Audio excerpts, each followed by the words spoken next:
People v. Jennifer Crumbley, case number 222799990 Good morning. Good morning. Karen McDonald on behalf of the people. Thank you, Mark Keith, on behalf of people. Dr. David Williams on behalf of the people. And good morning, Shannon Smith on behalf of Jennifer Crumbley. All right, you may be seated. As seems to be the theme, issues came up at the end of the day yesterday at the close of the defendant's direct examination, at which point I invited both sides to submit anything that needed to be dealt with in the morning or that you wanted me to consider for purposes of going forward with the cross-examination, correct? Yes, sure. Okay. And so, in the early morning hours, as is our habit in this case, I received a filing by the people. So I want to let the people make a record of that. Thank you, Your Honor. You can move the podium if you like. That's right, Judge. Thank you. Judge, as the court is aware, the issue of flight has been important from the start of this case. It was part of the bond motion. The allegation has always been by the prosecution that the defendant was fleeing from prosecution, that in contrast to the public statements by her attorney, that she was not returning, that she would not turn herself in. We recognize that that made her attorney possibly a witness in her defense regarding flight.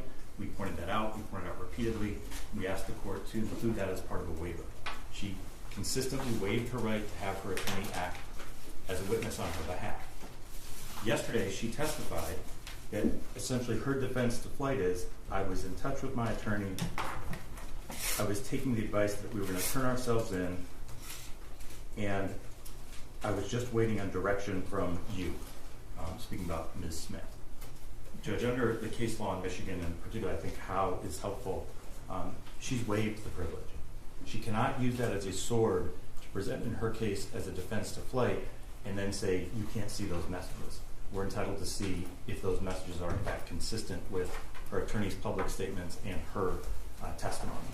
What we've done is had the officer in charge have another member of his team pull out those messages, put them in a sealed envelope, and bring them to court today. And we'd like, they're short, Judge. I think there's a total of 23 messages. And what we'd like the court to do is review those and determine whether the court believes that they are relevant to the issue of flight and whether the defendants were turning themselves in. Okay, well, there's been a number of phones with a number of extractions. I think I'd like Mr. Williams to go even further back because there was this people's notice about assertion of privilege, correct? Yes, Your Honor. Okay, so can you describe that for the record? Judge, so what happened was we had a total of This was before the trial. Yes, Your Honor. Okay. I raised it with the court on January 12th, I believe. It might have been the evening of the 11th when, frankly, I personally was reviewing files in preparation for trial. What we have is 6 cell phones. They were all extracted, downloaded into a program called Cellbrite so that we could review the evidence on those phones. Okay, 4 of those were in the possession of the defendants and 1 was the shooters. Is yes, that correct? Judge, what we have is we have their 2 phones that were seized from them right after the shooting. Correct. And they were found with 4 phones, that's 6, and there's also the shooter's phone. Okay. So the total of 7, 6 associated with the defendant. We were and so in reviewing those, when we determined that there were potentially communications between counsel and the defendant back at the beginning of the case, those were stripped out by the sheriff's office. So we would not see those, would not have access to them, would not come across them. Okay. When I was reviewing photos that day, I was looking for a particular photo. I came across what appeared to be a screenshot of a message, and even from the screenshot, there were a couple of words that stood out to me. It was clearly relevant. I could not see who it was to and from. I opened it. As soon as I did, I could see Shannon Marielle at the top, and I closed it. Okay. That was inadvertent, but because I saw the timestamp on that communication, it was clear to me it was potentially relevant. So I brought that to the court's attention, to the defense attention, and said, do they want to assert the privilege? And they said, yes, you can't see that. Okay. We did no further investigation. Right. And so now the defendant has testified and she has waived the privilege. She's now relying on her attorney's advice and testifying that that's the basis for her claim that she did not flee. All right, May I respond? yeah. Your Honor, I have not seen what the prosecution has uncovered. Well, they haven't seen it either. Okay. I don't even remember, honestly, what texts there were. I have no memory of this. But what I will say is when I had my client on the stand and I was asking her what her intentions were, I was asking her what her plan was, and I thought her testimony was going to be, I planned to go to Novi on this day at this time. I didn't plan for her to say, my attorney told me to do this. That was the plan we had. That was what I was in touch with Miss McDonald about, but she wouldn't call me back. Okay, I don't know why you keep telling us that. Well, I'm just saying, I didn't mean to open the door. So I would ask, I didn't mean for my client to open the door. I would ask the jury just be instructed that whatever was discussed with the attorney be struck from the record and move forward. Wait a minute, struck from the record, what she already testified to? Yeah. That is not happening. Okay, then I object, Your Honor. I don't think that my client opened the door to all privilege being waived. And to be honest, I don't even know what they're talking about. So until everybody sees it, Okay, well, you want everybody to see it? No, I don't. I'm objecting to anyone Okay, what do you opening mean it. everybody's seeing it? Though he's specifically saying that there are potential texts between you and your client. So an investigator may have extracted this information, but presumably the prosecution has not seen it. But if it's a communication between you and your client, presumably you have seen it at one time. I don't know that it's between me and my client. It says Shannon Marielle on there. I don't know which of the phone numbers they saved. I don't know. Okay, I don't have no anybody. text on my phone, so I don't know. I went through to look through my own phone. I don't have anything. I don't know what they're talking about. Even the screenshot he sent, I don't know where that came from. Well, Judge, then Do you know obviously, which phone it's from? yes, it's from the defendant's burner phone. And we can tell that because of the context of the other messages on the phone. Okay, so it's her phone.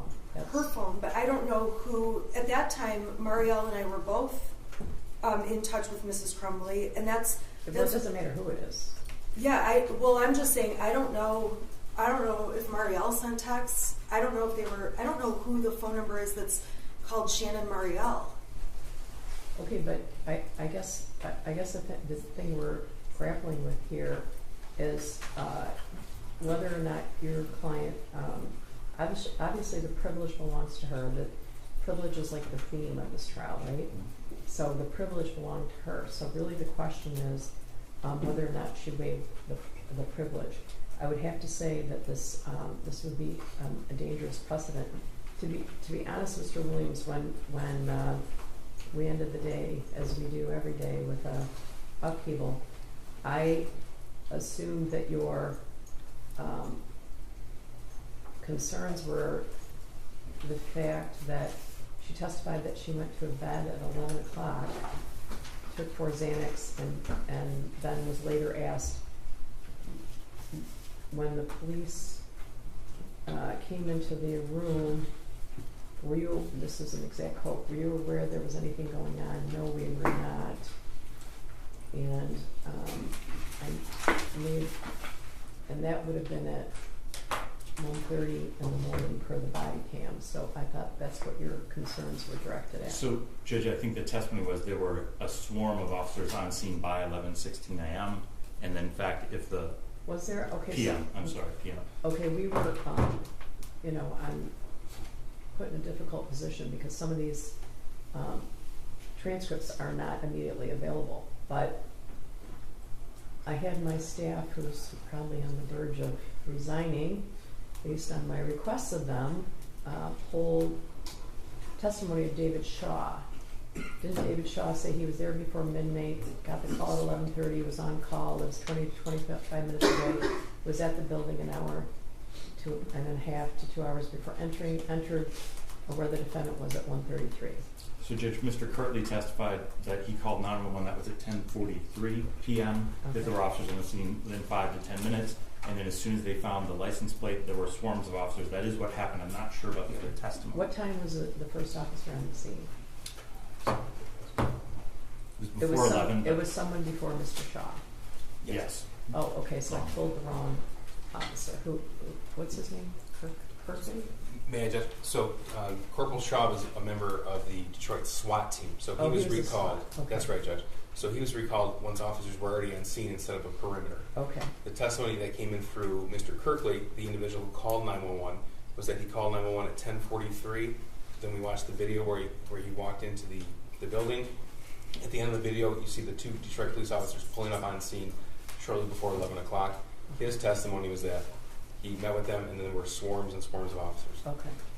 And so, Judge, it's relevant just in the fact that the defendant is texting anyone at 11:16 p.m., but it's especially relevant that she's commenting on her status and now saying, the reason I didn't give myself up was because my attorney told me not to. Well, I already agreed with Mr. Keast last night that he would, I guess the theme is you can't use your shield as a sword. Yes. So I already agreed with Mr. Keast yesterday that he could ask the defendant, you said that you were asleep by 11 o'clock. Yeah. Isn't it true that you were texting your lawyer as of 11:16? So that's already a ruling of this court. The question now is whether or not I'm willing to go farther than that based on the privilege and the dangerous precedent. But Judge, I think the case law is clear. The defendant didn't have to testify and she did not have to rely on her attorney. I also think Ms. Smith's argument that she was just going to say she was going to Novi, well, she would not have known that on her own. That was clearly information she got from her attorney. So what she wants to say is, Judge, I didn't know what to do. I was relying on my attorney. I wasn't fleeing. And the question is that in fact what she had been told, or was she doing that on her own? We'll only know that if the court reviews these messages in camera. It doesn't mean they're admissible. What it means is the court will determine if they're possibly relevant, let us see them, and then of course we'd have a discussion or a ruling on whether or not they're actually admissible. okay, what did you say? I've seen some of the piles of extractions from here, so I guess I don't know what you'd be referring to. I don't know that I'm willing to do that. That sets a dangerous precedent. Judge, I don't think it does to do it in camera. Privileges can be waived. And I know this defendant privileges has can be waived. It's the theme of the trial. But the problem is then I'm making a determination about what's in and what's out in the middle of the trial, right? And No. and potentially invading her privileged communication with her lawyer. Judge, I'm not asking the court to make a call whether it's in or it's out. I'm asking the court to simply look at it and see if it goes to the issue of flight, then allow us to see it, and then there would obviously be an argument of whether it's relevant and admissible. Okay, you're asking me to review it and see if it goes to the issue of flight. Yes, Your Honor. Okay, because that's another thing that I was thinking about. What if she makes some admissions to her lawyer about this case? Those then, Judge, if they're just about the case, we would not be entitled to see those. Okay. All right, what else, Ms. Smith? What else? I have nothing further, Your Honor. My client does not waive privilege. That's the position she's taking. So whatever the court says. The question is whether she waived it on the stand. What were her exact words? Judge, she said, the question was, Ms. Smith, all right, so what, okay, so you know you're charged, which by the way, Judge, they knew they were charged. They suspected they were being charged on December 1st. There are text messages not to their attorney on December 3rd at 11:30 a.m. saying we have been charged. So she knew she'd been charged. Ms. Smith said, so you know you're charged and you know they want you. What was your plan at that point? Well, I was in touch with my attorney, Ms. Smith, me, you, the answer, Ms. Crumbley, you. And I was taking your advice that we're going to turn ourselves in. And then further on, Ms. Smith, okay, ultimately on the night of the 3rd, were you aware on Friday afternoon if you could go into court that afternoon? What was your awareness? Defendant, I was not aware that we could go into court that afternoon. I was just waiting on direction from you. All right, I'm going to take a brief recess. All rise.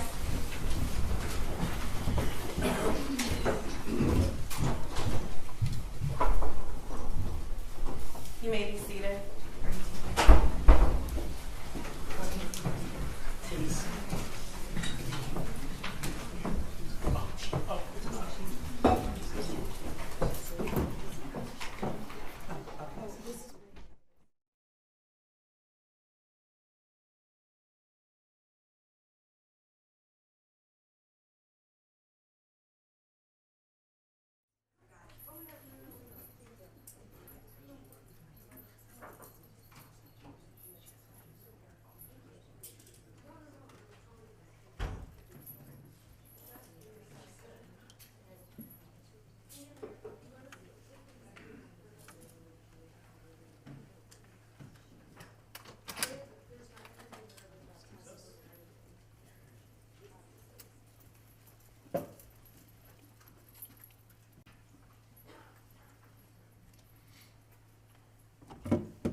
Your Honor, calling People vs. Jennifer Crumbley, case number 222799990 FH. Good morning again. I want to indicate that I've done some research on this matter. I think that the privilege that the defendant holds is her absolute privilege and protects her constitutional rights. So I think this is a very serious issue, and reviewing these records could set a very dangerous precedent. However, I also note that the prosecution is requesting that the review be for a limited purpose on the issue of flight and not on the issue of anything else. How indicates that, and this is How indicates that a waiver is to be predicated not only when the conduct indicates a plain intention to abandon the privilege, but also when the conduct, though not evincing that intention, places the claimant in such a position with reference to the evidence that would be unfair and inconsistent to permit the retention of the privilege. It's not to be both a sword and a shield. And that's really what I'm grappling with. The claimant here would be the prosecutor, and I think if I didn't review these texts, that it could be potentially unfair to the claimant, that being the prosecutor on this limited issue. I can't tell you how reluctant and how much I do not want to do this, because I think that the privilege is so important. However, I've been told that this is going to be a limited review. The jury has been here since 8:30. And they've been here for 2 weeks, and I'm very conscious of that. So I am going to review the text for the purpose of determining whether or not there is reference in any way to flight. Your Honor, the text, as you said, my client has the privilege over. I am asking that my client and I be able to also review whatever's being submitted in camera.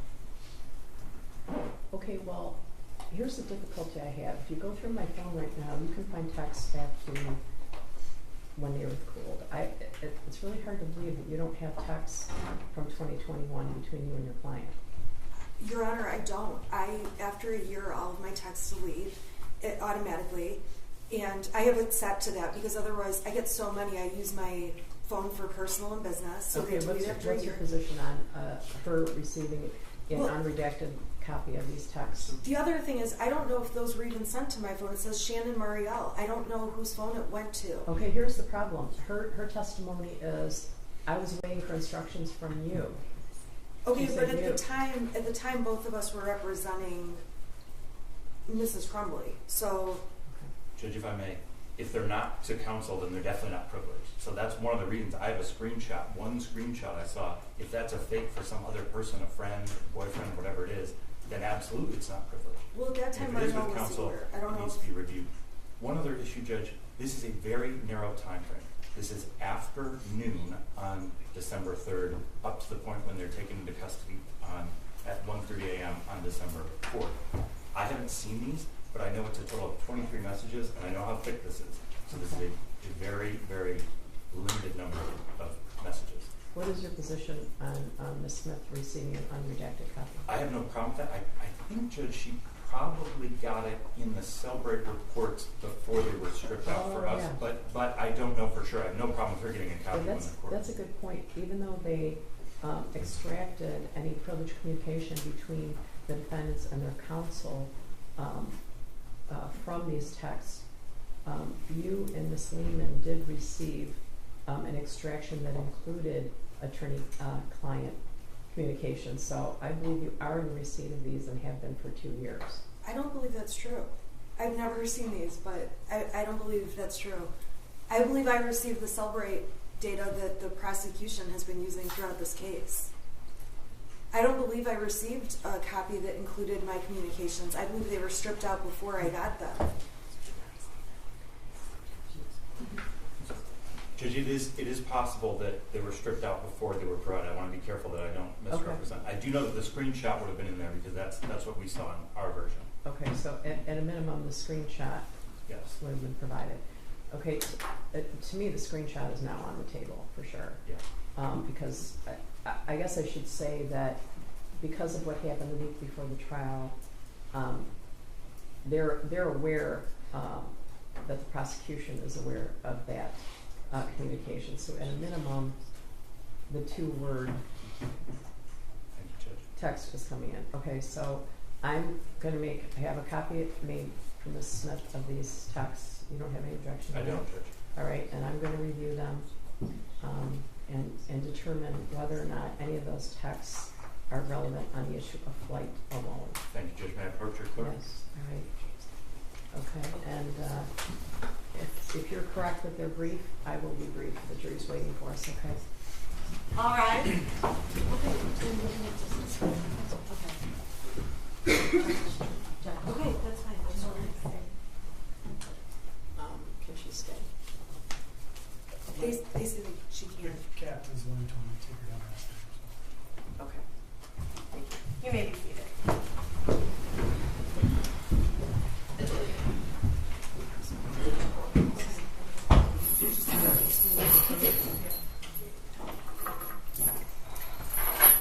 I have no memory of it, and I do delete everything after a year. Well, it does it automatically online. It started deleting like my photos after a year and it flipped out. I'm going to fix it because I take photos of my kids on it. All right, I'll see you in a bit.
Crossing the street was after so going in there to go through the speed limit.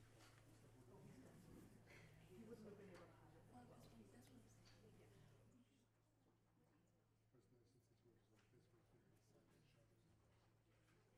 I don't know. I don't think it's like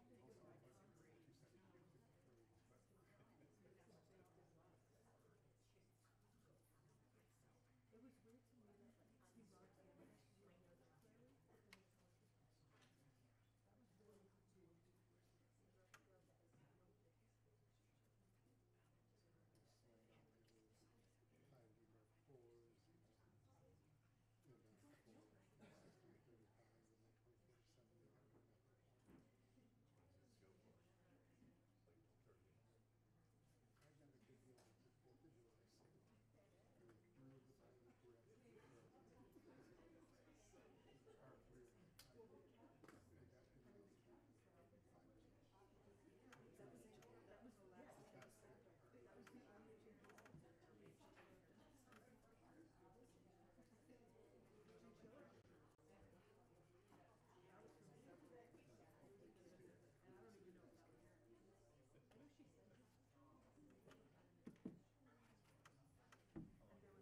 Your new nickname is Worldwide. Been there before, not a good place to be.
Throw it away, right?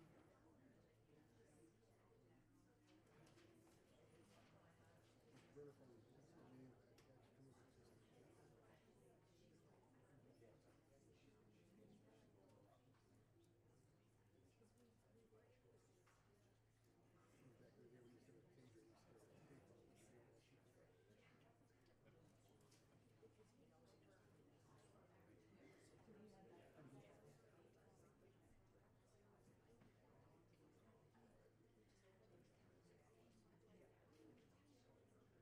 Back in the day when you used to have a pager, you used to have a tape on the screen.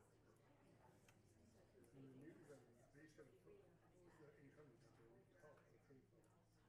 And the 6424025, no, that 18 maybe. 67865. Yeah.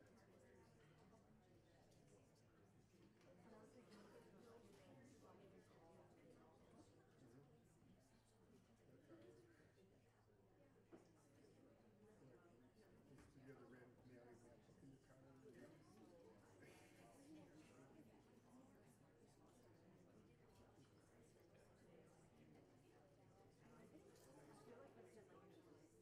can go to, you can still go to AAA. They still do that. Where they used to have old ladies used to like to get the thing where you want to go. Like here, like, oh, don't go to this place, go to here. They circle and cross out. And people do this shit before Google.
Your Honor, calling People v. Jennifer Crumbley, case number 222799990, F8. Good morning again.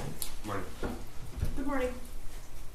I have reviewed the extraction provided by the Yoakum County Sheriff's Department and a sealed envelope to the prosecutor. I reviewed all the texts.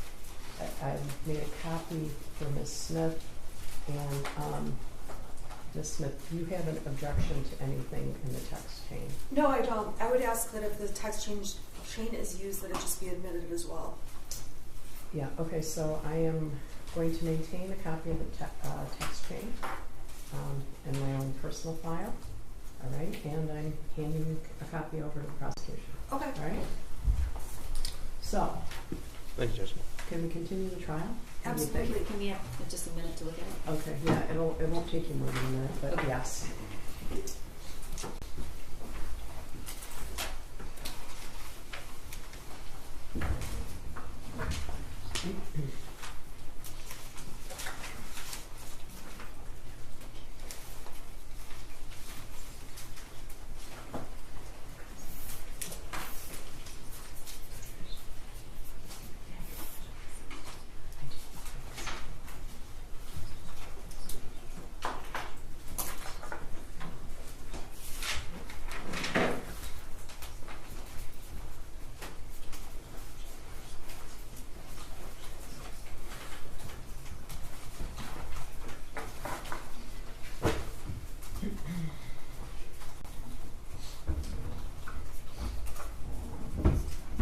Yeah, we're gonna step out in the hall briefly. Okay, so could I have Ms. Crumbley retake the stand? We just need a few minutes. We haven't seen them yet. It sounds like you're going to. Just give them a second. I gave them to us. We didn't object. Now they have. But they're pretty short. So. They're reviewing them, it should not take long.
rise for the jury?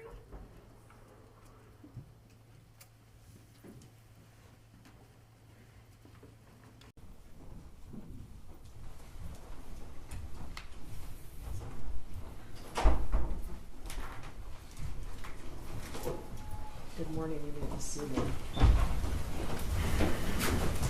All right, so I know you think that we all went out to breakfast this morning. We did not. As I described for you in the beginning of the trial, sometimes things come up. If you need to take care of legal issues, I usually try to do that while you're not waiting for us, but that's not always possible. So I appreciate your patience. And we are going to continue on cross-examination. All right, Ms. Crumbley, could you raise your hand? Do you swear or affirm the testimony you're about to give is the truth so help you God? I do. Right, you can put your hand down, and could you state your name again for the record and spell your first and last name? My name is Jennifer Crumbley, Jennifer Crumbley.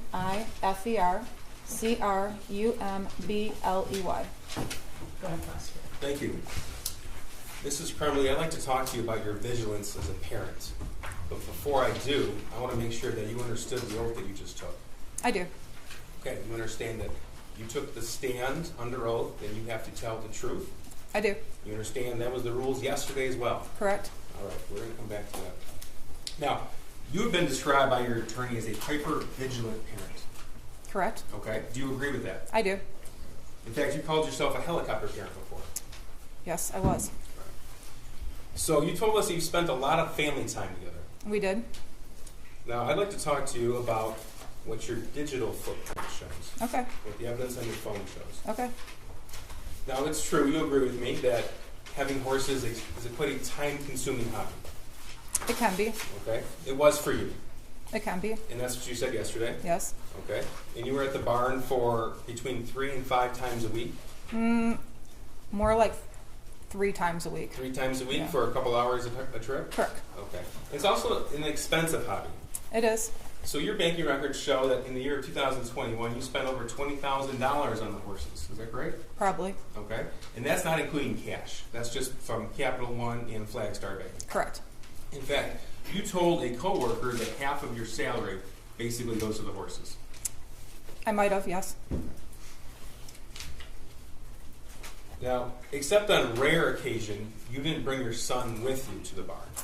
He was not into horses. I would ask every time I went to the barn, but he didn't want to go. So the answer was no? No. Okay. And at least as far as your horses being boarded with Kira Pennock from June of 2021 to November of 2021, your son never went with you. Is that correct? I think he went once when my in-laws were in town and we met them at the barn. Okay. But there was nothing stopping you from taking him? No, he just didn't want to go. Okay. It's a family atmosphere. It can be. Okay. Like the Halloween party that she had. That was for families. Yeah, most of the kids there are young. Okay. In the winters, you were on ski patrol as well? Correct. Okay. And that can be a bit of a time-consuming hobby. It can be. All right. And you would be on ski patrol between 1 and 2 times a week? It's a total of 10 hours a week. 10 hours a week. Okay. So how many days? I did doubles on Saturdays, so 1 day a week for me. Okay. So you told this jury yesterday, you depicted your affair with Mr. Malash as a one time a week meet up at a Costco parking lot. Is that your testimony? Correct. Okay. But it wasn't just that, was it? Nope. Okay. In fact, there are numerous photographs sent to Mr. Malash. Okay. Yes or no? I'm sure there was. Okay. Numerous messages exchanged with him. Correct. And it wasn't just during the week, Monday through Friday, was it? No. No. In fact, that's what you said yesterday. But in fact, it included trips. There were actual business trips that he met me on. Okay. And it included other individuals. Yes. What's Adult Friend Finder? It's where you can go on and meet people who meet certain tastes that you're looking for. This is 429. And you had the app Adult Friend Finder on your phone. I do not believe I had the app on my Okay. phone. It was found on your phone. Okay, well, I guess it was on my phone. Okay. And there were messages from you to other individuals. Correct.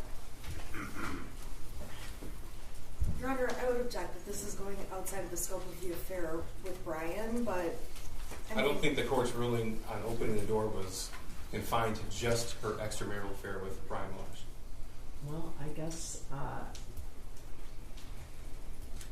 with regard to Mr. Malash, I determined that, the defense opened the door. I don't know that I determined that the defense opened the door as to other relationships. She depicted herself as having one extramarital affair for about a 6-month period of time, where she met with him one time a week. That was her testimony yesterday. We have evidence to the contrary, and I think it's important. It's gonna get exciting. All right, It is what it is. all right, well, go ahead, but I won't delve too far okay, yeah, into it, Judge. really, this jury has been here a long time, and I respect their time, Judge. I'll be brief. You might not blush. So, Mrs. Crumbley, I'm sorry, this is not a laughing matter. Mrs. Crumbley, on Adult Friend Finder, we see messages from you in at least of August of 2021, August the 4th, 2021. Okay. Okay, and you don't dispute August the 10th of 2021, No. August the 11th of 2021, No. and more importantly, November 21st, 2021. No. Okay, and more important than that, November the 28th, 2021. No. Okay, you don't dispute that evidence was found on your phone. I don't dispute it. Okay. And you don't dispute that it wasn't just you and Mr. Malash meeting after work hours. It was with you and Mr. Malash arranging with other individuals to meet after work as well. No, I only met with Brian during work hours. The times that we were at the hotel, I was on business. We did arrange for other people to meet us there. So Sunday, November the 28th. You remember that day? It was the day after you took your son to the shooting range. I don't remember it. You don't remember that day? No. 2 days before the high school attack? No, I don't remember what I did that day. Okay. Well, you were pretty specific in what you did on November the 27th with the firearm. You remember that. Correct. All right.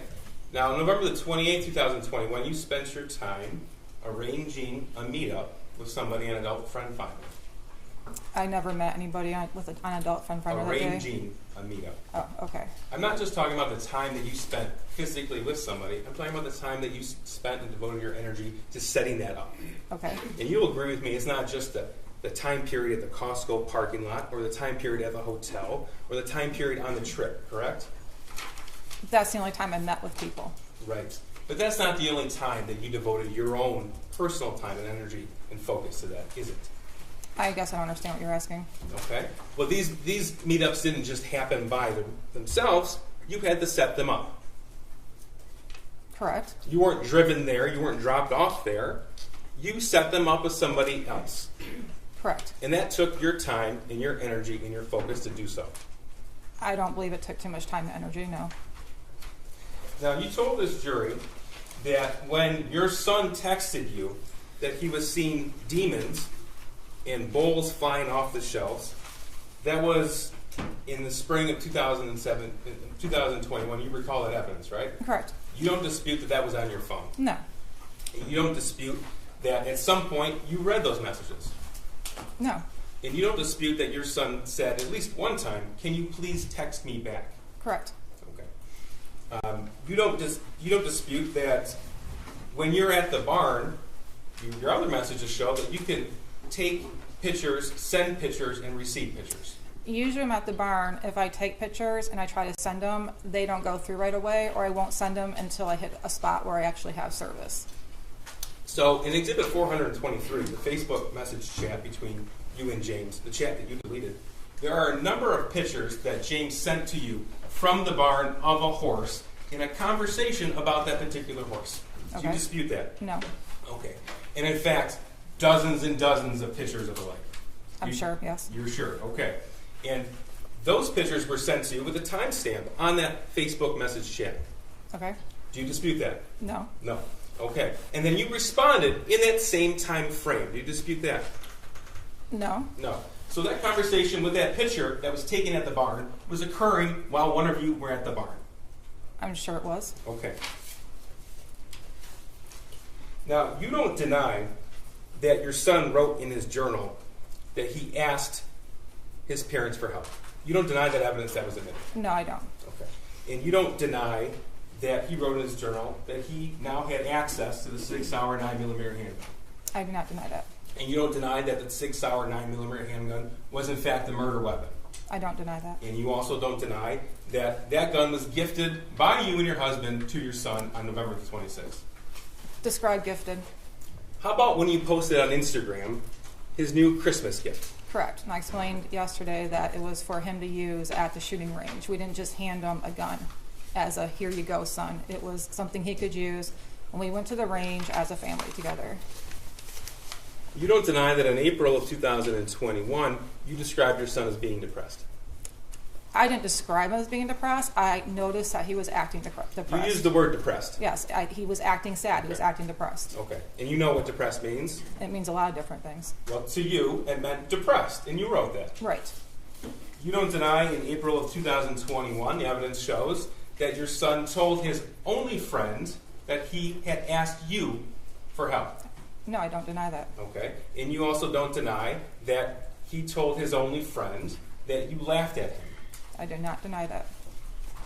Now, yesterday you told us that you took those messages in the spring of 2021, which, by the way, is at the same time you started your affair with Mr. Malash? Around that time. Okay. So, in the spring of 2021, when you sent those messages, or when you received those messages, you indicated it was messing around. It was. It was messing around. In your mind, messing around. That's what your testimony was. Yes. Okay. Even when he said, "Can you please text me back?" I didn't see his text message, so I didn't text him back. Even when your phone logs show missed calls. Can you ask that again? Even when your phone logs show missed calls from your son in that time period. No. Now, you said yesterday about these messing around texts. You agree with me that there's no indication in any text message, either between you and your son, or any Facebook message between you and your husband, in any of those exhibits, in fact, anywhere on your phone, that indicated that any of those messages were a joke. No, there weren't. There weren't. And we're talking about hundreds of messages between you and your son, and thousands of messages between you and your husband. Correct. And you don't deny that you never once took him to see a therapist or counselor. No, I did not. You did not.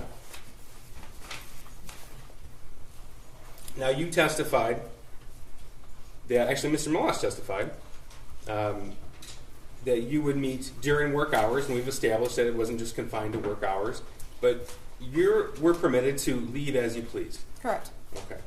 And your boss actually testified that no problem if we needed time off. Correct. If you had a family issue, no problem, you can go. Correct. If you were sick, no problem, stay home. Correct. Okay? In fact, you could work from home on an as-needed basis. Correct. In fact, on November the 30th, you didn't even ask your boss if you could leave. You just told him you were leaving. Correct. And you told him when you were coming back. Correct. And you told him when you were coming back after receiving a phone call from the school asking for an immediate meeting. Correct. Because that was at, what, 10:05 a.m.? Around that. Okay. Now, had you ever been called... You have the TV on, please, Mr. Williams.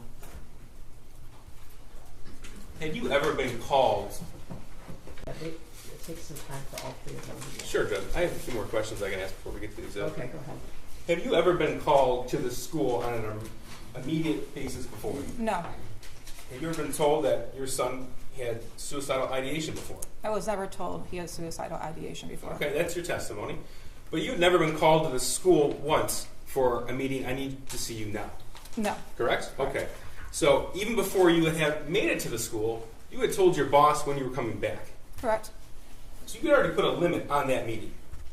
Not necessarily. Well, you said, I'll be back in about an hour. Okay. Right? That's your words. About an hour. Okay, those were your words. Correct.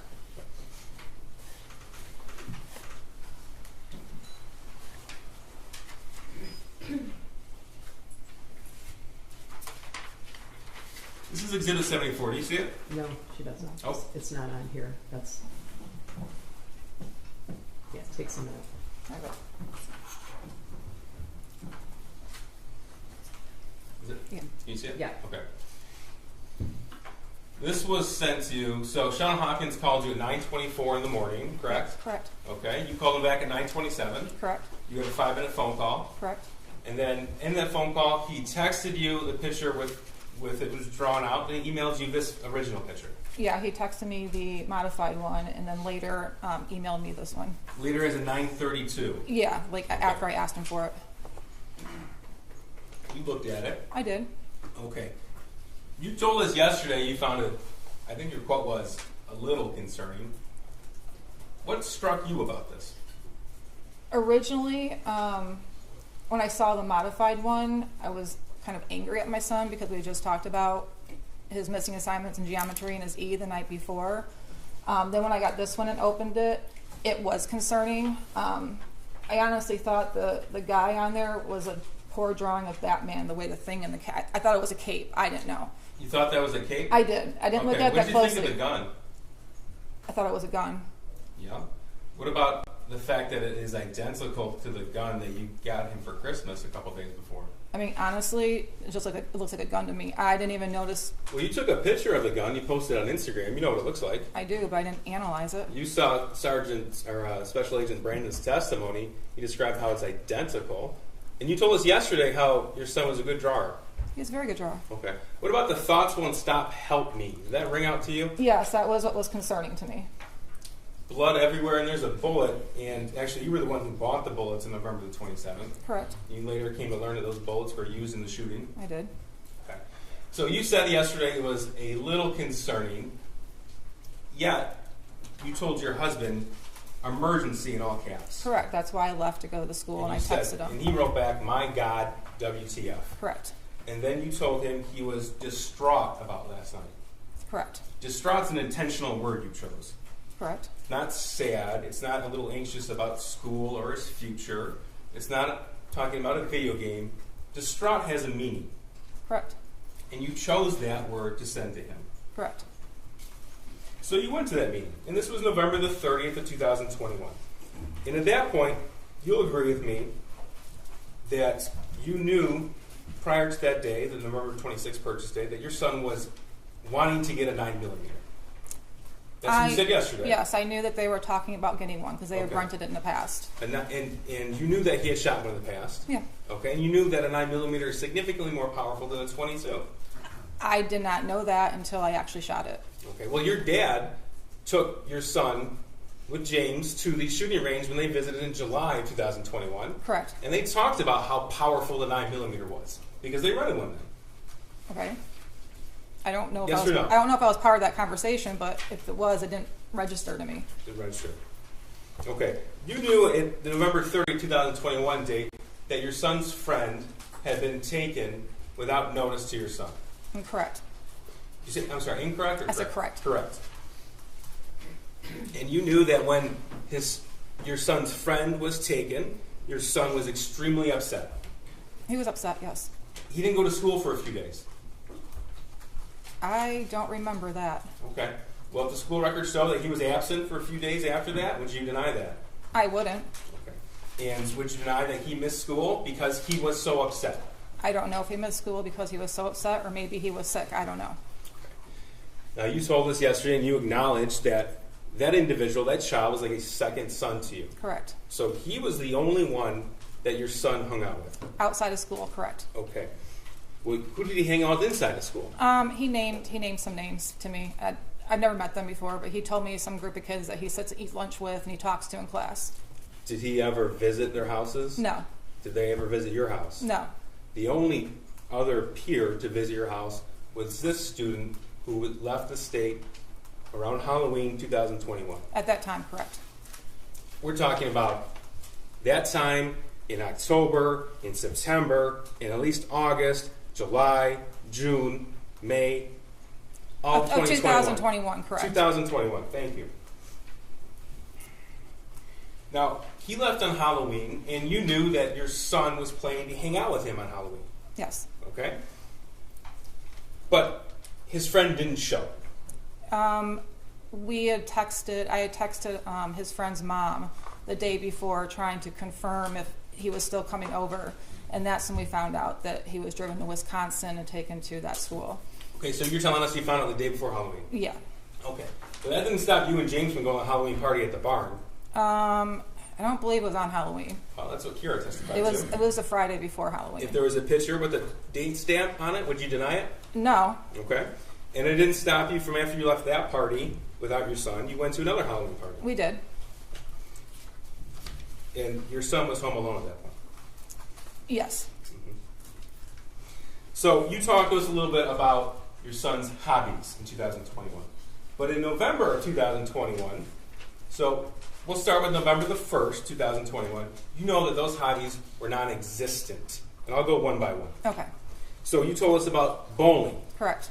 Bowling the team wasn't in session at that point in time, was it? No, I think actually at that time he decided he didn't want to do bowling that year. Okay, so he stopped bowling the He sophomore did. year. He did. And it wouldn't have been bowling season anyway. I guess not. No. So one hobby you talked about yesterday, that was not in existence in November of 2021. Correct, but we did still go to the bowling alley with him. Okay. And you said that he worked, but would you be surprised to learn that he only worked a few shifts post-COVID? No, I'm not surprised at all. Okay. So he wasn't at work every day? No, he worked Tuesdays and Thursdays and sometimes Saturday mornings. Okay.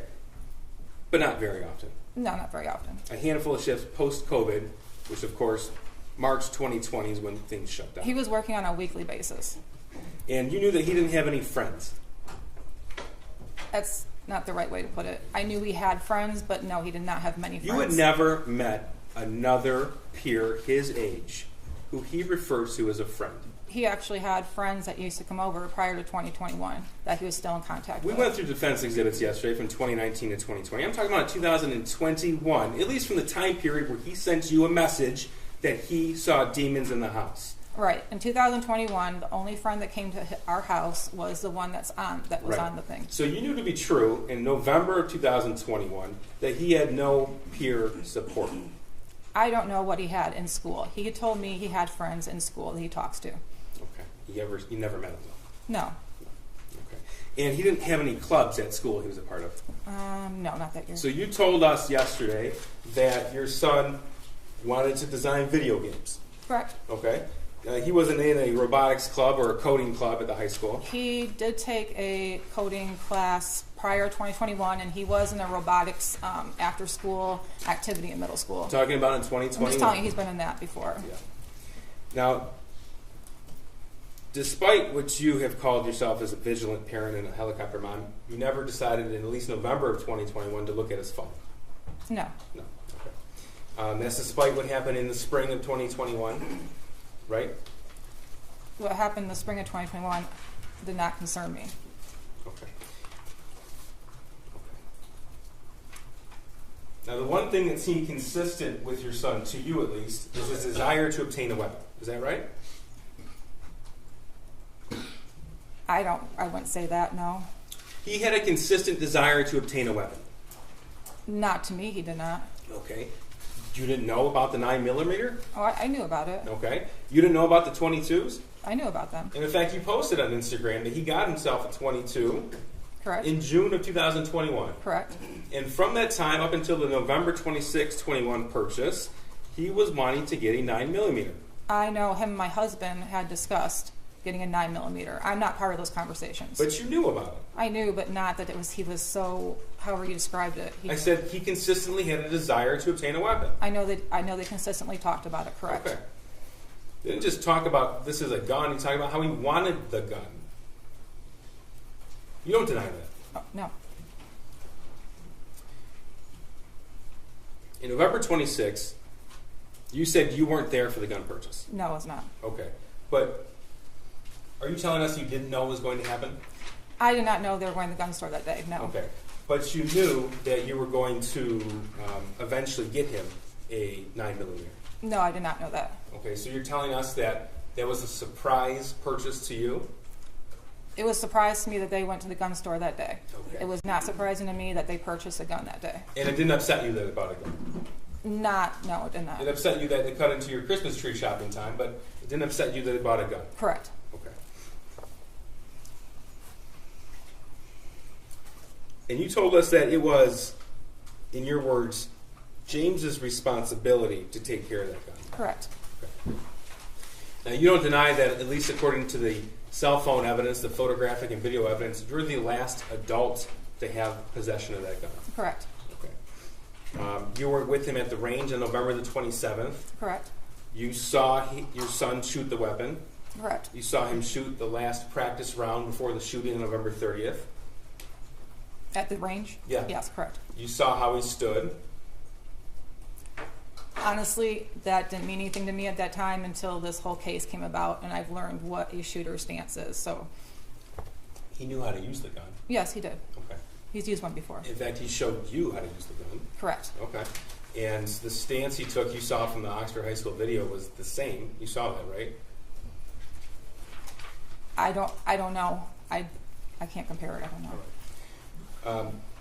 But you entrusted this responsibility. Will you agree with me that owning a firearm involves a great deal of responsibility and trust? I do. Okay. And you entrusted this responsibility to your husband, James. I did. If you look at Exhibit 423, that's the Facebook chat thread between you and your husband. It's pretty clear you didn't trust James with much. Would you agree or disagree? Depends on what you're talking about. Okay. Well, you didn't trust him to get out of bed on time. Correct. You didn't trust him to cut the grass when it was time to cut the grass. He would cut the grass when it got to a length I didn't like. I didn't trust him. You didn't trust him to update you on his whereabouts. There's a reason behind that. You didn't trust him to not turn off or turn on the Ring camera in your home. Correct. You didn't trust him to keep track of your son. Oh, I trusted him to track my son. In those messages that we'll see in Exhibit 423, asking him, where is your son, over and over and over again, does that signify trust or distrust to you? That was when my son was walking home from school. Not that I did not trust my husband with my son. Okay. And you didn't really trust your husband to hold down a job. It's not that I didn't trust him to hold down a job. He had a hard time holding down one after COVID. Okay. And in those messages, you are constantly asking him about work, how much money he's making, and what he's doing to obtain employment. Correct. Okay. But this is the person you entrusted with a deadly weapon. I did. Why did you buy the Patriot defense rounds? Where are the? Oh, that's the ammo. That was the ones my son told me to purchase. I didn't know anything about it. I'd asked him, and he told me to purchase them. So you told the jury yesterday, I think you repeated it again today, that the gift was for target shooting only. Correct. Okay. Yet you bought 100 rounds of ammunition. Correct. And you only shot 50 while you were there. Correct. And those 50, at least according to some statements you made throughout the investigation, you put somewhere. Oh, the box of them? Yes, I did. I hid them. Now, on November the 27th, when you came home, you posted pictures of the gun and targets to your Instagram account. Correct. And then, according to the location data, your location data, you left. I think this only went. Well, I don't know. I must have. Yeah. Well, you don't deny that. I don't deny it. And your husband James was gone all day, according to his location data. I think so. Yeah. Okay. And you saw in the evidence that in the picture you posted, there's an ATF pamphlet on handgun safety for children. Correct. Did you read that? I looked it over. Correct.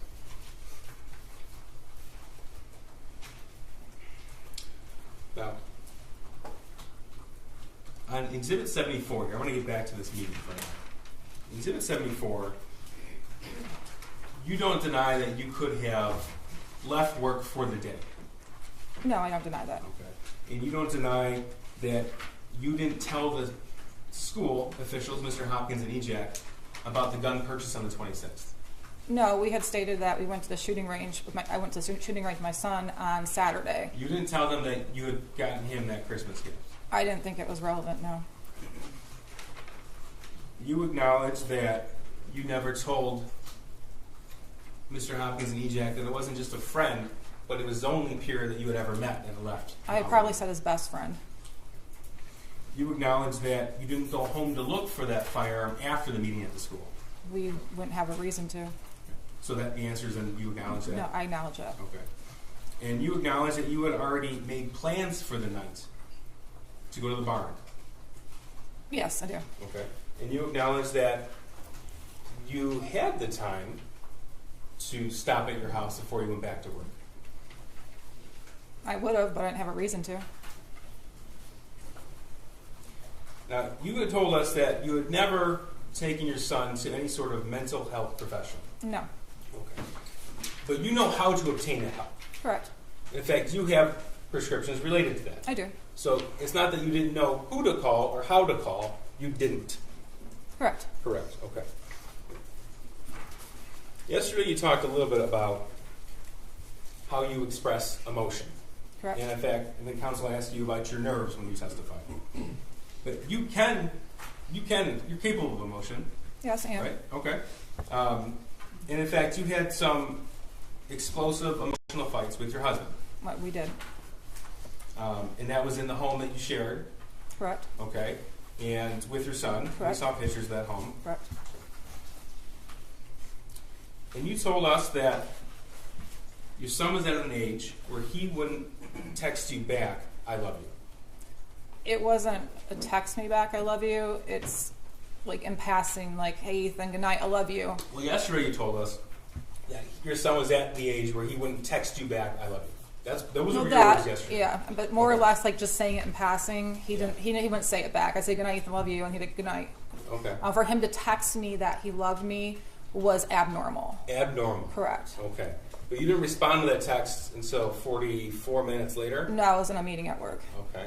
And if you go through your entire text message thread between you two, the word love pops up how many times do you think? Between me and my son? Yeah. I have no idea. Okay. 3. Okay. The first is in reference to the game chess about a year before. Okay. And the other 2 times are right before your son committed this act and after the shooting when you responded. Does that surprise you? No. Your Honor, I would just ask if there could be a foundation for the dates of those. And the other time was when? About a year prior. I could pull the date if counsel would like it. And I'm also wondering if what the data he's relying on is coming from Jennifer's phone where she deletes all her texts, or if it's coming from the shooter's phone. Because the prosecution's asking questions, I just want to know the foundation. Oh, sure. Let me clear that one up. It's from your son's phone. So all the messages would be contained there. You don't deny that information would be accurate. No, I don't deny it. Okay. Now, What time period? you told us that Well, she said he asked if the chess one was a year earlier, and the other 2 were close in time to the shooting. the day of the shooting. Yeah, I know. I'm asking. Those have been admitted in evidence. Do we know? Wait, what's the question? Okay, but he's asking about the texts overall, which have not been admitted into evidence, and I don't know that the text chain has all the texts. There is no foundation that what Mr. Heese is looking Judge, at. in cross-examination, All the texts. if the He's wit- asked if Thank is you. that wrong? Would you argue with that? That's what he's asking. I mean, there are people. I know she just doesn't know what. Hold on, did. counsel can't testify. Yeah, she can testify. Well, there are people that end every conversation with love you. Yeah, Right? I'm like that. Okay, so, and there are people who don't, right? So he is asking what's normal for them, and would she be surprised that how many times they hear? Yeah, I'm She's just a kid. asking. I get that, and I get that it's not common. I'm just asking. What Judge, this is argument. I'm just Counsel can asking argue what whatever she wants to. period of What's your- text this is from. Well, you have redirect. Okay, well, Right. she doesn't know what he's even basing his questions on. Is How, my point. okay, Well, it is inappropriate for counsel to Okay, she suggest to the can say, court I what don't she know. or does not know. She can say I don't know, or Okay. she can also say I don't understand the question. She Okay. can say that too. If you Mrs. Crumbley, if you don't understand the question, ask Mr. Peace to clarify it. Okay. All right? All right, thank you, Judge. Now, yesterday, Mrs. Crumbley, you talked about going into planning mode. Yes. Okay. And that was in reference to counsel asking you about emotions and how you express emotions. Correct. All right. So, I want to talk to you about your planning mode and your priorities from the time that you were arrested. Okay. Now, your phone calls were recorded from the time that you were arrested until now. Do you know Correct. that? You Yeah, know that, right? I knew that. You know that, okay. And your priority on your first phone call, December the 4th of 2021, was on your animals and the cash recovered from the art studio. Do you deny that? I don't deny it. Do you deny that it wasn't until 10 days later and 14 calls later that you even mentioned your son? Do you deny it or not? I don't, but I was under the impression that I couldn't mention him because I could get flagged at the jail. Well, you mentioned him in later conversations. I did. Okay. And in fact, in one, a year later, March 25th of 2023, you said he just needs to man up. Do you recall that? I do not. Okay. Do you deny that you said it? It sounds like something I would say. In December of 2021, your concern was about a GoFundMe. Do you remember that? No, I do not. I'm going to play this for you. Ms. Williams, can you have the volume up, please? Is this submitted as an exhibit? This is impeachment, Judge. Okay, you're not asking for two.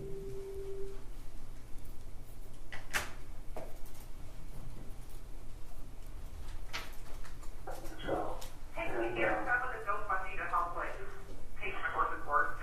Well, there's no, Jennifer, that's, I just feel like you know that for speaker base, but I know there's a lot of people that call the lawyer about the welfare of my horses.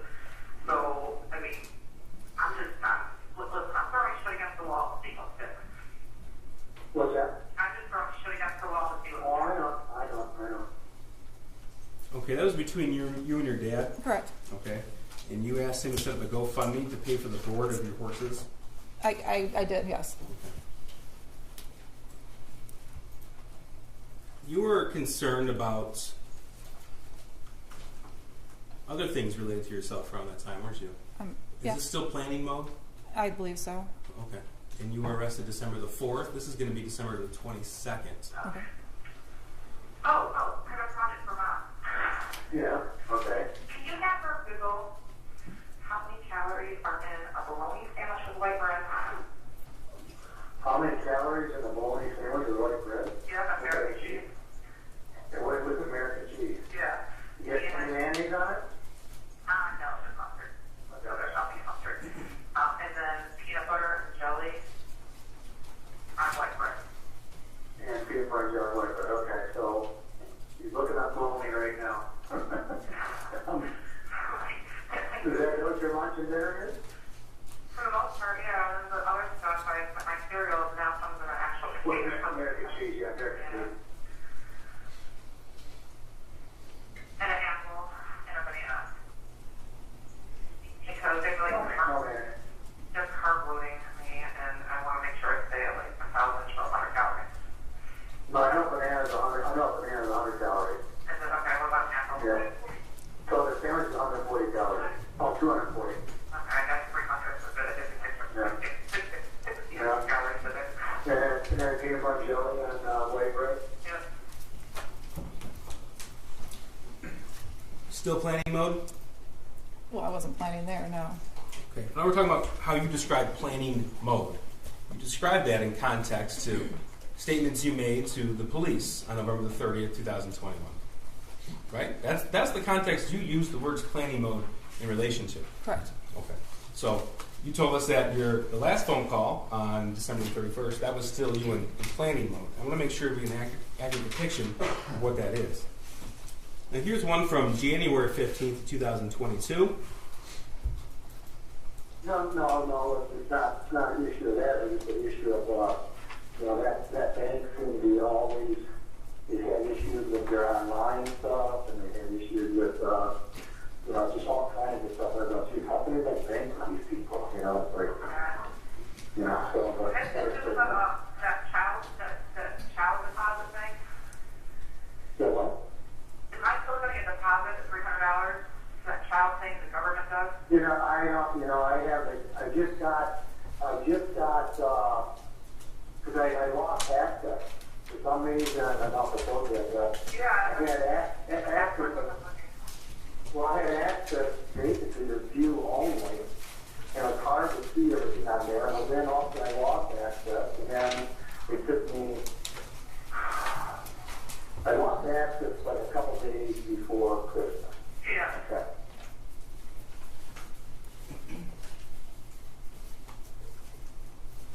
Okay. Is that still planning mode? We were talking about filing my taxes if you played the whole thing. You were asking about your child tax credit. Correct. If you're still going to get that $300. My dad was doing my income taxes for me.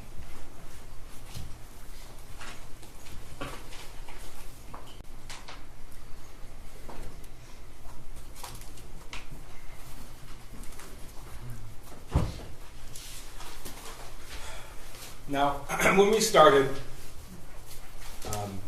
we confirmed that you understood the oath that you just took. Correct. And the same oath you took yesterday. Correct. Okay. And you don't deny that you had $6,000 in cash in your purse the night you were arrested? No. You don't deny that your purse with the cash and 4 cell phones were in a plastic tote? Correct. You don't deny that that plastic tote was contained in a different plastic tote? Correct. You don't deny that your backpack with clothing items was found in a different plastic tote in a different area of that studio? Correct. Okay. And you don't deny that you knew you had been charged with involuntary manslaughter? Correct. In fact, as early as December the 1st, 2021 at 6:10 p.m., you were talking about how you were being charged with involuntary manslaughter. That was what I was being told by a family that was texting me. That's what the charges might be announced as, correct. Okay, and one is to Mr. Malash. There's a text to your cousin about you are being charged with involuntary manslaughter. You don't deny receiving that? No, I don't. That's Wednesday, December the 1st. Correct. Right? And you sent your neighbor a message on Wednesday the 1st of 2021, 6:55 p.m., that you were reading, they may charge us. Correct. Okay? And December the 2nd, 2021, you wrote, they're saying involuntary manslaughter. Correct. Right? You don't deny that? No. And of course, you looked at different news articles about that the next day. Yeah. And later on that day. And then you texted, after all of these messages and news articles, on December the 2nd, 2021 at 2 p.m., we're fucked. You wrote that to Mr. Malash. Correct. Okay. And then you wrote announcing charges at noon on December the 3rd, 2021 at 8:17 a.m. Correct. And you wrote that to Mr. Malash, you wrote that to Kira, you wrote that to your dad, right? Correct. Okay. So you don't deny any of that? No. Okay. Now you told us yesterday that you popped 4 Xanax? I did. Okay. And your husband popped 4 Xanax? Correct. You said you went to bed about 11 o'clock. It was around that time. Okay. And the evidence that we have admitted show that you set your alarm for 6:30 a.m. and 6:45 a.m. I don't know if it was me who set it, but it was set for that time. Okay. And from the evidence, it shows when it was set too. Correct. Okay. And it was set a little after 11 p.m. Okay, correct. Yes? Okay. So, yesterday you said, I want to say it was after 11 about going to bed. I want to say it was after 11, maybe around 11 o'clock when we finally went to bed. I prescribed Xanax for anxiety, and we each took 4 because we knew we were going to turn ourselves in the next day, and we hadn't slept in 4 days, and we just wanted to sleep. The question was, okay, so you each took 4? Your answer, we did. And the next question was, okay, so the next thing, the next piece of evidence we saw that was coming in that art studio, do you recall that? Your answer? I recall my husband screaming, "There's people with guns against interface officers." Question, what were you doing prior to hearing your husband screaming? Answer, we were sleeping. Question, okay, were you aware that there was anything going on? Answer, I was not. Correct. That's your testimony? Correct. Okay. And you know when you say something that isn't true, that's called a lie. Correct. Okay.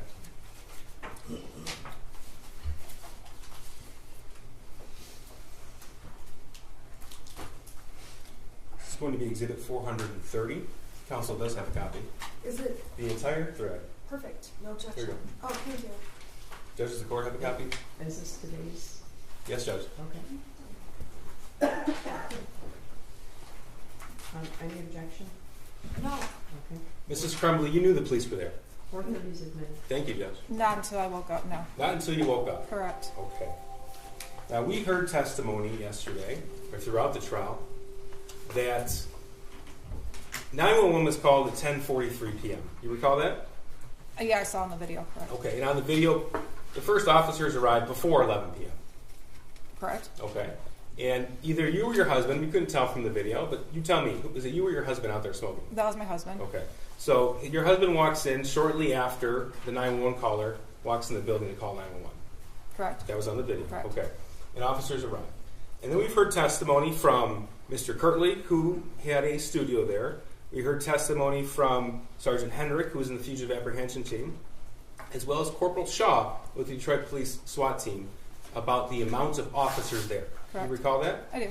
And you recall hearing the testimony that Corporal Shaw's team, their SWAT team, they actually used a 35-pound steel ram to bash in a door at the studio next to where you were at. You recall that testimony? I do. Okay. And your testimony was that you were asleep when the officers arrived. Yes, I was. Okay. But you had an alarm set for 6:30 in the morning on your phone, and that phone was found powered off, hidden in a tote, contained in a different tote, in a place away from the bed. Correct. You don't deny that? No. All right. And there are certain messages in 430. I'm going to go through them with you. This is actually to your attorneys. At the time, you had 2 attorneys. Marielle, this is Jennifer's phone. James and Jennifer are using Jennifer's phone now. That's it. December the 3rd, 2021, 6:04 p.m. Do you recall that? I don't, but I don't deny it. Okay, you don't deny it. Okay. Your next message, the other phone broke. That's December the 3rd, 2021 at 6:04 p.m. The response was, when you can, we would like for you to call us. That was from either Ms. Smith or, at the time, co-counsel Marielle Lehman. Correct. Your response, I'm sorry, this is from Marielle. Thank you. Shannon is calling you both shortly. Okay. At the top it says to and from. I'll make sure I identify for the record. From Shannon, Marielle and I are going to come get you guys in the morning. We do not think it will help to make a statement that you're coming back now or that it will be tomorrow a.m. We can say that we told everyone you were coming back, and as of tomorrow a.m., you are back. That's Friday, December 3rd, 2021, 7:02 p.m. Correct. Right? Okay. So that's after James had already moved the car around and backed into that parking spot. I believe so. All right. From Shannon, we can show them that everything we said was going to happen did happen. That's Friday, December 3rd, 2021 at 7:02 p.m. Right? Right. Your response, okay, that's at 7:03 p.m. From Shannon, I'm going to drive home from my office right now and call you guys in about 40 to 45 minutes so I can get all the bond factor information written down for Marielle and me. That's Friday, December 3rd at 7:36 p.m. Correct. Okay? Your response, okay, we'll be waiting, 7:37 p.m. Shannon, I'm going to call in 1 minute. That's at 8:54 p.m. that Friday night. Your response was okay. You recall? I don't, but I don't deny it. But you don't dispute the records. Correct. The next message you send was, think we might have found, don't know, just heads up, please check. December the 3rd, 2021, 11:14 p.m. That was written, but I do not believe it was written by me. Okay, you don't remember. Well, you told us you don't remember any of these text messages. You just right. specifically don't remember this one? read through it, but you don't deny that this was on your phone, what we refer to as the burner or track phone. correct. We You were don't deny that. both using that phone at the time because my husband's broke. Okay. And then you wrote in quick succession, don't know, 11:16 p.m. We might have been found, 11:16 p.m. Laying low, 11:16 p.m. You don't deny that these are the records? No, I don't. Okay. Response from Shannon, oh shit. Friday, December 3rd, 2021, 11:16 p.m. Now we know from all of the objective evidence, the testimony, the video, everything that the officers testified to, they were on scene before 11 p.m. You don't deny that? No, I don't. You don't deny that there were hundreds of officers on scene? I don't know how many were on scene. Okay. How many did you see when you got pulled out of the art studio? Honestly, I don't know. It all happened so fast. I knew there was more. There was a few. There was more than a few, but not. You saw the body hundreds. camera footage. Right. Okay.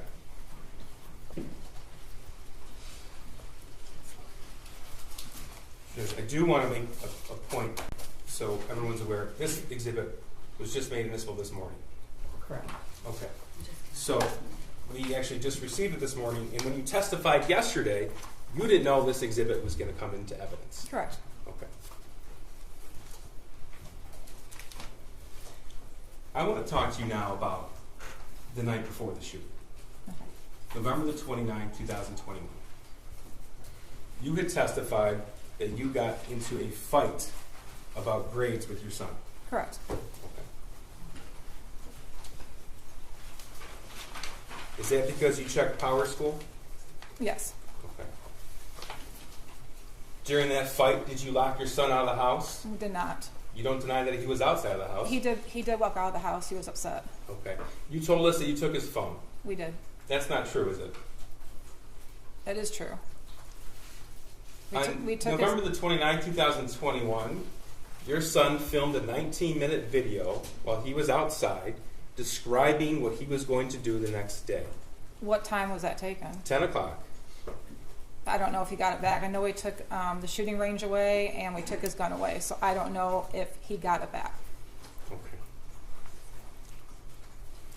Now, all of the times that you were at the barn, there was nothing stopping you other than you told us he didn't want to go, right? Correct. There's nothing stopping you on November the 30th, 2021 from taking him home.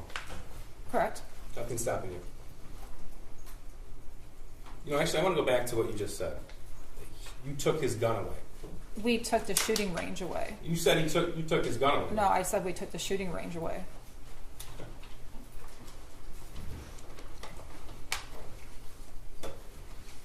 Your son could have been with you those 3, 4, 5 times a week when you were at the bar.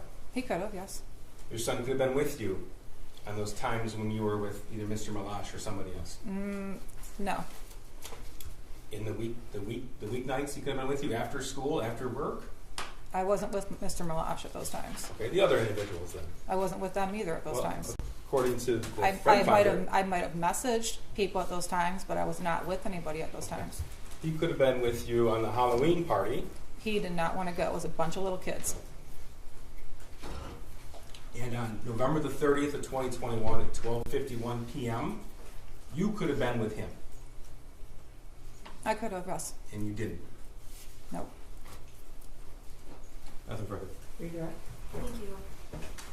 Mrs. Crumbley, I just have two areas of questions for you. Mr. Keys played some recordings. Who were you on the phone with in those recordings? And my dad. Okay, so you asked a couple of questions about calories, and then what was the other one? The child tax credit. Okay. How often did you speak with your dad? During the summer, it was every day. They went back to work. It was just on the weekends. They're both teachers. And how many hours a day do you spend with other people? Sometimes it's none. Sometimes it's when they walk by my cell, I'll talk to them. But I'm locked down 23 hours a day. I get 1 hour out by myself. I talk to my clergy lady legally, so I see her. Sometimes I talk to the church priest, or I'll talk to my attorney. But it's about the most human contact I get. So I guess one of my questions is, when you do talk to people, you talk about, are there more conversations than just those? Right, there are. Okay. And then that night on December 3rd, going into the 4th, after 11, there was one phone being used, is that right? Correct. Whose phone was being used? It was my burner phone. Who was using the phone? My husband was using the phone. Okay, were you also using it? No, I was using my other phone.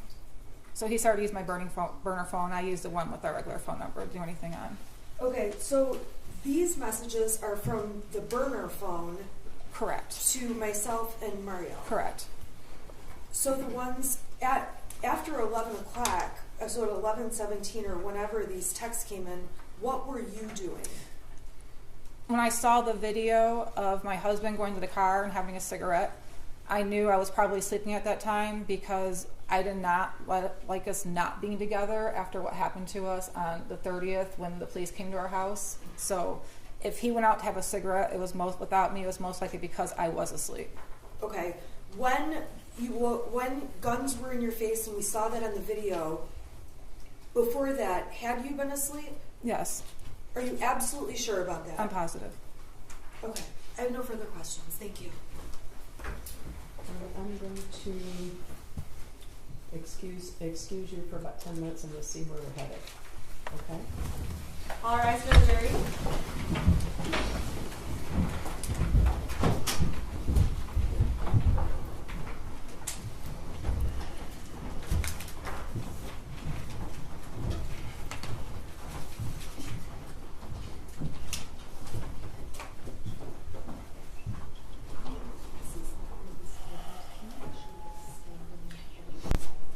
All right, you may be seated.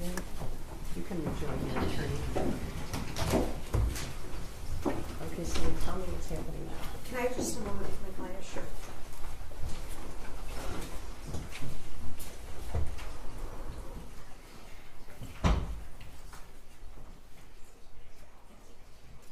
Your Honor, at this time the defense rests and we're ready for closings. Great. We are not at this point. We would need at least a 30-minute. Counsel said she had 2 other witnesses today, but we can be ready in 30 minutes. It was Mrs. Crumbley's parents. And those were very short witnesses, so. Well, that's fine, but I wouldn't know how long they are. I'm just. Okay. She said there were 2 more other I witnesses. don't have an objection to them having 30 minutes. I'm just saying we're ready to go to closing, which is good news. I'm not surprised because she was planning on resting, but she didn't tell us that, which is fine. But her client just testified to some things that we really do want to incorporate into our closing. So. Okay, well, that raises a couple of questions. One, okay, so you rest. Are you calling anyone in rebuttal? that's what I want to speak with the prosecutor about. One Judge. moment. In light of- Hold on. Sorry. Okay. I'm so sorry. This is 11. Okay, well, do you guys want to break to just? If Yes, we could, yeah. Judge. Okay, do. so That'd be they great. have a right to rebuttal, so I'm going to. Okay, things are changing a lot, sorry. Okay, so I'm going to allow them to have that discussion. Okay. But as I indicated yesterday, I think that we've been back and forth on jury instructions, and I submitted to you, I don't know, about 5 days before the trial, what I believe would be the final instructions after consultation with you. And there might be some fill-ins, there might be some things, so I need to know what those are. I make the attorneys sign in law that they agree to them before closing, so. Your Honor, just so I can make sure I have the absolutely most updated copy, Ashley, would you email it to me? Okay, yeah, we can email it to you a week and a half ago, but I we just, have I have it. so many files, We I have just it. want to make sure that I'm looking at the right one. We- And I think we do have it. I think we're actually good on those, so. I can I thought before we started we agreed upon the instructions. I recall that. Oh, we first did, day. but you know, sometimes. I just need to double check we pull out, like defendant not testifying, Right. like the simple things. Yeah, some small things can change, okay? So, did you get it?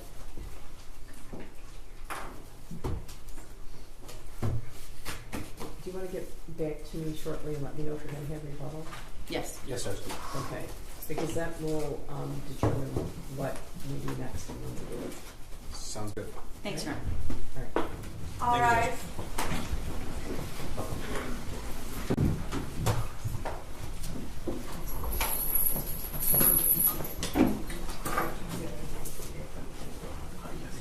Can you please be seated?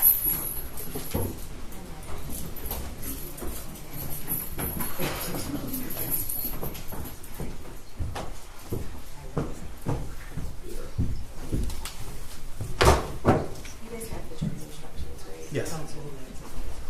Oh, sorry. I thought you were doing what I was talking about.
Your Honor, calling People v. Jennifer Crumbley, case number 222799990FH.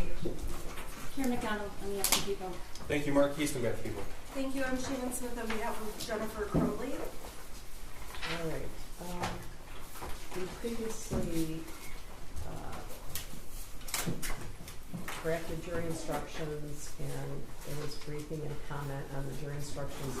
And I think it was about 2 weeks ago that I emailed a set of final jury instructions that I believe both sides agreed to. Yes. But I just want to briefly go over the instructions that we're giving, find out if there's any fill-ins, and then we'll have a final set of jury instructions. I'll provide these to the jury, okay? So we're going to give 3.1, 3.2. We're taking out 3.3. Yes, sir. All right. 3.5.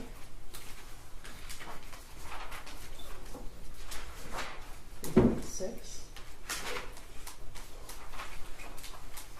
3.7.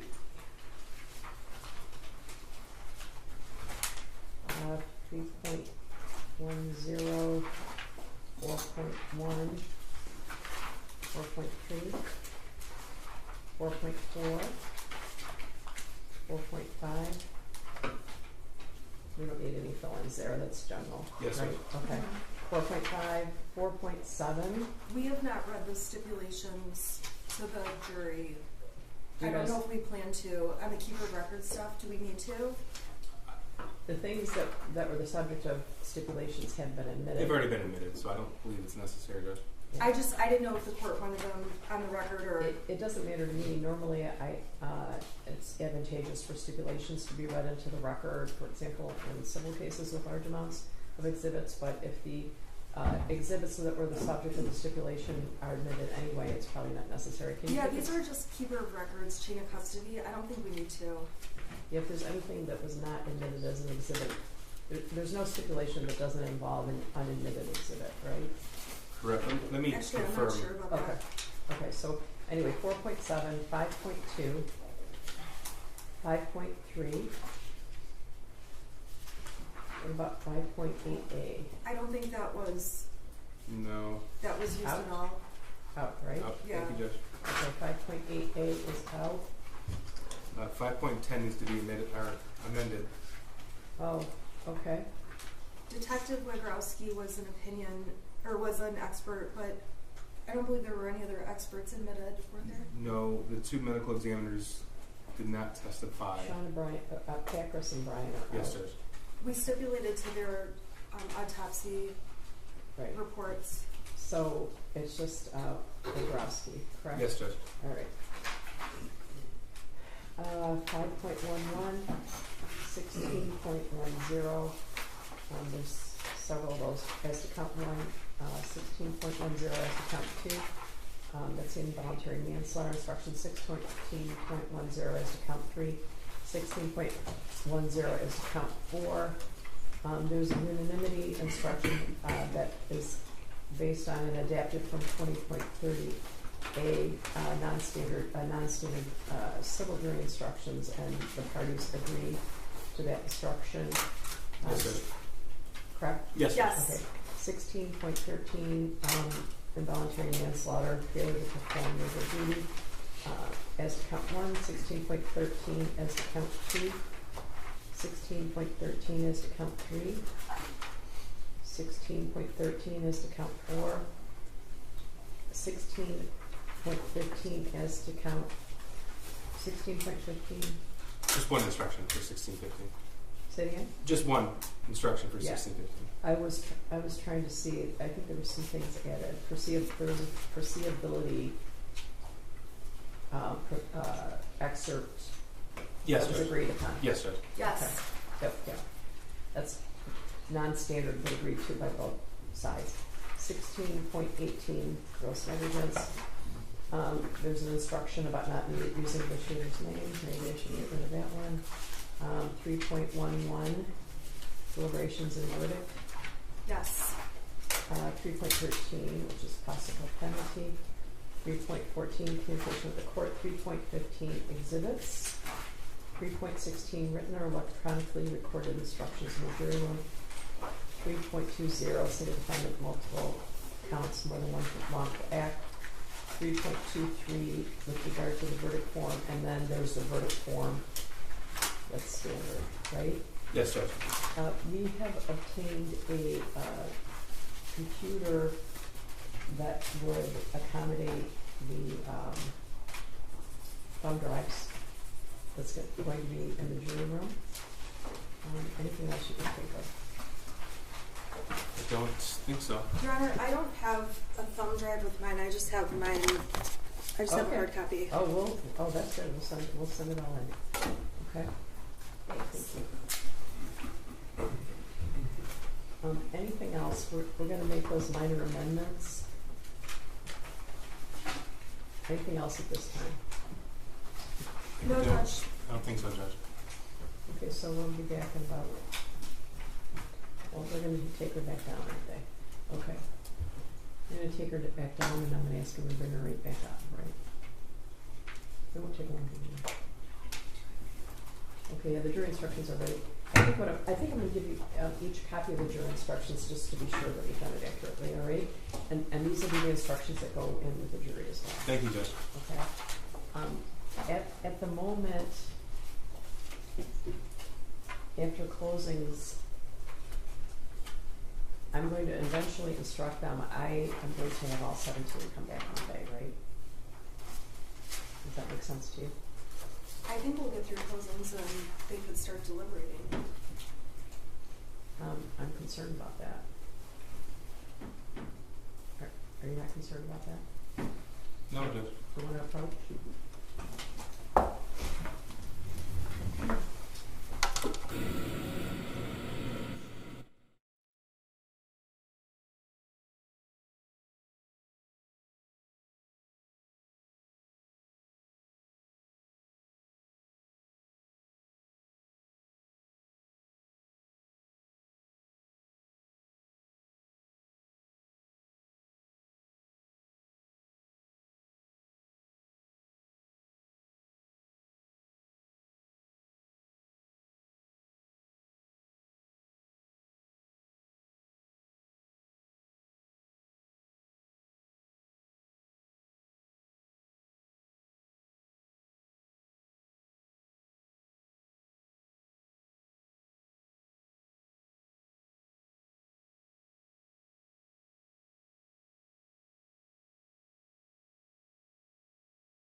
Well, if you came on.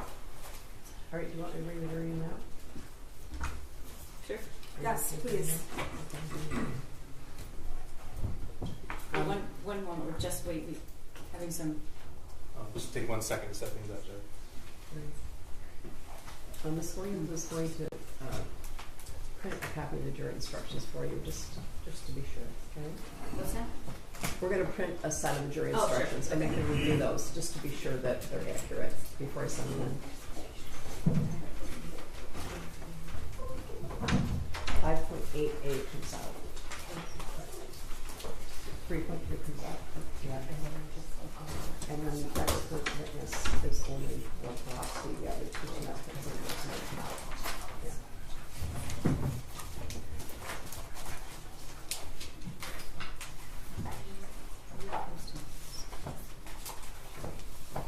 Okay.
Ladies and gentlemen, you may be seated.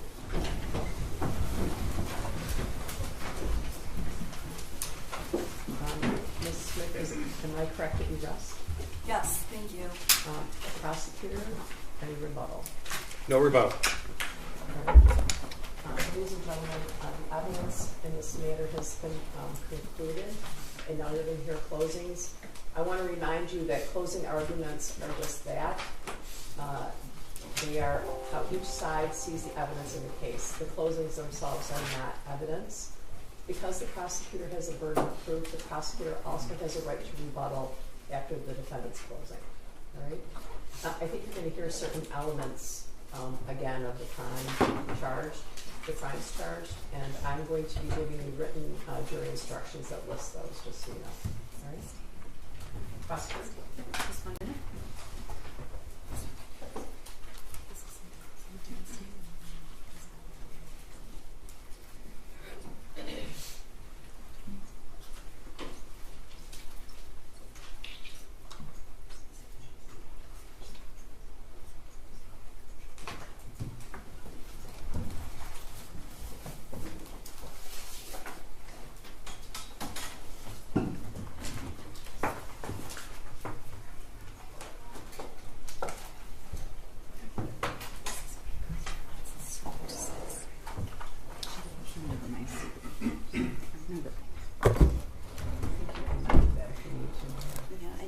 Seems like a good idea, but I don't know.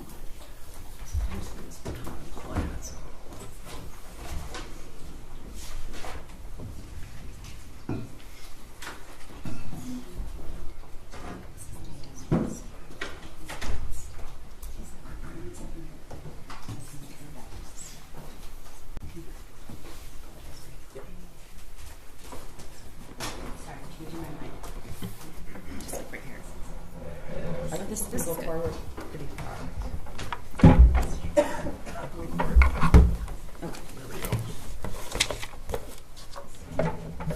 Can you help me there? Where would you like it?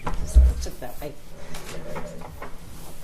You want it still facing this way? I want it like almost in front of the witness box. Sorry. Okay. Thank you. Good afternoon. We told you in jury selection it was going to be 3 weeks, and it's now been 2 weeks, so we're a little bit ahead of schedule. This is our time for our closing argument, and I'm going to spend some time going through the evidence, and I'm going to spend some time going through the elements of the crime. I want you to know that I have been watching you diligently, taking notes and listening. So what I'm not going to do is spend a lot of time repeating everything that was said from the witness stand, because I know that you all listened, and I also want you to know that I really appreciate that, and I know the court does too. I told you during jury selection that it wasn't going to be easy, and it was not easy. Listening and watching and thinking about 4 young kids being gunned down in their school is not easy. You listen to every witness, you examine the evidence, and I suspect that many of you feel the way that we do, that it's difficult. But we owe it to the victims and their families to say what really happened. And you've listened and you've done that. In our system of justice, we have different roles to play, and each role is different. There are people who think it's the prosecutor's job to convict people. I don't think that's the prosecutor's job. I think my job and our job is to present the evidence and the facts and tell you the truth. And telling the truth sometimes means showing you things none of us want to see, some of us don't agree with, some of us don't like. But I believe that that's my job. We don't pick or choose the very best things, because I believe that you should have the truth. And I believe that it's not my job, nor is it right, to sanitize what happened in that school that day. Because if we don't tell you exactly what happened, then you don't know all the facts and you don't know what the truth is.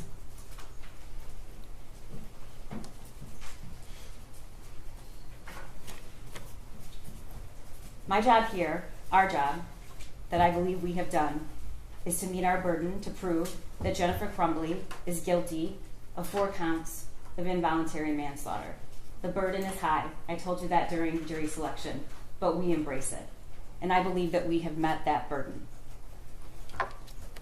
It means that you had to sit and listen to a lot of very emotional things, a lot of emotional people who sometimes aren't emotional, but we're emotional for this. Because what happened on that day, every single person in that building had never experienced anything like that in their entire lives. And I hope to God they never do again.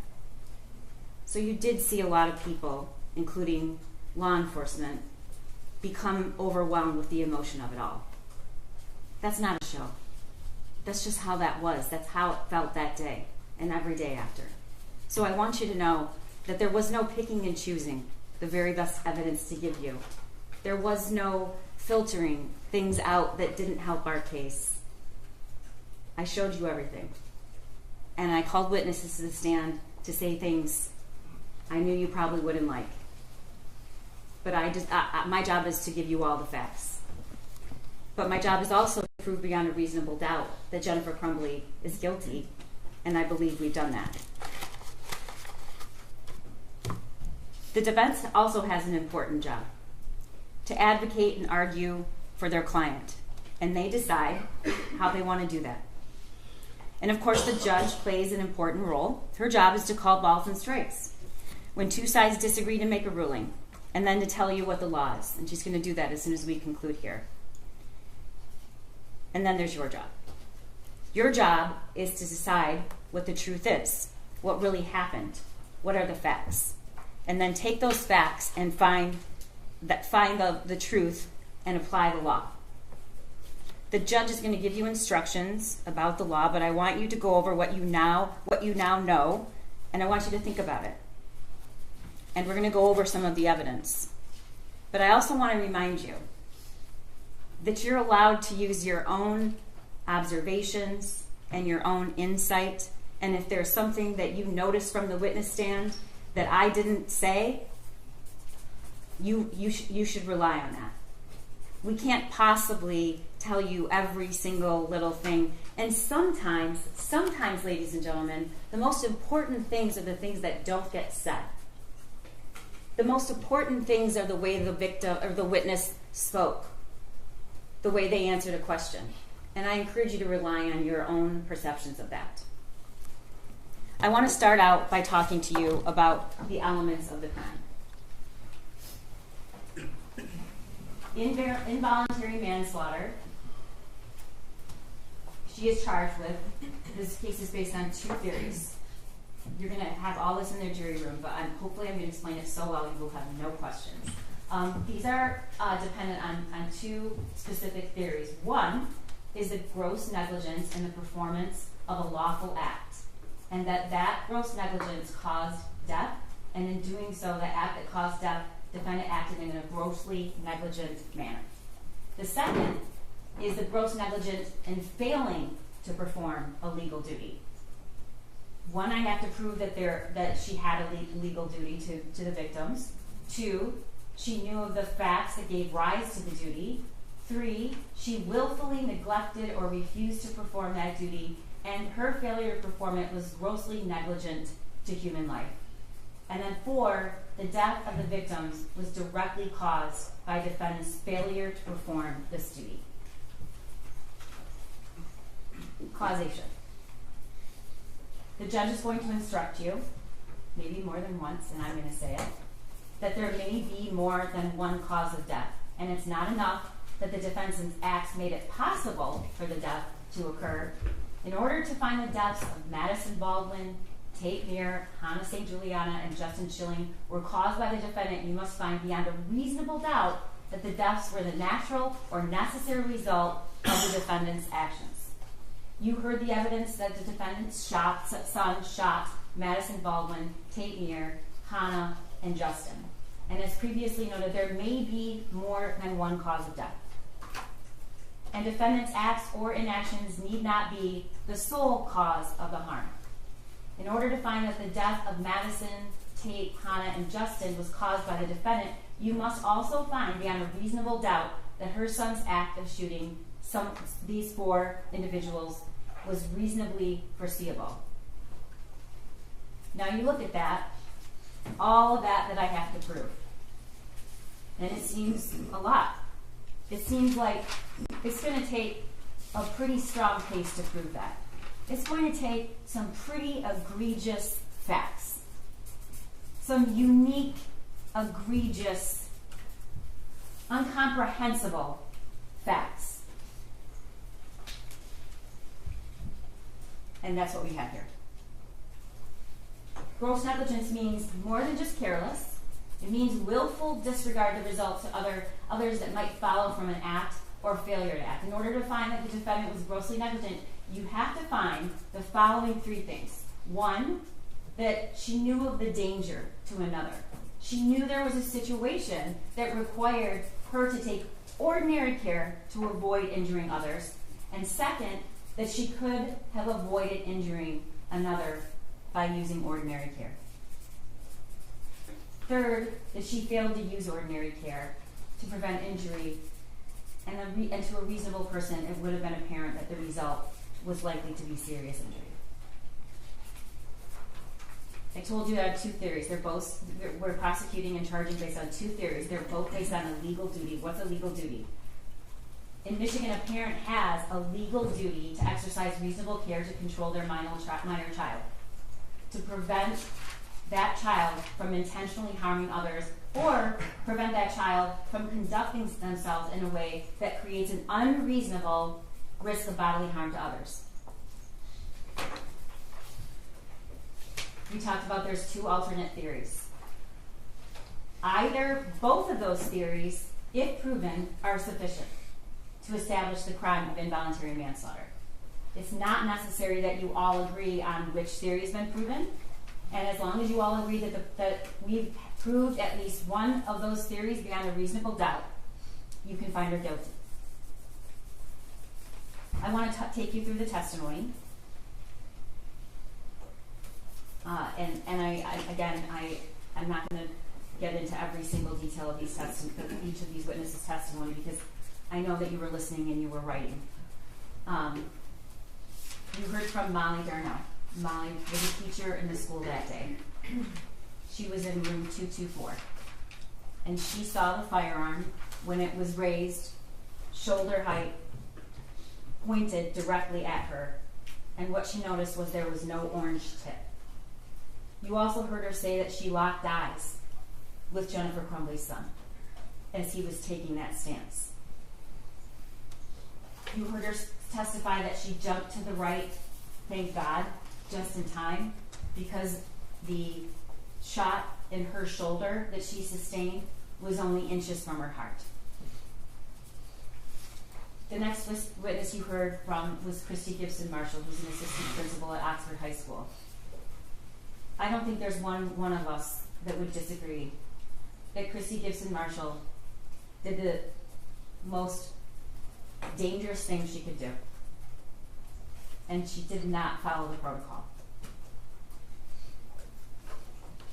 It's probably one of the most courageous things I've ever seen. She walked to the shooter. She saw a student on the floor.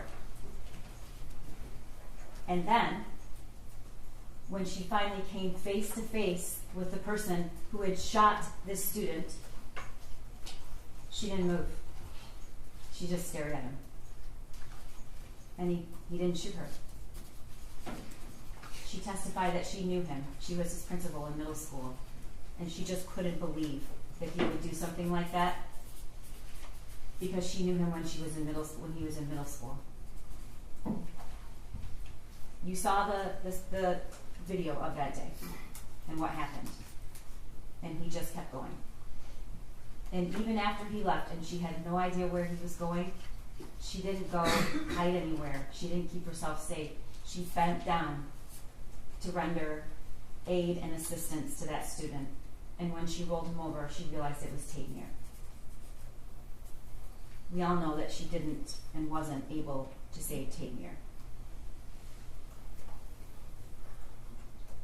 We heard from Cammie Batt, who sold the Caltech and the Derringer to James in June of 2021. She also sold the 9mm Sig Sauer to James with the shooter present on November 26th, the day after Thanksgiving.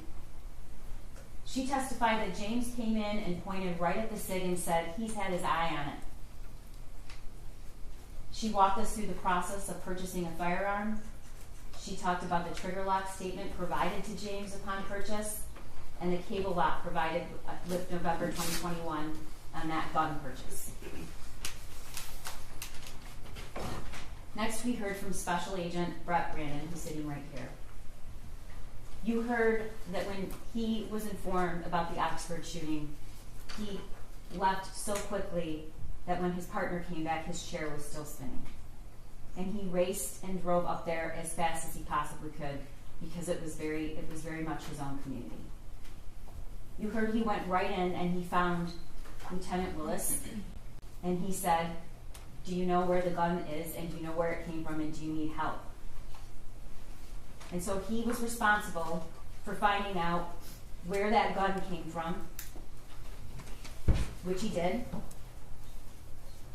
He was also responsible, because he chose to be, and watched the surveillance of the video and helped to prepare search warrants. And you heard him testify that as soon as he saw that surveillance video, the one thing that stuck with him is this is not an inexperienced shooter. This is a shooter that that is proficient with a firearm, knows what he's doing. Taking shots, a lot of people wouldn't. And what he did was start going to gun ranges and ask people to say, because what he was thinking was, who taught that kid to shoot? He must have been to a range, and he was right. And that's how the investigation led to where Jennifer Crumbley's son learned how to handle a firearm that eventually resulted in killing 4 students in Oxford High School.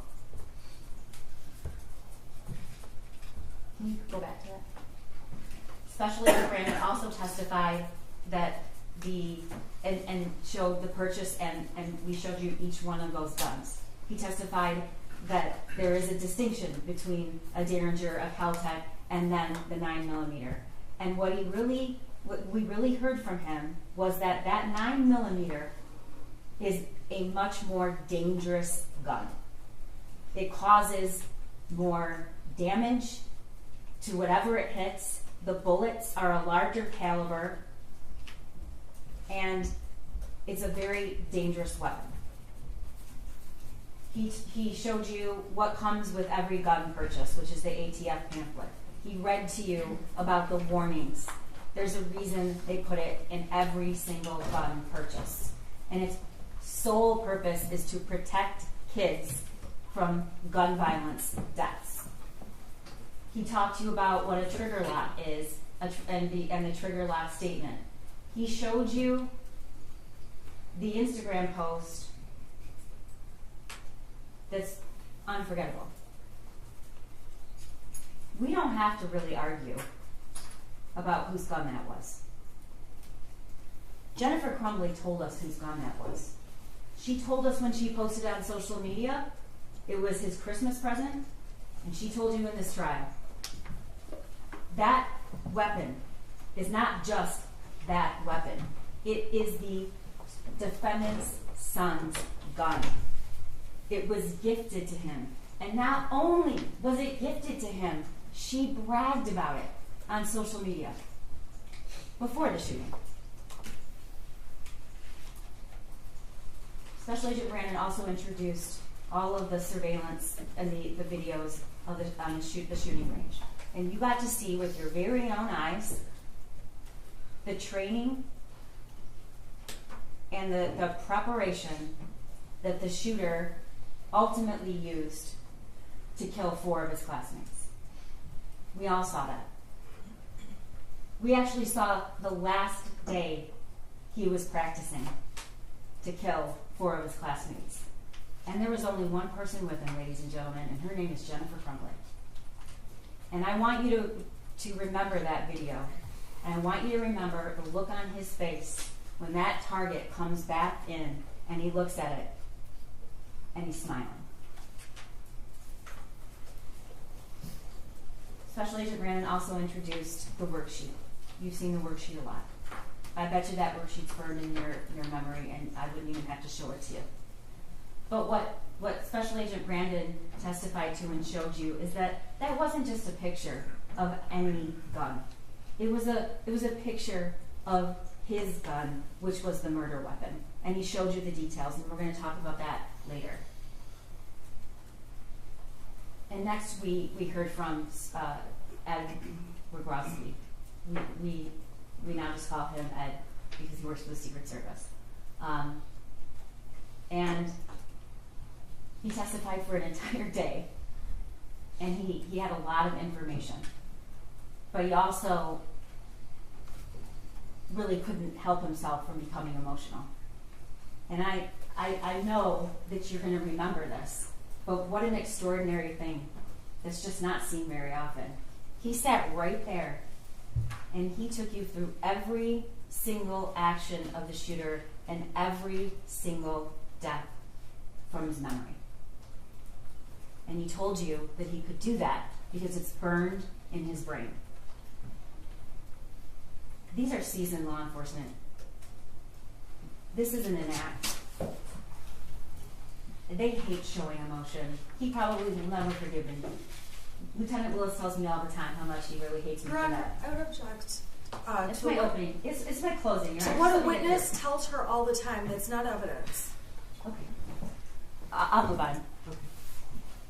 Nobody likes doing that. Nobody likes doing that. But it tells you something about what it was like that day. And despite what anybody will tell you, it is about the shooting. There are 4 counts of involuntary manslaughter. It's very much about the shooting. Because the shooter learned how to shoot and was given the murder weapon by his parents. And this parent is sitting here today on trial. Okay. You'll be able to review the evidence. It was a lot. But he talked to you about what cell phone extractions are. And because of the cell phone extractions, we have a mountain of evidence that you saw. And yes, it's a lot of data. But you know what else it is?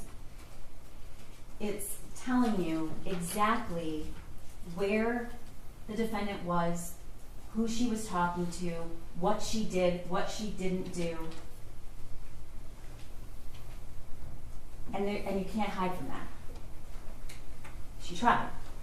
There's a lot of deleted messages, which are not coincidental. I don't think any of you believe that, but I'm going to tell you why they're not coincidental. He also talked to us about and showed you the messages between Jennifer Crumbley and her son. The messages between her son and his only friend. He introduced the voicemail that Jennifer Crumbley received the night before the shooting about looking up bullets. True. Pam Fine didn't tell her to call back. That's true. And she didn't call back because she didn't ask for a call back. We all know what she did do with that information. What she did do with that information is she texted her son, searching bullets. And we all know the phrases that we'll never forget. Did you show him your gun? This is the day before the shooting. Did you show him your gun? And the shooter responds, no, my God. LOL, I'm not mad. You just have to learn not to get caught.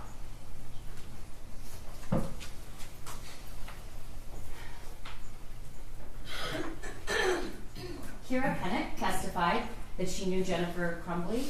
She testified about the amount of time that Jennifer Crumbley and James Crumbley spent at the barn. She testified about all the money they spent at the barn. Why is this important, ladies and gentlemen?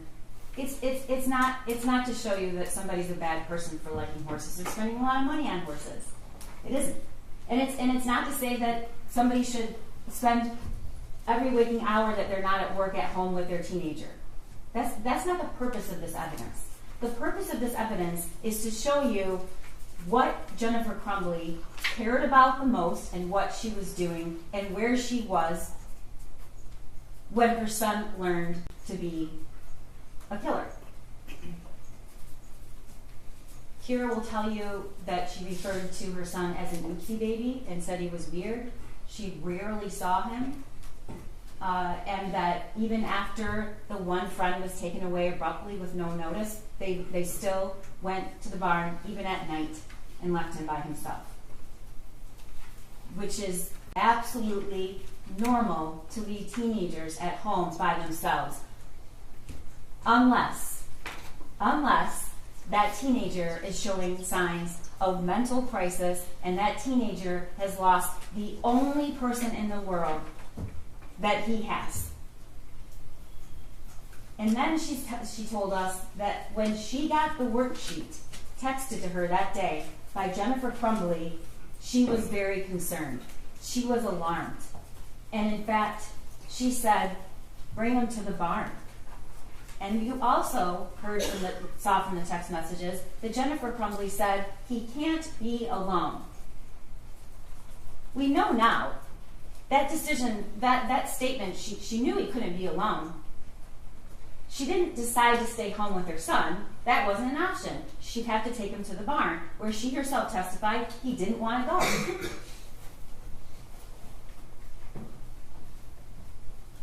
You heard from two people who were at that meeting that day, Sean Hawkins and Nick Ejad. I'm going to tell you right now that this is not an argument that the school did everything they should have done. I'm not going to say that to you. I'm not going to tell you that I like everything they testified to. I'm not going to tell you that I think it was okay they didn't look in the backpack. I don't think it was. But this is about Jennifer Crumbley's actions. And any attempt to make it about what these two individuals did or didn't do, like it or not, who did not have any of the information that was so jarring,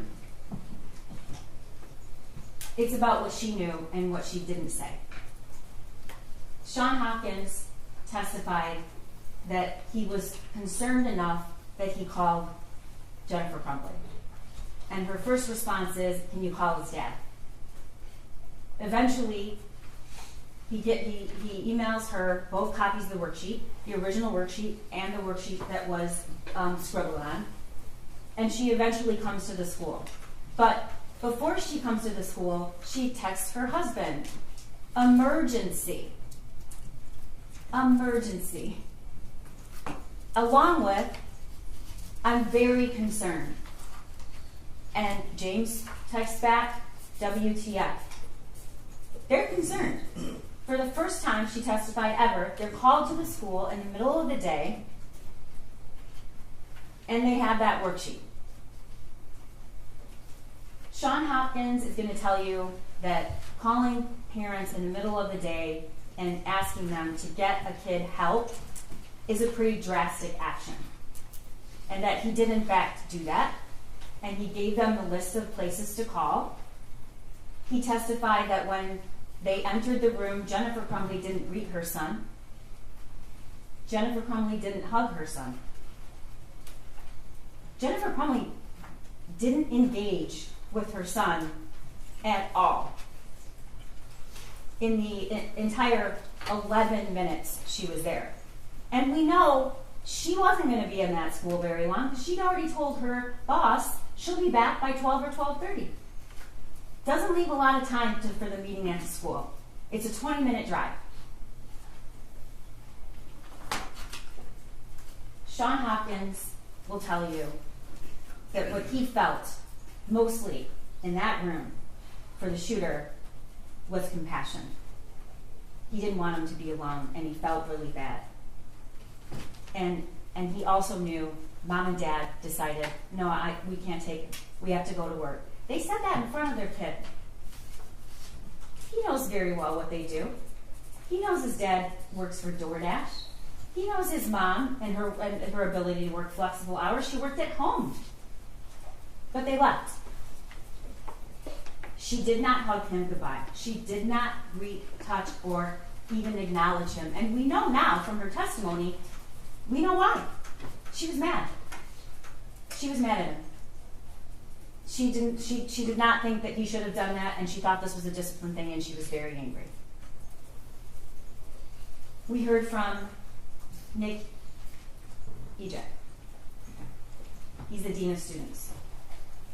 He also testified and corroborated what Sean Hopkins told you, which is that the meeting was called, they were concerned about a mental health issue. They told Mom and Dad he needs services. Here's a list of the services. And Jennifer Crumbley seemed irritated by it. In fact, when she walks into the room, she doesn't sit next to her son. She goes back here and stands. And that meeting ended with her saying, "Are we done here?" They're consistent about that. Nick Ejek testified he didn't think there was any risk.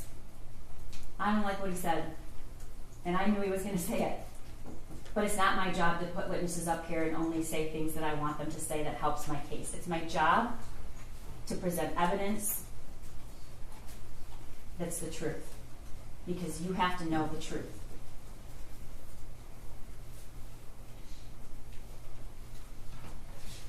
Sergeant Joseph Bryan is the first law enforcement that had contact with Jennifer Crumbley and her husband right after the shooting. And you saw the interview in the substation. And you saw the demeanor of the defendant. I want you to remember something. It wasn't even an hour. It was around an hour after the shooting took place. She's on her cell phone. She's looking to see if it's on the news, she said. We also know that there were deleted messages. We don't know when she deleted them, but we know there were messages deleted after the time of the shooting, from the time that the phones were seized later that night. He asked about the gun. And you heard what she said, what they both said. It was hidden. It was hidden. She read the text message. Oh, he said he loved me. And she reads the text message. And then she said, I texted him, I love you back. It was 49 minutes later that she texted, I love you back. And it was after she already knew that he was the shooter. She doesn't say what the text after that is. She leaves that out. The text after that is, Ethan, don't do it. She doesn't say, well, we were at the school, but he was also caught searching bullets that night, the night before. She doesn't say that, and I told him, don't worry about it, just don't get caught. She doesn't say that they had just purchased the weapon and it's not secure. What do they say? The very first time they are asked about what Jennifer Crumbley's asked, where was this gun? The very first time, what does she say? It was hidden. She does not say there was any locking mechanism at all, and neither does James. It was hidden. You're at the police station. Your son's in the next room. You know the murder weapon was the weapon you just purchased for him, and when you're asked where it was, you say it was hidden.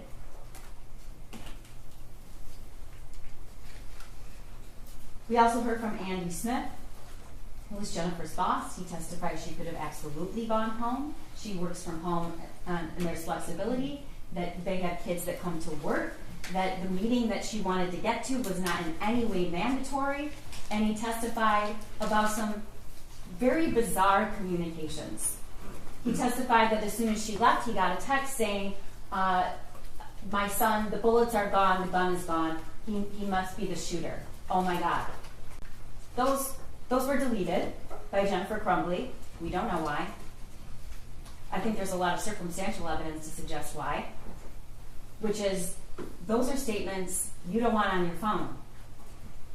And then, not 3 hours after her son shot and killed 4 people, and he's already in custody, and it's already clear that he is probably never, ever, ever going to be out of prison for the rest of his life, she's texting, "Don't judge me based on what he did. I need my job."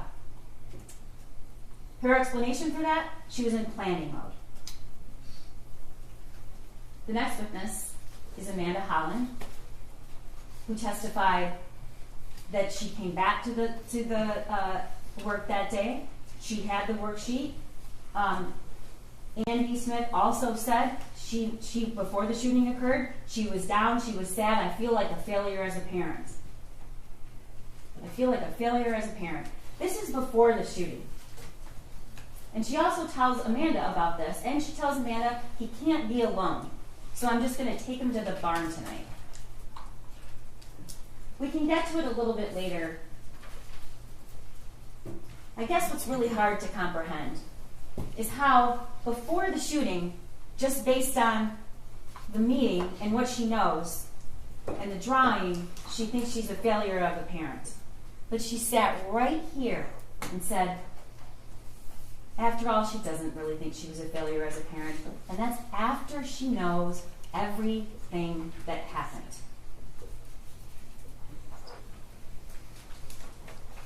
Detective Adam Stoyak executed the search warrant at the defendant's home. I want to make it really clear. Jennifer Crumbley is not being charged with involuntary manslaughter because she has a dirty house. That's absurd. And you can see pictures so we can prove that she didn't have her house clean. I don't care if her house is clean or not, and I don't think you do either. Those pictures are shown to you because that is where the shooter lived and it's where she lived. And you saw his 2 bedrooms. There was barely a place for him to sleep. The testimony shows he had no person in his life after that friend left. He was not in a club. He was not in sports. He wasn't working. When I see those photos, what I think is, 2 rooms that were completely filthy, dusty, covered with clothes everywhere. But then, I think, what? That is where he spent 99% of his time. It's where he ate Thanksgiving dinner, just days before the shooting. The search warrant photos were also shown to you so you could understand where these guns were stored. We have a pretty good idea that the Kel-Tec and the Derringer were in what's called the gun safe. The lock was 000, but we know that they were kept there. What do we know about the SIG, the Jennifer Crumbley's son's gun? We know that there was a box on the bed and the ammunition next to it. This is the box. This is the box. I'm sorry, this is the thing. Can you get the other box? He's going to show you in a minute. This is the box of the Kel-Tec, which was found with this cable lock inside of it. Where she kept the other guns? No. I'm sorry, is that the box or the case? Is that the box or the safe? This is the box. What's the box? It was in the kitchen, in a cupboard, down in the But cupboard. the empty box was in the kitchen, right? I don't. What exhibit Your number Honor, is that? this is my closing argument, and I would just like to finish, please. Sure. Can you tell us what exhibit number it is? Yes, it is 35. Go ahead. This was found in the kitchen. Inside is the cable lock. This was found on the end of the defendant's bed. Special Agent Brandon showed you what it's like to open this up and close it. You hear that clap? It's not an easy thing. So what this was laid out on the defendant's bed, and the bullets are right next, the box of the ammunition is right next to it, empty. the story, one of the stories that is told by Jennifer Crumbley is he must have come in there when they were sleeping, because she was in that bed all night long, and they left after her. Except that the ammunition was in the box. Taking it out and leaving the box while your parents are sleeping doesn't make a lot of sense. And it doesn't make a lot of sense that this was taken, the weapon was taken out of this case with no one hearing while they were sleeping. And you are allowed to use your own common sense. He also testified about the search warrant. He testified where this cable lock was found, and he testified where the case and the box was found. And he testified where the gun safe was found. It was not, unlike what Jennifer Crumbley alleged, stored separately from the ammunition. It was actually right next to the ammunition. In a gun safe, the other two guns with a combination 000. Sergeant Peschke arrives at the scene, doesn't know anything about the Crumbleys, doesn't know that they've already been to the substation, doesn't know that they were at the school that day. He's there and was ordered to be there to keep the house safe while they are waiting for the search warrant. And in doing so, he needs to keep the defendant out of the house. She goes in the back of the car, and you saw the video. She now tells Sergeant Peschke she actually never really looked closely at that worksheet. Now that she looks at it, it might be disturbing. We know that's not the truth. The question is, why is she lying? She says that the .45 caliber gun used at the school, and he asks us it was, and tells him no, it was a 9mm. The other is a .22, I think. She said that they had a fight the night before with her son over grades. And she says, so we told him, no gun range, no phone. Those are his trigger points. Ladies and gentlemen, that phone was never taken away from her son. We know that. We know that because he had it the night before, and he had it at the school. We know that because when Jennifer Crumbley was asked about it, and asked, when did you take this phone away? We know that he made that video in that shed about the school shooting with his phone at 10 o'clock.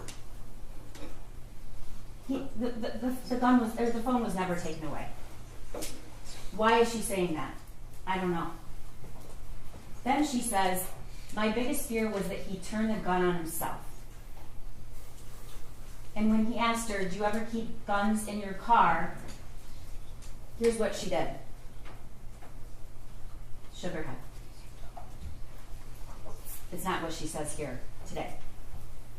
Next, we heard from Bob Patelis, who processed the scene. And you saw those pictures, and they were hard to see. He told you that there were 32 fired cartridge casings. He collected all that evidence, took all the photographs, and recovered the murder weapon. Lieutenant Marsban was also at the school that day, and he testified that he picked up the phone and saw the screen and saw that the last text was, Ethan, don't do it, from Mom. He executes search warrants for all of the devices and the home and sends a team, including Officer Peschke, to secure the house before the search warrant is executed, which is what they do. He testified that when he went into the house, he finally got there and he needed their phones. And he testified that Jennifer Crumbley said, no, I don't want to give you my phone. I'm not giving you my phone. She finally relents because her husband said, is when he described how he had to identify the body of Hannah in Madison that day. Dave Hendrick is retired, but he's the former sergeant in charge of the fugitive apprehension team we call FAT. And his job, his only job, when he was doing that, is to find people who have felony warrants and haven't turned up. He has a lot of ways to figure that out. But he was asked to find Jennifer and James Crumbley to make sure they turn themselves in. But one of the other primary goals he has is that they turn themselves in safely. And she was given every opportunity to do that, and she did not. I want to talk to you about something. The judge is going to instruct you that you can consider flight. It's not an element to the crime. I don't have to prove that they fled. The reason we introduce this evidence is she's going to instruct you that you can use that as a sign of consciousness of guilt. What do you do if you know you've done something wrong? You can use that to show consciousness of guilt. And we're going to get to it, but I believe we have shown that beyond a reasonable doubt. He's going to tell you that the defendant, with her husband, immediately began to avoid detection because they're pulling cash out. They're pulling cash out of their son's bank account. They're pulling cash out of their bank account. Where's their son during this time? He's at Children's Village being arraigned with this court-appointed lawyer, where they had the opportunity to go see him, where they had the opportunity to go to that arraignment, and they did not. Because they never even went, they fled their house and went to a hotel, and then they ended up at an extended stay, and that is where they ultimately left one of the Kias, backed into a parking space. He's going to tell you that he eventually did apprehend the defendant. You've heard a lot about that. And he's going to tell you that there were hundreds of law enforcement officials on the scene when she was apprehended. Luke Kirtley, I know you will not forget him, coincidentally knew a lot about cars, and coincidentally pulled into that parking lot right about the time, and coincidentally had just seen the wanted poster, he called it, with a description of the cars and a photo of the defendant. And coincidentally thought, maybe that's the car. And you watch the video where he goes around and he sees the license plate and he plays it cool and slowly walks into the building and then makes the call to 911.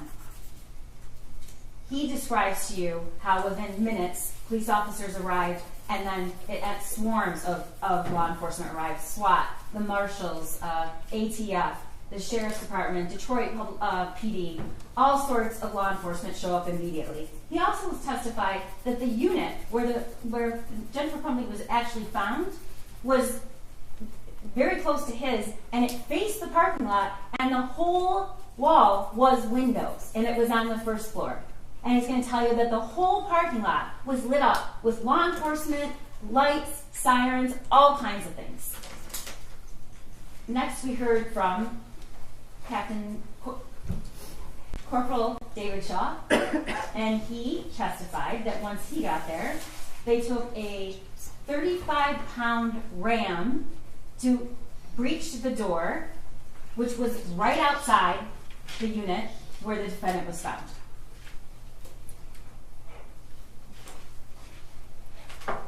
We heard from Brian Deloche. Also, didn't love a lot of things he has to say, but you deserve to know the truth. And the truth is, like it or not, this is who Jennifer Crumbley spent her time with, and she told him that morning, the gun's in my car, and I'm afraid my son's going to do something stupid. Before the shooting, the same day. You've also learned that although their Facebook thread in general was always deleted, after the shooting, it remained, except she deleted, not unsent. Rely on your own memory about what that testimony was. Those were not unsent messages, they were deleted, and you heard Ed Rogrowski tell you that. But these were the two that were deleted. On the run again, and we're fucked. William Freer testified what was found in the building and the art studio where Jennifer Crumbley was found. You saw the photographs. You learned that there was a little over $6,000 in cash, You learned where the phones were found, and the cash, and the purse, in the plastic tub, in another plastic tub with a lid on it, feet away from where the mattress was, and there are other things where you learned all those phones were off. He also testified what else was found. Booze, orange juice, ice, and avocado, bananas, socks, blankets, and that is the room where Jennifer Crumbley was ultimately apprehended. You heard from Lieutenant Willis, who was the officer in charge. He told you what it was like in the school that day. He described the autopsy protocols that were done and how each of those kids died and where they were shot. He told you that both Justin Schilling and Madison Baldwin were shot in a contact wound, which means the gun was either very close or actually touching their head. He showed you the video of the shooting. And again, this is not to incite emotion. The video of the shooting shows Jennifer Crumbley's son taking a stance he clearly knew how to take and was trained to take. And you watched his demeanor and the calculated, cold way he proceeded through those hallways looking for people to shoot. You saw the surveillance of how he ultimately surrendered. Walked out after executing Justin Schilling, laid the gun on a wastepaper basket, laid it safe, took the magazine out, and surrendered. He showed you and introduced the bank records that show you what they were doing after charges were either very soon coming and after they were announced. And he showed you an in-car video of Jennifer Crumbley and her husband, who just a few hours after the shooting embraced, kissed, whatever happens, I love you, don't say anything to the police.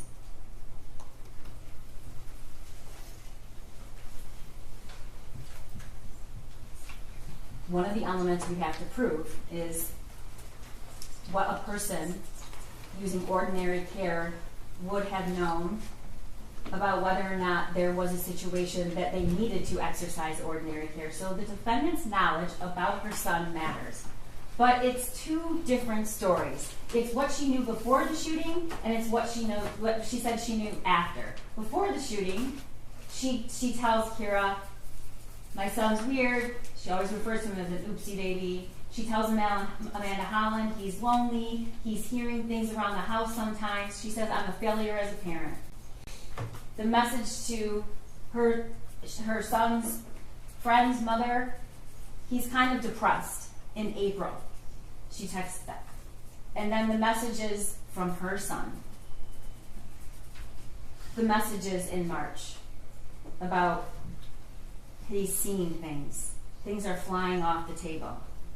Now she wants to tell you that was just a joke, but I think you really need to consider whether a 15-year-old boy is going to text, could you at least answer me or reply to my text, as a joke. And we know there were no replies. There were missed calls. He called her. There were no replies. And she told us why. He was just messing around. But after the shooting, in the in-car, we hear her say, he's never been in trouble. He's never done anything. He's never done anything wrong. He's a good kid. Also in the in-car, I never even thought like he would have any mental issues. Like he never exerted any type of anger. He's never exerted anything. He's just like one of those mellow, laid-back kids. In the substation, he's never done anything. He's never done anything bad. After the shooting to Brian Malone, she's never done anything wrong.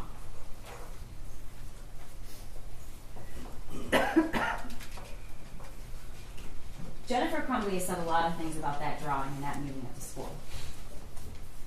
She sent the drawing to James, and Kira and Andrew, as I said before, with the call now, emergency. She told Kira he couldn't be left alone. She tells Andy she needs to get him counseling, and she tells Amanda that the drawing was really scary. She agrees.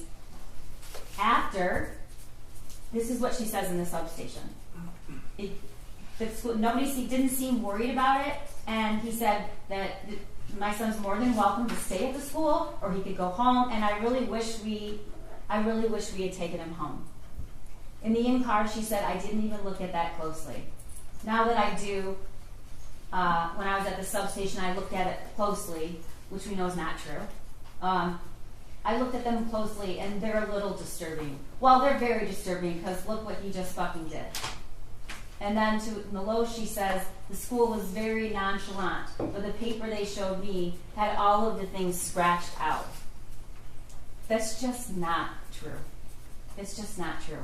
And you don't have to believe me, because we have evidence it's not true. And you heard it.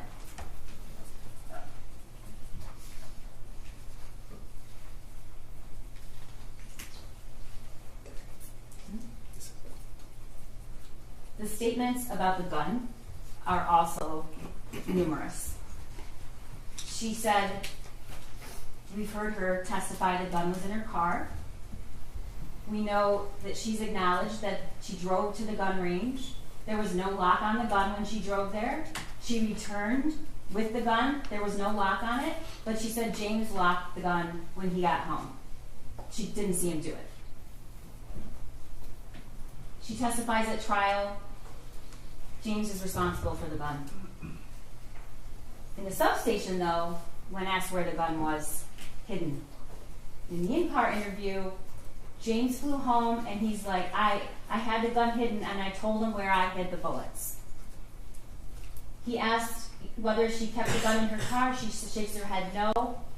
And she tells Meloche, after, the next day, we had the string lock on it that came with in the case. Everything was secured, not loaded, bullets stored separately. Oh my God, oh my God, oh my God. That is not what she says in the substation. Jennifer Crumbley begins distancing herself from her own responsibility about the gun. You heard her testify that they wanted to get the gun. It was my son and my husband. My son did a lot of research on the gun. I guess when I was shopping. She doesn't say she didn't know. She doesn't say that she didn't approve. She says it really interfered with going to get Christmas trees. That was what she was upset about. And she said it's James's responsibility. However, as I've shown over and over, at the substation and in the car, it's we. It's we take him to the range. It's our hobby. We go to the gun range. That's what we do. We just got him this gun. Sitting here today, it's all James' fault. It's not hers. And then, of course, the statement that we don't really have to question whose weapon it was. Jennifer Crumbley posts, Ethan and James Crumbley both got handguns this week, testing them out at the range. That's in June. The evidence really shows that the shooter owned 2 guns. But for sure, she acknowledges Mom and Sunday testing out his new Christmas present.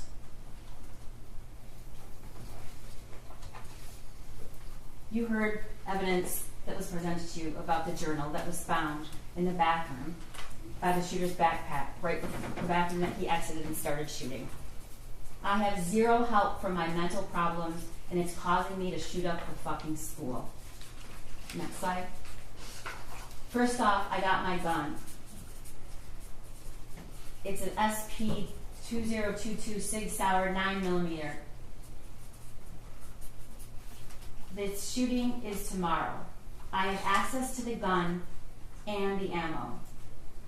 I am fully committed to this, so yeah, I'm going to prison for the rest of my life, and many people have about 1 day to live.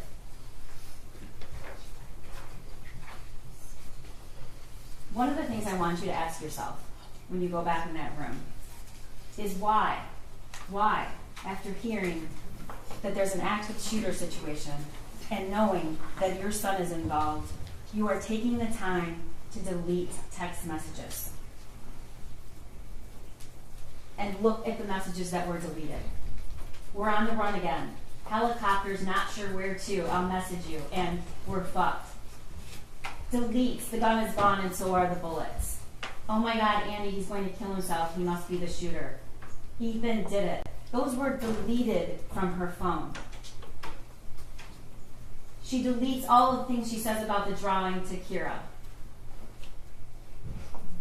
including making sure that she still was going to get her lesson that night. This is the timeline from when in March, which you've heard a lot of testimonies starting in about March, was where we first have evidence that he was struggling, he was hallucinating, he was seeing things, and he wanted her to text back and she didn't. We know that he had some incident, and he said that the mental breakdown in April. You saw text messages between James and Jennifer saying, did he say anything about last night? He woke up in our bed, he didn't know where he was. We don't know what that was about, but we certainly know that that is not evidence of somebody who is completely fine and stable. In fact, lots of messages from Jennifer Crumbley saying, I'm worried. I'm worried he's going to do something stupid. In April, she texts her friend that she thinks he's depressed. The Caltech and the Derringer was purchased in June. They go to the shooting range in June. They go to the shooting range in August. They go to the shooting range in September. And then in November, they buy the Sig Sauer. And we see the shooting range that Jennifer Crumbley went to with her son, testing out his new Christmas present. Here's what we learned Jennifer Crumbley did after the shooting. As soon as they took her phone, they bought burner phones in Lapeer at 8 o'clock the night of the shooting. They checked into a Holiday Inn Express that night in Lapeer. They then left and went to an extended stay in Auburn Hills, which Lieutenant Willis testified was almost across the street from the police department. Upon learning that charges were possibly coming, and the same day charges were announced, they leave that hotel and drive to Detroit. They withdrew $2,000 from a Flagstar bank on December 2nd. They drive to Owasso, an hour away, she says, because we just didn't want anyone to recognize us, to buy replacement phones. She texts that she's on the run again. Helicopters are not sure where, I'll message you to, at 7:31 a.m. on December 2nd. She texts on December 2nd, we're fucked, at 2 o'clock. On December 3rd, at 4:59 a.m., she texts, I'd rather die than go to jail. Then she withdraws $4,000 from another Flagstar on December 3rd. She checks out of the extended stay on the 3rd and drives down and arrives at Bellevue at 10:58 on December 3rd. You heard what happened. You heard her testimony. The facts do not support the story that Jennifer Crumbley told you. They just don't. There is no possible way, and Luke told you that, and so did Corporal Shaw, that you could be in that building with that many law enforcement and not know that somebody was there. And we don't even have to use that testimony, ladies and gentlemen, because she texted herself, I think we're caught, we're laying low. She texts that, we find out, and this is evidence we got this morning. She texts that after she's already said she took 4 Xanax and went to sleep. Now you saw that video. You saw that video. All those people, for over 2 hours, they're sleeping, and even when they come into the room, they still don't even act like they get up. It's just not true. And we know it's not true because they'd already taken steps. She had hidden the phones, powered them down. separate from all the other things they had, with the cash.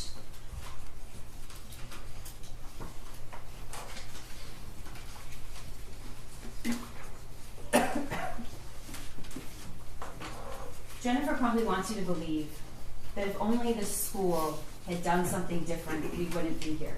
If only the school. Well, let's talk about what she knew that no school employee knew. She knew about the text messages in March that he was about a demon, throwing bowls, clothes flying off the shelf. She knew about the March 18th incident of waking up in his parents' bedroom and like he had way too much to drink and asking why he was in their room. She knew he had previously asked for help and to go to the doctor, and she laughed at him. She knew there were multiple guns in the home. She knew her son had been gifted a gun just a few days before the shooting. She had posted it on Instagram. But apparently, it's absolutely fine for all your Instagram friends to know that you got him a Christmas present with a 9mm handgun, but it's not okay or relevant to the people sitting in that room with that drum. She knew that that gun looked identical to the one in the drawing. She knew that the gun was accessible to him. She knew it wasn't stored properly. She knew that he was proficient with the gun. She knew he had access to ammunition. And she knew that her son was upset the night before. Now, Dad says he was locked out. She told Amanda Holland he got locked out. She doesn't acknowledge that. She does acknowledge that he did leave the house that night because he was upset. And we all know what he did. We all know what he did. He went to that shed and recorded that video. I object. That video did not come into evidence. Okay, it is in evidence. It's Okay. not. You're right. That's true. Let's go back to the elements. Ordinary care. What ordinary care, the smallest, tragically smallest thing she could have done to prevent this? She could have stopped at home on the way back from the meeting. She goes right by her home to see where the gun was.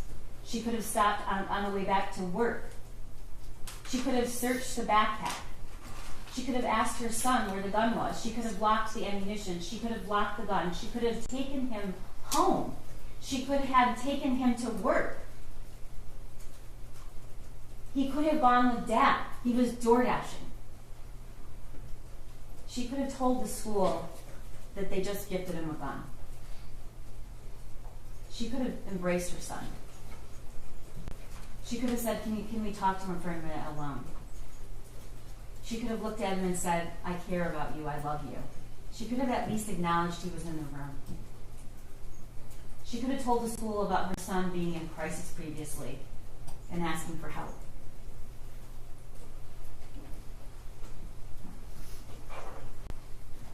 Ordinary care would have included all of those things. And the tragic part about it is none of it was hard. None of it. The smallest thing, just the smallest thing, could have saved Hannah and Tate and Justin and Madison.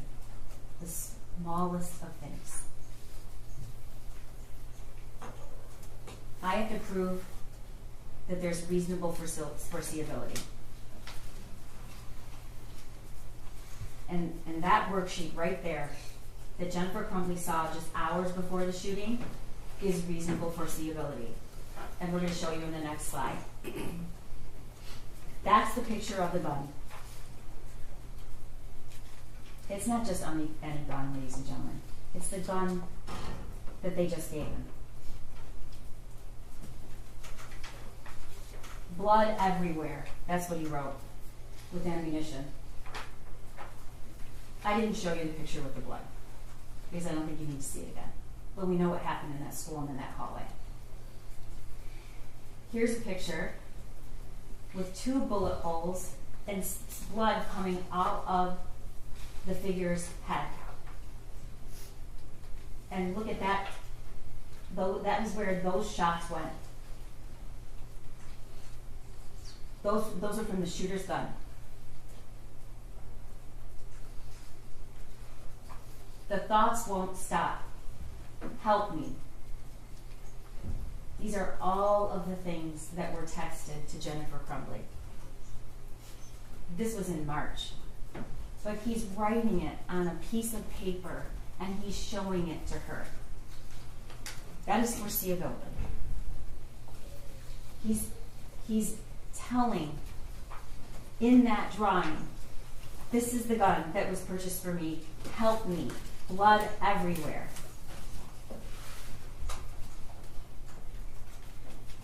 The world is dead. I know you won't ever forget the video, but if you look at the defendant's son and see that there was no emotion, none.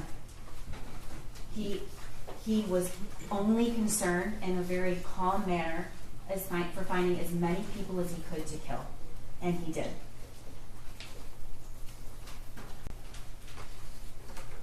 My life is useless. These statements from the defendant's son are just heartbreaking. I asked my dad to take me to the doctor yesterday, but he said, just give me some pills and told me to suck it up. Like, it's at the point that I'm asking to go to the doctor. My mom laughed when I told her, but I am having bad insomnia right now. I need help. I was thinking I could call 911 so I could go to the hospital, but then my parents would be really pissed. Like, I am mentally and physically dying.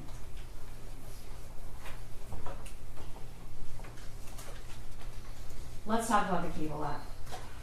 Jennifer Crumbley says that the weapon was used, but it was locked in a cable lock that came with the case. This cable lock that came is the cable lock that came in that case with the SIG. It's never been opened and it's never been used.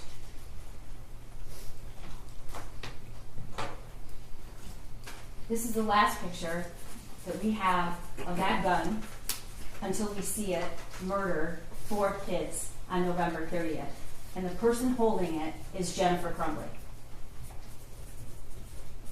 She's the last person that we see with that gun. She's the person that said it was in her car, then she said it was in her house, it was her husband's responsibility, it wasn't hers. That's what she told you.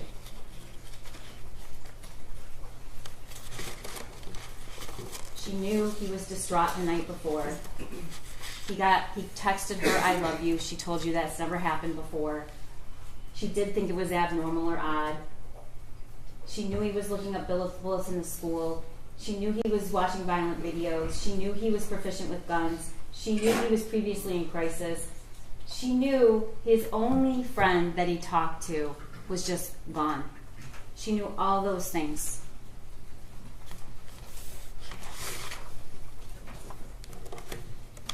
And then her own statements, ladies and gentlemen, when she took the stand. She testified that when she's looking back, she still wouldn't do one thing different. Not one. Not any of those tragically small things. Even now, she told you she wouldn't do anything different. And then she also told you that we took his gun away. You heard her say it. And then she said she doesn't think of herself a victim, but she has lost everything.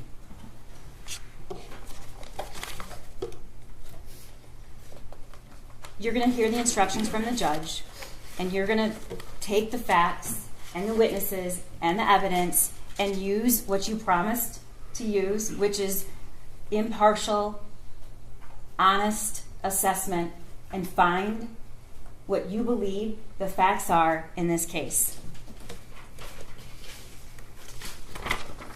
The flight, evidence of the flight and what they did after is not an element I have to prove. But what does it show? It shows the minute this shooting became public and ended up in the paper and the media, Jennifer Crumbley started telling a story, and then she ran. And she didn't run just because she was selfish, ladies and gentlemen. She ran, and she started deleting text messages, and she started telling a different story because she knew she had done something wrong.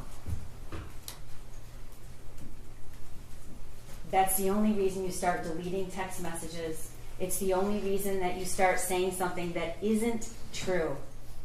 It just isn't true. Jennifer Crumbley drove to Detroit with a bunch of cash and 6 cell phones powered off. You can consider that as consciousness of guilt. Everything she did from the time she found out that there was an active shooter and had the 10-minute call with her husband. They both say they went right, he called 911 right away. He did not. He talked to his wife for 10 minutes, over 10 minutes on the phone before he called 911.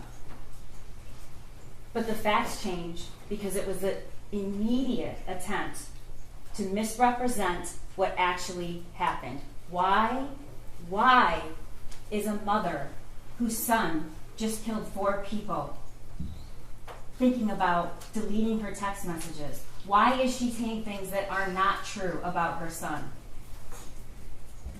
Why does she care about her job? Why does she care about her horse lesson?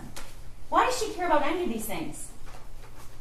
Because she knew she did something wrong. And she's deleting all of those things because she wants you to believe that she's somebody she's not. And you know what she's not?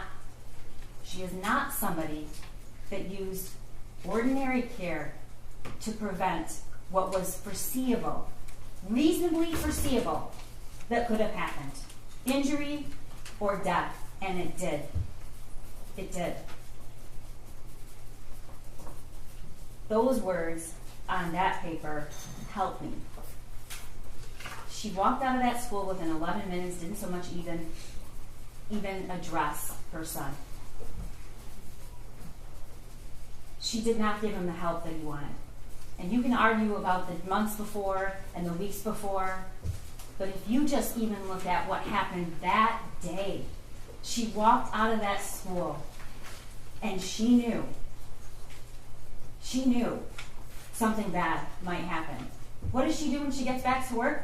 She all of a sudden texts her son, "Are you okay? You can talk to us." These are the actions of somebody who was worried. She was worried and she was concerned and she was panicked until after. And then it's a different story. Why? Because she knew she had done something wrong. She walked out of that school when just the smallest of things could have saved, could have helped Hannah and Tate and Madison and Justin. Just the smallest of things. And not only did she not do it, she doesn't even regret it. We have proven beyond a reasonable doubt that she is guilty of 4 counts of involuntary manslaughter. It's a rare case. It takes some really egregious facts. It takes the unthinkable. And she has done the unthinkable. And because of that, 4 kids have died. So I'm asking you to go back when you hear the law, review the evidence, and find her guilty, because we have proven her guilty. Thank you. Thank you. Your Honor, I am ready to go, and I will, but I'm going to need to use the bathroom halfway through if I start now. Can I have like a 3-minute bathroom break, literally? Do you guys want a break? Okay. So we're going to take about a 5-minute break, and then we'll do the intense council closing. Okay? All rise for the jury.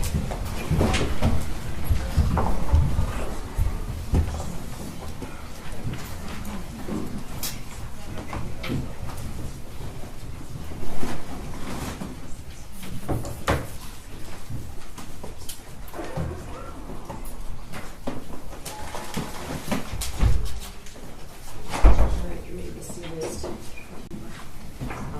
I don't want to pressure anyone to even if they're closing, but both sides have asked me for the jury delivery today. I'm gonna talk to the deputies. I'm not positive that's possible. I'm not positive it's possible. Okay, I'm gonna run to the bathroom. Thank you.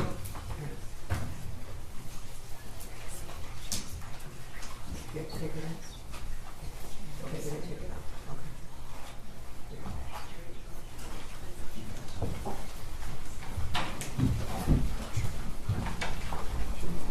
You can remain seated. Everyone can remain seated.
Your Honor, calling People v. Jennifer Crumbley, case number 222799990 FH.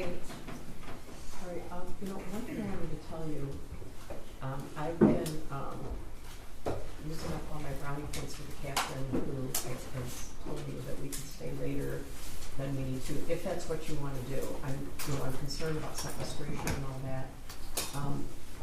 When we pick 5 alternates, I'm going to put 5 alternates in another jury room.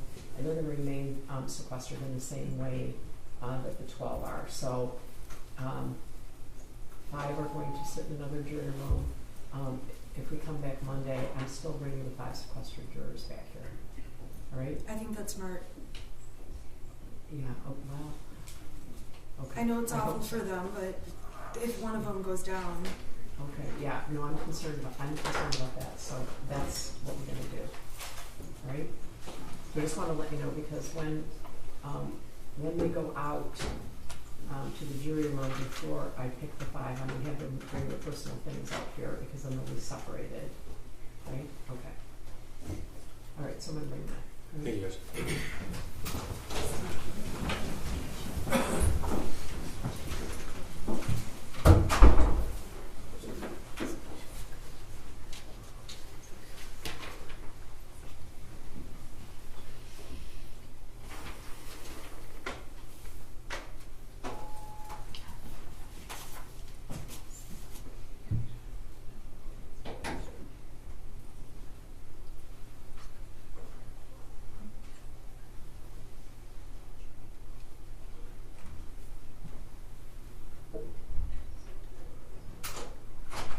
All rise for the jury. All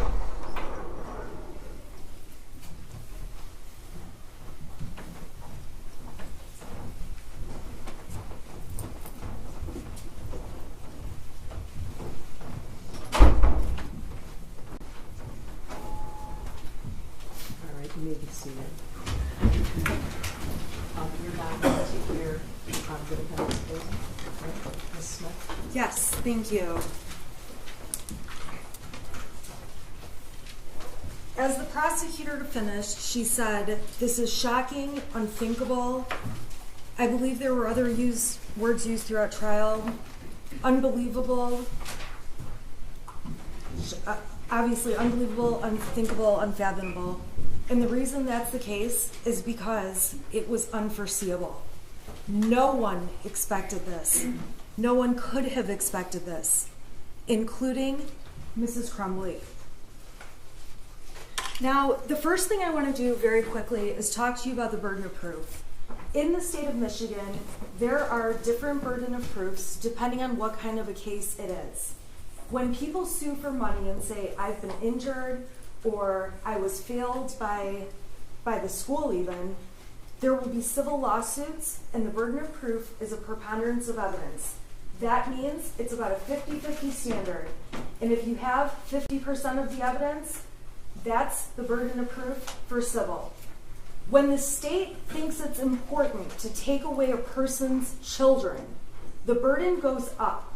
And the burden has to prove more evidence, and that specifically is clear and convincing evidence that it's correct for the state to be taking away a person's children.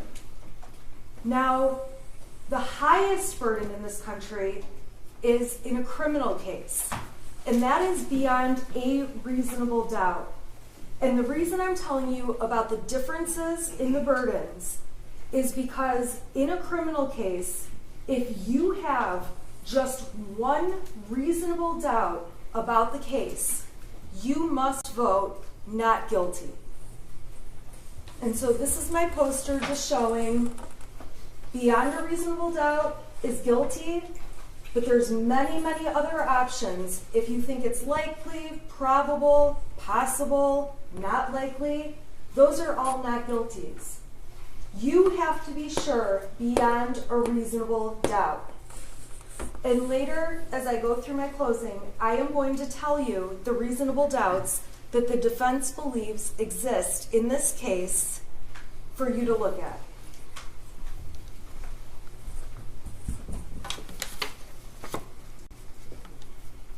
The other thing I have to ask you to keep in mind is that in the jury instructions, and I think you've been told this throughout trial, the defense does not have to prove or do anything. Like Judge Matthews said, we could sit at the table and play chess the whole time, call no witnesses, cross-examine no witnesses, provide no evidence, because we have no burden to prove a thing. However, in this case, you obviously saw the defense present Mrs. Crumbley, who took the stand, so that she could give you some context beyond parts of the evidence that were confusing when the prosecutor was introducing in bits and pieces. And the problem in this case is that we can all agree everything can be seen different in two ways. First of all, when you look back in hindsight with 20/20 vision, when you look back in hindsight, it is easy to say, this could have been different, that could have been different, this would have changed. And the other circumstance, the second one that makes a huge difference, is when you get full context around the evidence that is being used. And in this case, the prosecutor has cherry-picked little bits of evidence out of mountains of evidence to put in front of you with no context to explain what they're doing. And when you get cherry-picked bits of evidence, it's easy to reach wrong conclusions. Now, during jury selection, it felt like the prosecutor was asking you questions and giving more of a campaign speech than a jury selection proceeding. And I would suggest to you that at the end of the day, the only judge, although Ms. McDonald mentioned she's been a judge and was a judge several times during her jury selection, the only judge in this courtroom that matters is Judge Matthews.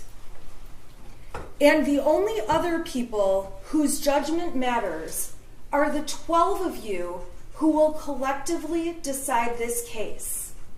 The rest of us don't matter.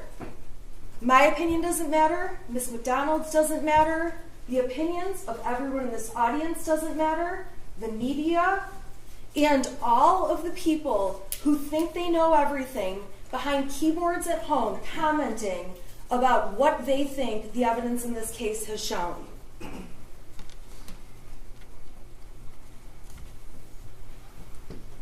So during this case, it's obvious real life is messy and complicated. And during this trial, I will openly admit that I'm a lawyer who messes up. I get thrown off when I'm surprised by something. I feel like I get overwhelmed when information is coming at me quickly. I say I'm sorry a lot. Evidently, there's a TikTok channel of me saying I'm sorry through this whole trial. And all I'm saying is that I'm human. I am a human being, and so is Mrs. Crumbley. And that's what this case is about. She's not a perfect person or a perfect parent. I'm certainly not a perfect person or a perfect parent, and I'm certainly, beyond a reasonable doubt, bad with technology, which is why you're not going to see me touch that laptop.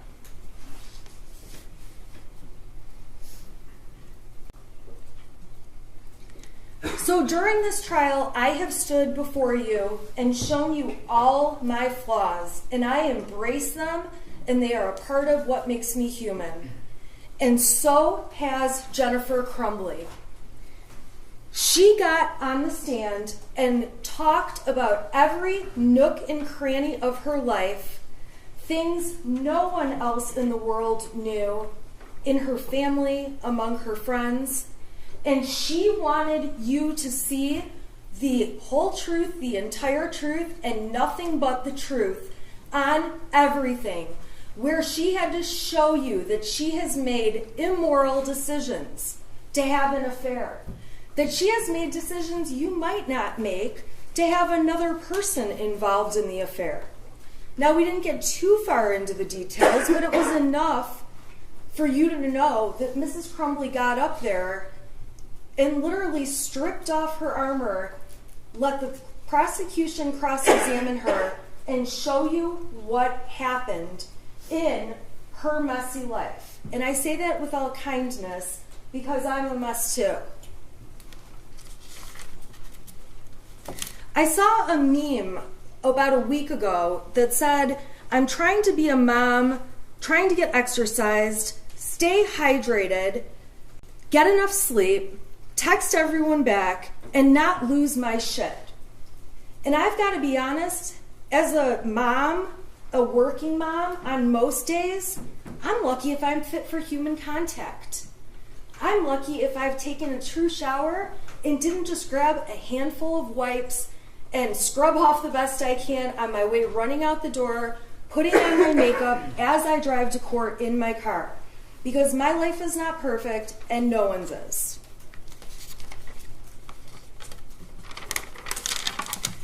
And during this trial, you may have concluded that you don't like me, that you hate me. That's fine. I am just asking that your opinions about me as a person, and if you're one of the people who plans to make a TikTok about me, that you won't hold those opinions against Jennifer Crumbley and will judge Jennifer Crumbley's case based on the evidence about her and her family.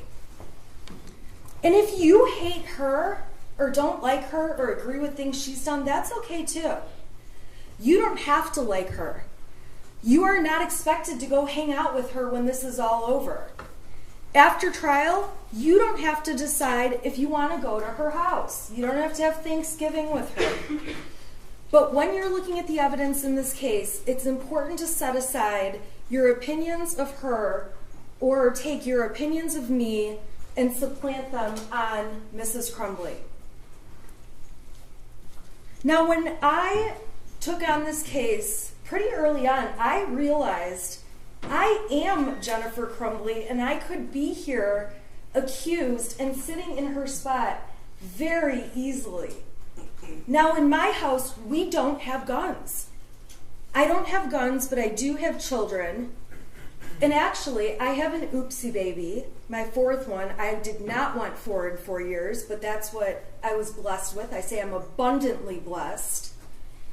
And I have kids that seem to have no issues.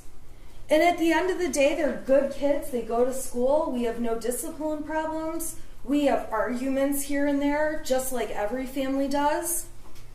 I have a son that wants to hang out with me very rarely, but I have no belief that any of my 4 children would ever harm anyone else. And while I don't have a gun, I have a large butcher block on my counter with big knives that I use when I cook, and I enjoy cooking. And at the end of the day, my kids could just as easily grab a knife without me knowing it, and without me having it on my radar, and walk out the door of my house and go play with their kids, the other kids on my block. Granted, they live farther down my block because I'm in the middle of nowhere. And my son could kill somebody with my butcher block knife that I would have never expected to happen. And if you saw the text messages that my husband and I exchanged on a daily basis throughout this past year and even years before, it would be so easy for me to be in her seat. With my kids, I don't monitor assignments. I don't look at their phones. I have no reason to. My son plays a lot of video games. My son's online talking to a bunch of people as he's playing a lot of video games. Even though he has a cell phone, I don't go through it and look at his messages every day. And as he gets older, I do know he's interested in girls.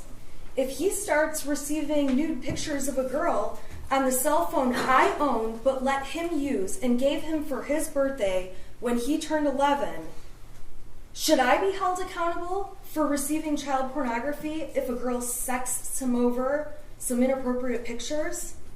If my son decides he's going to send some pictures back and takes a nude picture of his bits and pieces, that's a 20-year felony.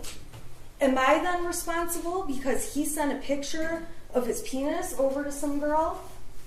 So not only taking the picture, a 20-year felony, but then we've got a 7-year felony for sending it over.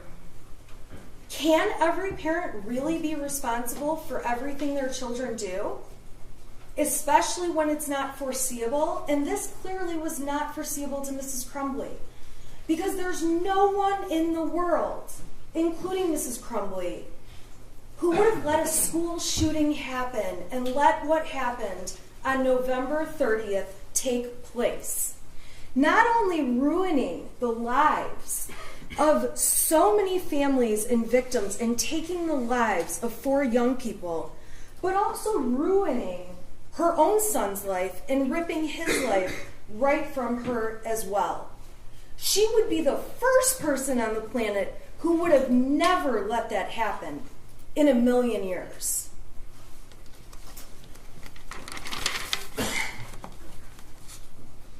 So this case is a very dangerous one for parents out there. It just is. And it is one of the first of its kind. Luckily, however, this is a case where the prosecution cannot meet its burden of proof.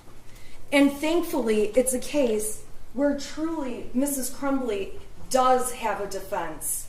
And this isn't just one of those stretched cases where a parent is liable for what their child has done.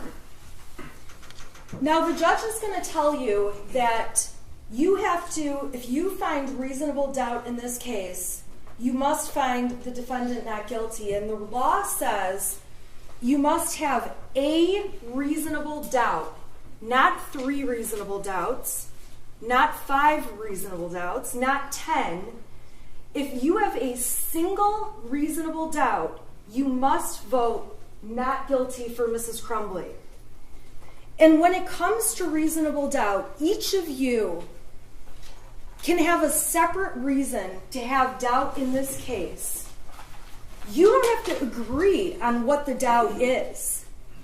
And for that reason, what I am going to do is show you all of the doubts that the defense believes exist in this matter.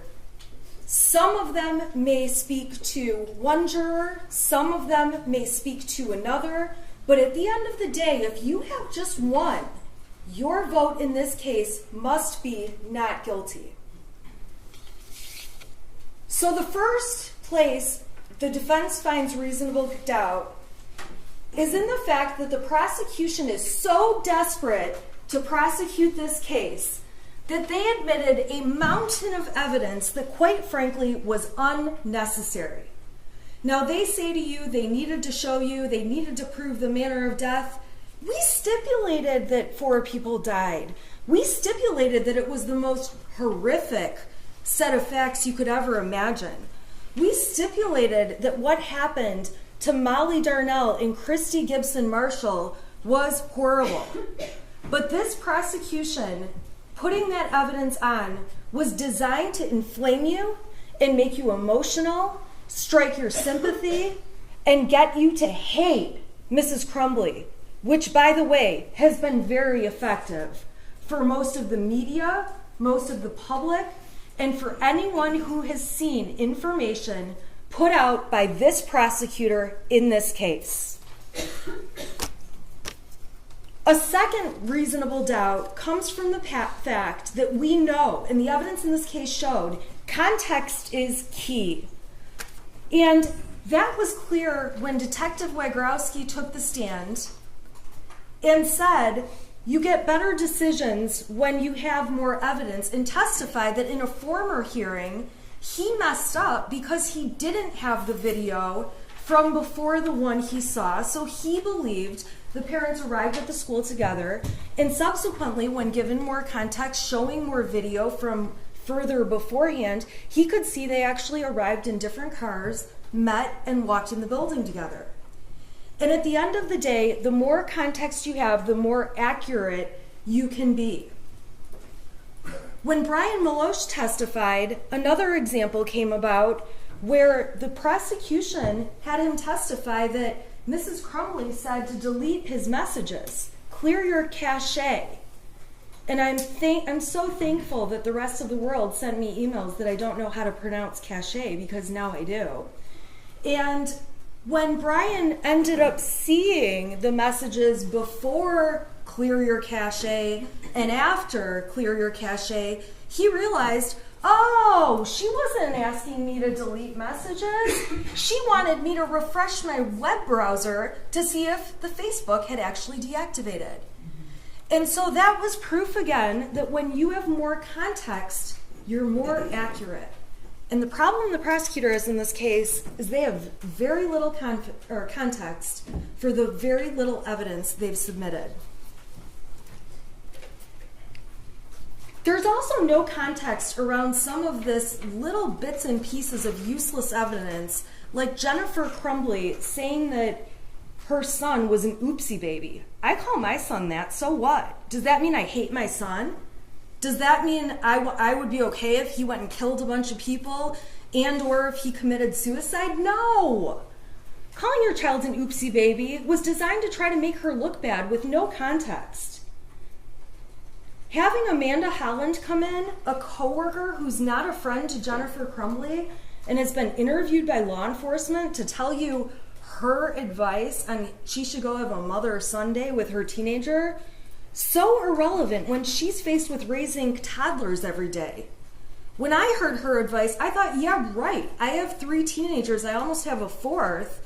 And personally, not only would they rather do anything else than spend a day with me, I'd rather do anything else. And we do spend time together, but that's not their first priority when they get to pick what they're going to be doing.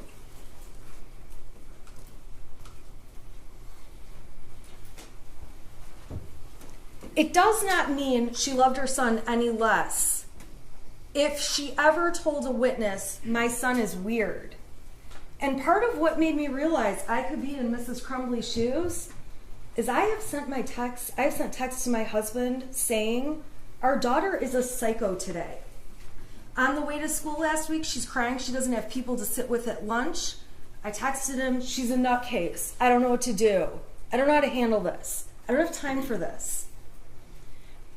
My other daughter is complaining about her lights flickering in her room. I texted my husband, this sounds like a case. The start of a case. My husband works for my office. He's actually my office manager, so he knows about the case. He went in her room and figured out in 5 minutes it's because when she flips her blow dryer on, one of our plugs makes the lights flicker. So this ghost that you would read about in my text messages, which by the way I did not respond to despite the fact that it's on our 6-person group chat, would be taken out of context and make me look like I don't really care that my daughter is crazy. I also got text one day, we have no food in our house, I am absolutely starving, you are the worst mother ever. And you know what I did? I ignored it. She was mad we didn't have the right kind of chicken ramen. When we have 85, I like the number 85, when we have 4 other flavors of ramen, and there's about 100 other things she can eat, and I knew she's not going to starve to death, but taken out of context, it makes me look like a neglectful mother. But if you know all the circumstances, and you know the relationship I have with my daughter, I knew it was an overdramatic, stupid point. So when you see messages from Mrs. Crumbley's son saying, will you at least call back? Those are so out of context. And when I'm driving home from court every day, I'm getting messages, will you at least call back? And I don't, because I know what they want is for me to run through the McDonald's drive-thru and bring everyone a Coke. I do stop and get myself a Coke, but I am not getting a round of drinks every day for everyone, and I've realized it's easier to not answer the phone. So you can find reasonable doubt from the context that the defense did actually provide. And when Mrs. Crumbley got on the stand and explained to you her understanding of ghosts and dishes flying and laundry flying, that is evidence, and that is something that can create reasonable doubt to hear what was really going on. Even if you believe the prosecution's dates about what was going on, it's not strong evidence, it's very misleading, and I'm going to go through what it does show. There are 3 sets of dates involving Mrs. Crumbley, all from March of 2021. The first time is March 8th and 9th. They introduced exhibits, including text messages on the 8th, where Mrs. Crumbley starts off asking, is he home yet? Is he home yet? I don't want him to do anything stupid. I'm sure you all remember those. Then they introduced evidence on March 9th that she went to the barn that day with her husband on the 9th. Then they introduced evidence, and I will give them credit, they put together quite a case, although it's really not important, that there was a picture of the horse taken at the barn that day, that the data supports there was a picture of the horse taken at the barn that day, and that there was GPS tracking information supporting that she was at the barn that day. Okay, fine. So on March 8th and 9th, there's concern that the shooter, Mrs. Crumbley's son, is making weird comments, and on the 9th, she goes to the barn and she takes some horse pictures. That's all that shows. Pretty minimal. Next, they went to March 16th through 19th, which was broken up into a million exhibits that, quite frankly, were out of order, threw me off my game, helped create these beautiful TikToks, and I'm going to tell you what they show. Now, these ended up all being admitted as exhibits, but I'm going to go in order of what they show. There was a text thread in Exhibit 85, which if you want to look at it, you can, where Jennifer Crumbley said, I'm going to get drunk and ride my horse. This was on March 17th, St. Patrick's Day. A lot of people have a cocktail on St. Patrick's Day. That does not make her a mother that would be negligent or grossly negligent to her child. There's text messages from the day before where Mrs. Crumbley's son is saying some things about, now the house is haunted. Some weird shit just happened, now I'm scared. I got some videos, a picture of a demon. It's throwing bowls. I'm not joking, it fucked up the kitchen. I'm going outside for a while. Can you at least text back? On that day, Mrs. Crumbley didn't text back, but their own exhibit, okay, which is Exhibit 83, so the numbers do bounce around, so we go from 85 to 86 to 83, show that within an hour of the shooter making these ghost comments, she did call him. Specifically, she called him back at 7:24, and they had a 19-second phone call. If it was 19 seconds, it most likely was, I'm on my way home, we'll talk when I get home. So then the state, in order to make it seem like they've really, really got some proof here, they admitted exhibits 87, which show on the 17th on St. Patrick's Day, James was on a horse. They showed People's Exhibit 88, confirming the metadata that James was on a horse. They showed a picture, 89, of Jennifer on a horse that day. Metadata to prove she's on the horse that day. Another picture, number 91, of James on the horse, a different picture. The metadata to prove James is on the horse. A picture of Jennifer with her horse in Exhibit 93. And again, the metadata to support the picture was taken out at the barn and sent, and that these people talked about these horses. Okay, so fine. That's on the 17th of March. You're going to have access to all this evidence if you want to see it. Then they introduced exhibit number 86, which is where Their son says the house is haunted. This is on the 17th. This is the day where he says, can you text back? This is the day where I already showed you the exhibit. She called him. She didn't text back, but she called him. And then they show a couple texts from a few days later on the 19th, where it's obvious from the messages the Crumbleys had had an argument with their son the night before. He was upset to have his phone and things taken away. That Jennifer Crumbley gave him a melatonin to go to sleep. She should have only given him a half. It's in the messages, but she gave him the whole thing.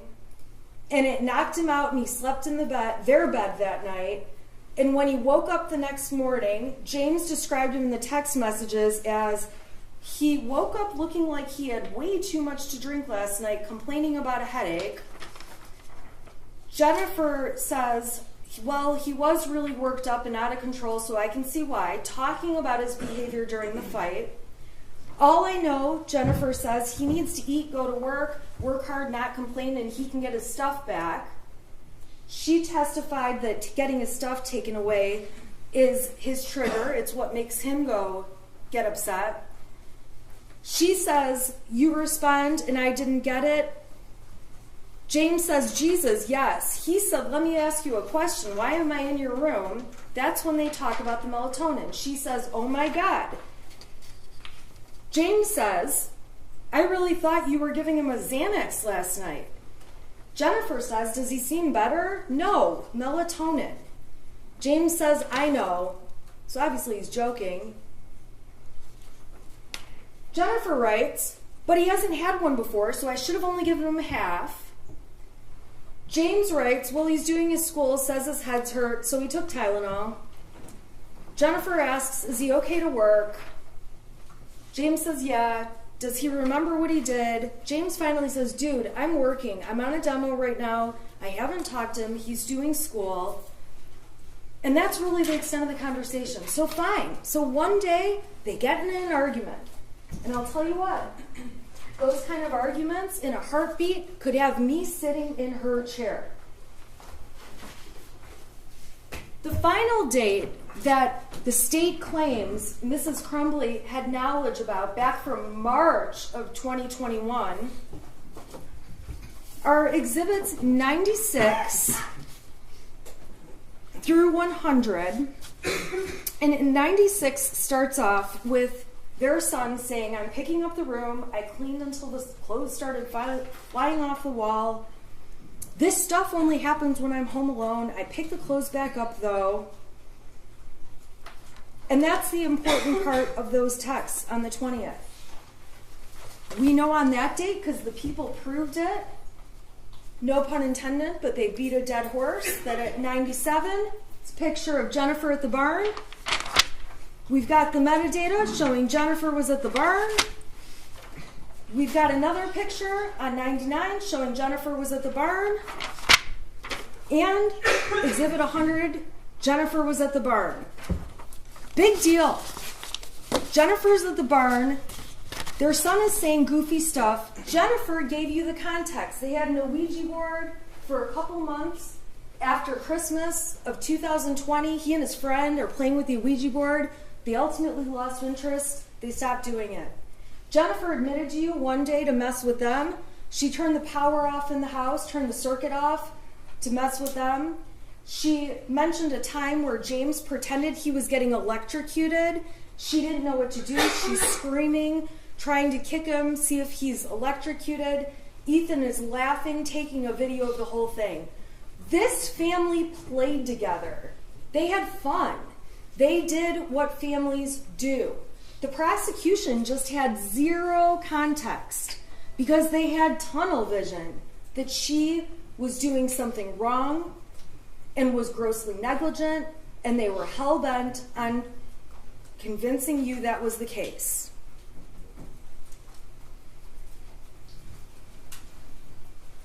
So the other thing that you can find as a reasonable doubt in the case is the lack of evidence in the case as a whole. The prosecution has made very serious claims. And when you really look at it, they have very little evidence. So So what they've shown to you, and I have it in these folders, are these dates in March 2021, which, by the way, are 10 months before the shooting even took place. They're before it would have... it's unreasonable to expect that things that happened in March of 2021 are an indicator that 10 months later their son's going to do something. It would be very different if every week there's something going on up until the shooting, but there's not. Because if there was, the prosecution would have brought that in and showed you every horrible thing that was happening to show you their son was being ignored, and they don't have the evidence. So what they did provide and what was admitted, this is exhibit, I believe, 423. These are all the Facebook messages between James and Jennifer. So when you look at those Facebook messages and consider, and this includes the photographs and the GPS stuff, that they're using this much compared to this much over the period between January 2021 and the shooting. This is a very little bits in time compared to the grand scheme of things. And while the officer testified and played games with me that he's not sure this is the best evidence against Mother, you better believe if they had better evidence, they'd be up here showing stronger and better evidence. This is it, ladies and gentlemen. It's obvious from the evidence in trial, and you may find it to be a reasonable doubt, that the Crumbley son was a skilled manipulator, and they didn't realize it. He's not sick. He doesn't have a mental illness. He's had no history of hallucinations. He has never shown his parents signs of mental illness. He certainly never showed signs of mental illness wanting to get a gun. No parent would purchase a weapon if they believed their child had mental illnesses. And these are people that had 2 other guns in the house for months where nothing ever happened with those guns. They had no reason to believe that somehow this 3rd gun was the thing that was going to make the difference. The texts that the prosecution admitted as Exhibit 101 were texts between the shooter and his friend that we have not named. The extent of these text messages saying goofy things like, I told my dad to take me to the doctor, he gave me pills to suck it up, it's at the point I'm asking to go to the doctor, I'm having insomnia and paranoia, I'm calling 911, I thought about calling 911, but my parents would be pissed. I don't disagree with the prosecution that these are alarming messages, but clearly the shooter's friend isn't that alarmed because he's not texting back.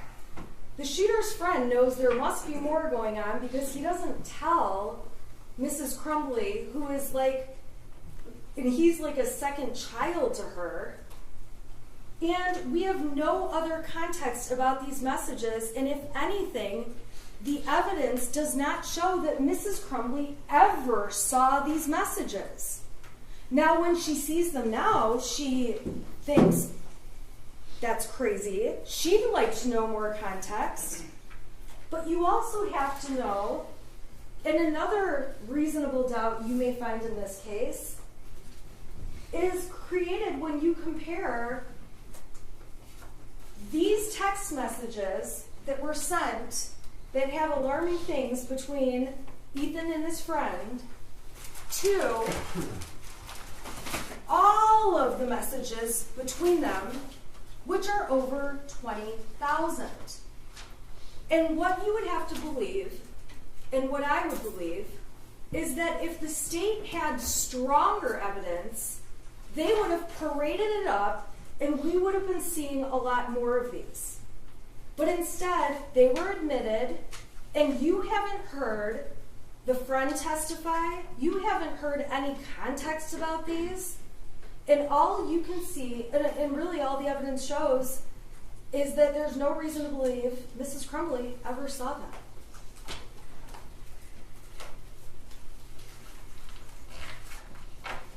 I don't want to have another Leaning Tower of Pisa situation, so I'll move this down. I'm watching. That's it. I've taken your advice.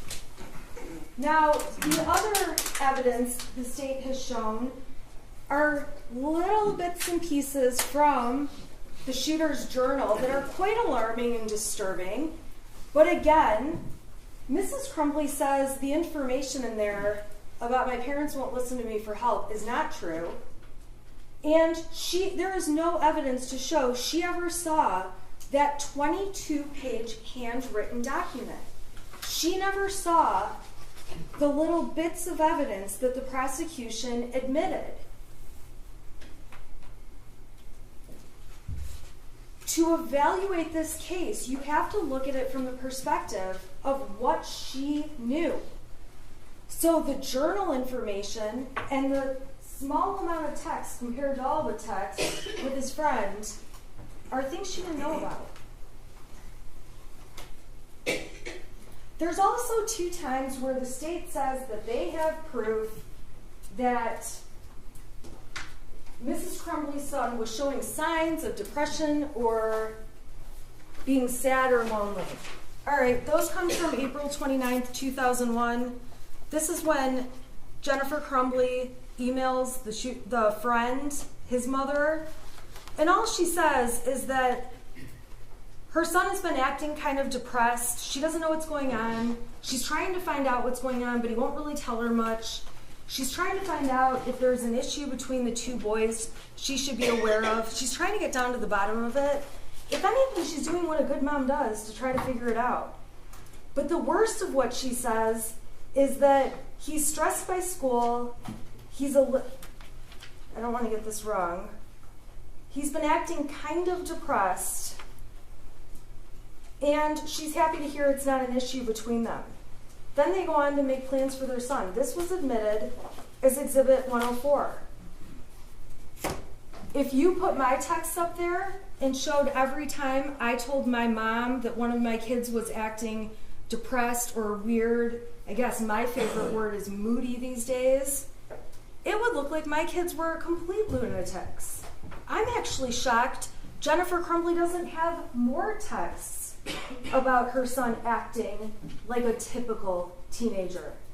And Jennifer Crumbley testified that although she said that, she didn't think it was anything she needed to run to a doctor about or anything she needed to do anything more with. And this moment passed, because if it didn't, the prosecution would have brought in all the texts that went beyond this, and there would be more evidence. They also run in text with the same parent of the friend from Exhibit 105, the friend's mother, when Jennifer Crumbley reaches out to her saying she had no clue what they were going through with their son, and she felt really bad about it, and asked how they're all doing and that they're thinking about them, that family, a lot. And ultimately, the worst that Jennifer Crumbley says about her son is, I know my son misses him, and if you need anything at all, don't hesitate to ask. That's it. It doesn't go on with wild depressions or hallucinations or mental health issues. That's it. That's it. I'm actually shocked there's not more instances of depression or moodiness or my kid is acting weird. The fact that there's this little evidence is shocking to me. However, it's a lack of evidence on the state's part.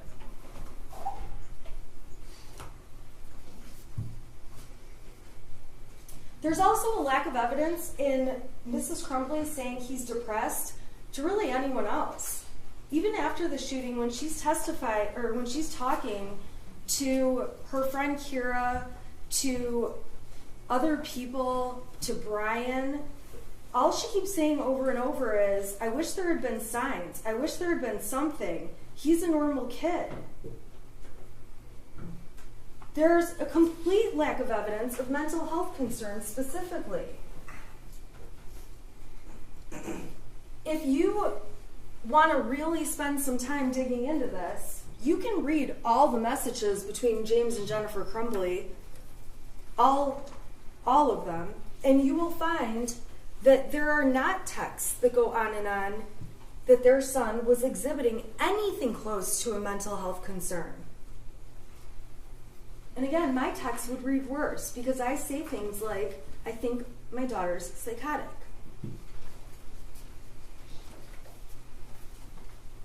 When Mrs. Crumbley did have to evaluate what's going on with her son and there was something alarming happening, she relied on people who spend day in and day out with kids, people she considers to have more expertise in kids than she does, including Pam Fine, who left her a very nonchalant voicemail that you've heard, that was Exhibit 115 if you want to hear it again, saying Ethan was looking up bullets in school today.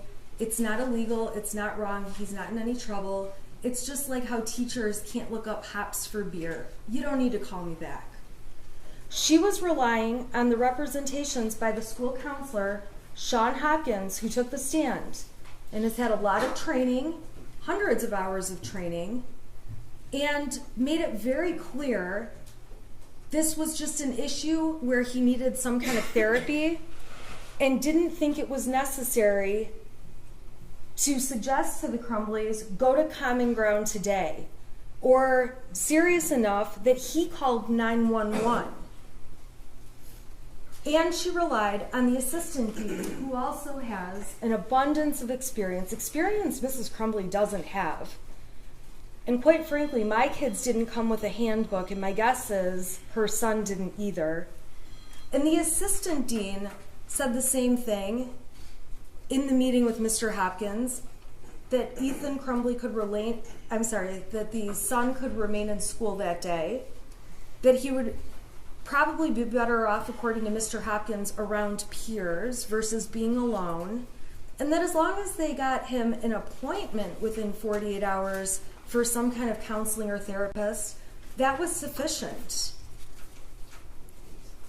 So it's absolutely not credible when a witness from the school, like Mr. Hopkins or Mr. Ejak, gets up on the stand and says, even if a kid is very sick, we cannot force them to go home. That is not true. And as parents with common sense, you should know that's not true. Because when my kids are puking, my kid's school will not let them be there. And when they have a temperature, not only can they not be there, but my children's school is always nice enough to remind me they can't be there for the next 24 hours, which means they can't be there the next day either. So reasonable doubt can be found in the fact that trained professionals told Mrs. Crumbley her son was not a risk, and Mrs. Crumbley relied upon it. This school also failed to even really look at the situation and tell her about things from the year before. They made it very clear that he was not in any kind of discipline issue, which is shocking to me and was shocking to Mrs. Crumbley, considering he's off topic looking at bullets in school. He's looking at a video in school of some kind of violent pictures, and then he draws a gun on his math paper instead of doing the math paper. So when school officials say, okay, this is really not a big deal, all we want is a counselor within 48 hours, Mrs. Crumbley took that as a very strong sign that things were fine. And reasonable doubt can come from the fact that those three people at the school, Fine, Ejak, and Hopkins, are mandatory reporters by CPS who would have reported if they thought Mrs. Crumbley or Mr. Crumbley were neglecting their son. Mrs. Crumbley even commented to others about the nonchalance that was at that meeting, that it was only 12 minutes long, which surprised her, that she was disappointed they didn't take it more seriously. that she was surprised there was no disciplinary action, and she left the school actually feeling better that maybe she had overreacted when she flew over to the school. Now, the people who are trained in these areas, they didn't just say, we're not trained in these areas. They gave specific examples. They said that kids who are really a threat, they would show nervous behavior. They would show anxiety about somebody else handling their belongings. In this case, the shooter was cool as a cucumber as Mr. Ejak went down, got his backpack with the gun in it, and brought it to him. And Mr. Hopkins and Ejak said they hoped they could get him into counseling today, but ultimately said he can stay at school and we'll give you 48 hours to get it situated. All right, so the prosecution keeps harping on the fact that Mrs. Crumbley knew they had bought a gun and that the people at the school didn't. This is Oxford Community Schools. These professionals testified about how common guns are at the school, so common, and this kind of blew me away, although I live out there, that students are known to go to the gun ranges often, that girls on homecoming wearing their short little party dresses they wear to the dance take photos before the dance holding their guns, that kids go hunting on Late Start Wednesday before they go to school, and the school has to give reminders to parents for people to leave their guns at home. So this school that obviously has a strong gun culture going on, that sees a student looking at bullets, looking at a video game type thing with violence, and seeing a gun drawn on a paper, that these school officials, knowing that community, that they didn't ask if he had a gun when they carried the backpack down, and did make a comment about how heavy it was, although the comment evidently was made to a different teacher, and I misunderstood and thought it had been made to the shooter. So yeah, Mr. and Mrs. Crumbley, they didn't mention the gun, but they did mention that they had been at the shooting range with their son. And this is a community that is so into guns. I can't even believe that these girls, I always look at those pictures on Facebook and think, oh my God, how short are those dresses? And these are girls showing their dresses with their guns in their hand. They know this is a gun community.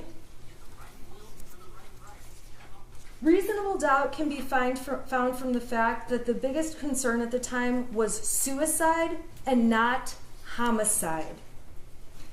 The worst case scenario that was presented would lead a reasonable person to believe there was a possibility of suicide, not homicide.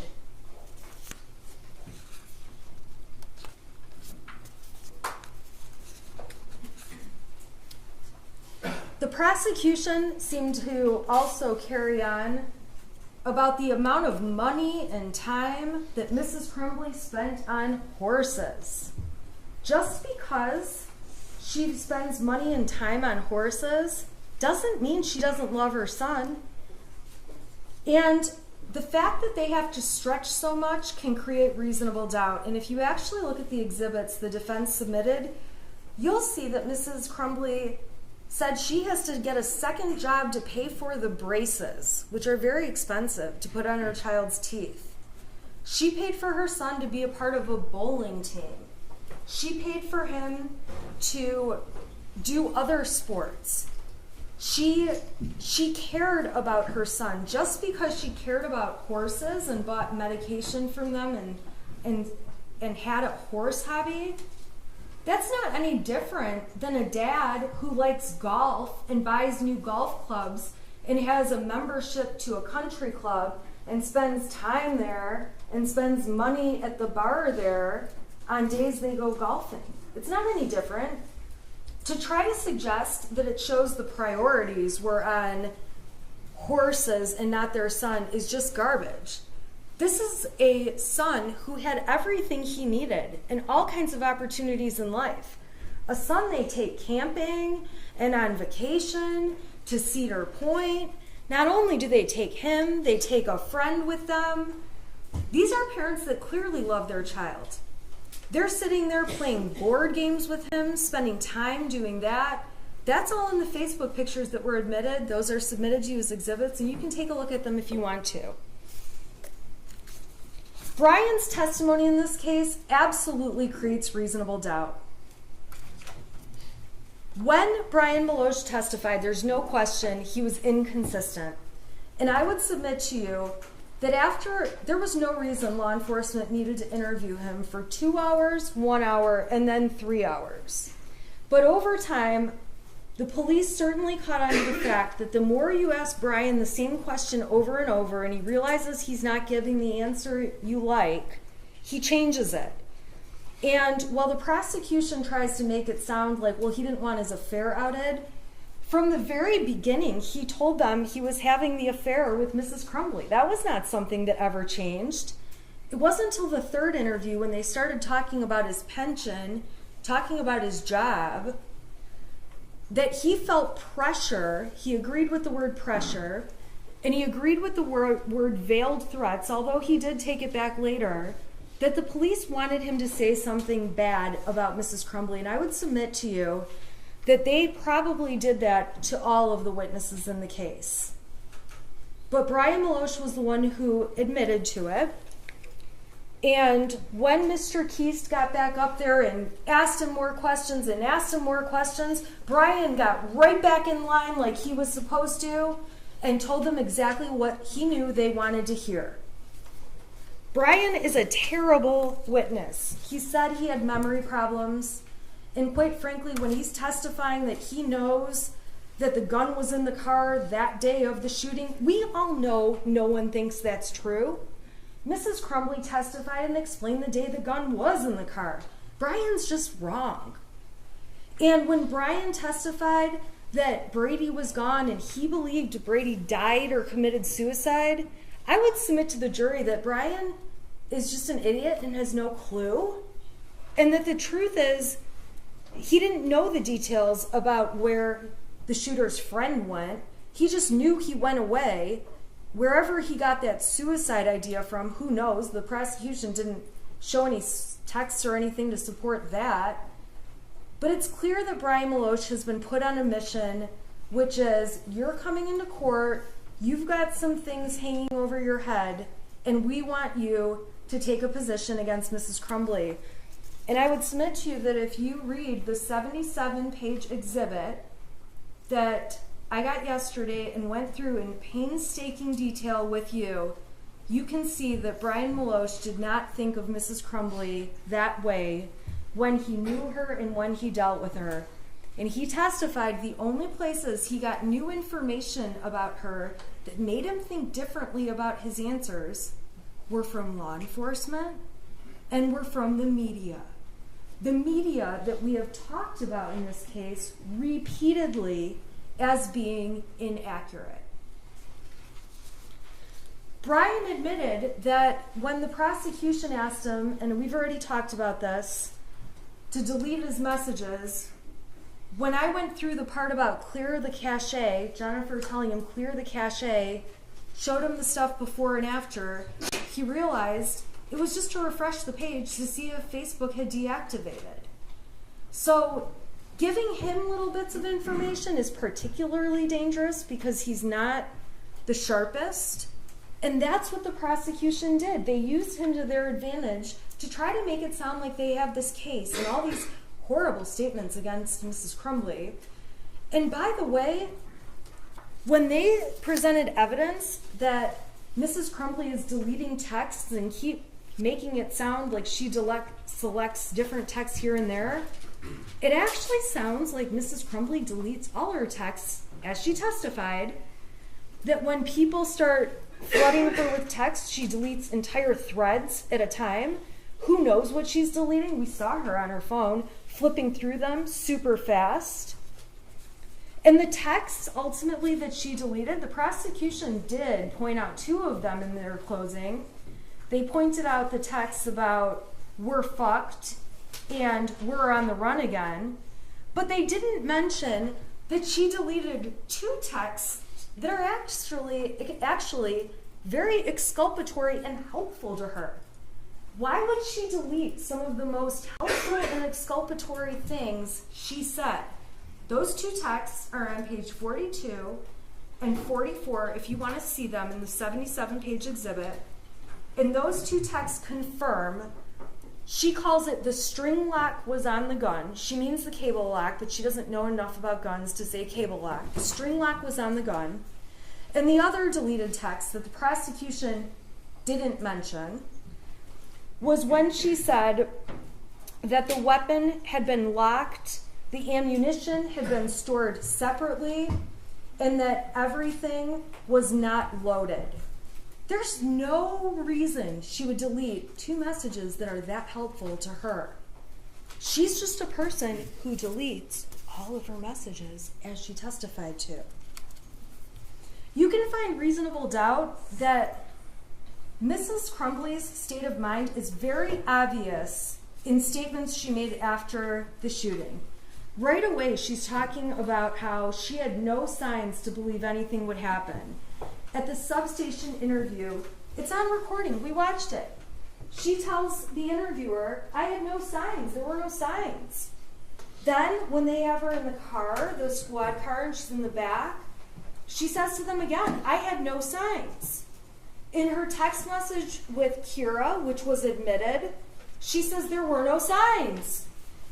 Kira says there probably were, you just missed them. With Brian Maloche, Mrs. Crumbley says again, there were no signs. I would submit to you, this is not some master plan where Mrs. Crumbley decides she's going to suddenly say there's no signs.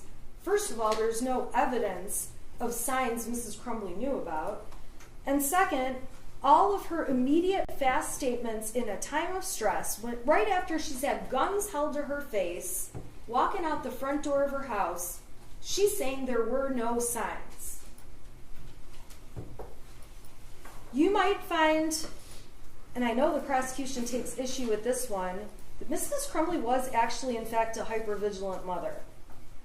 She's the kind of mother who is going to the friend's mom to chase down why he's having a moody and kind of depressed day.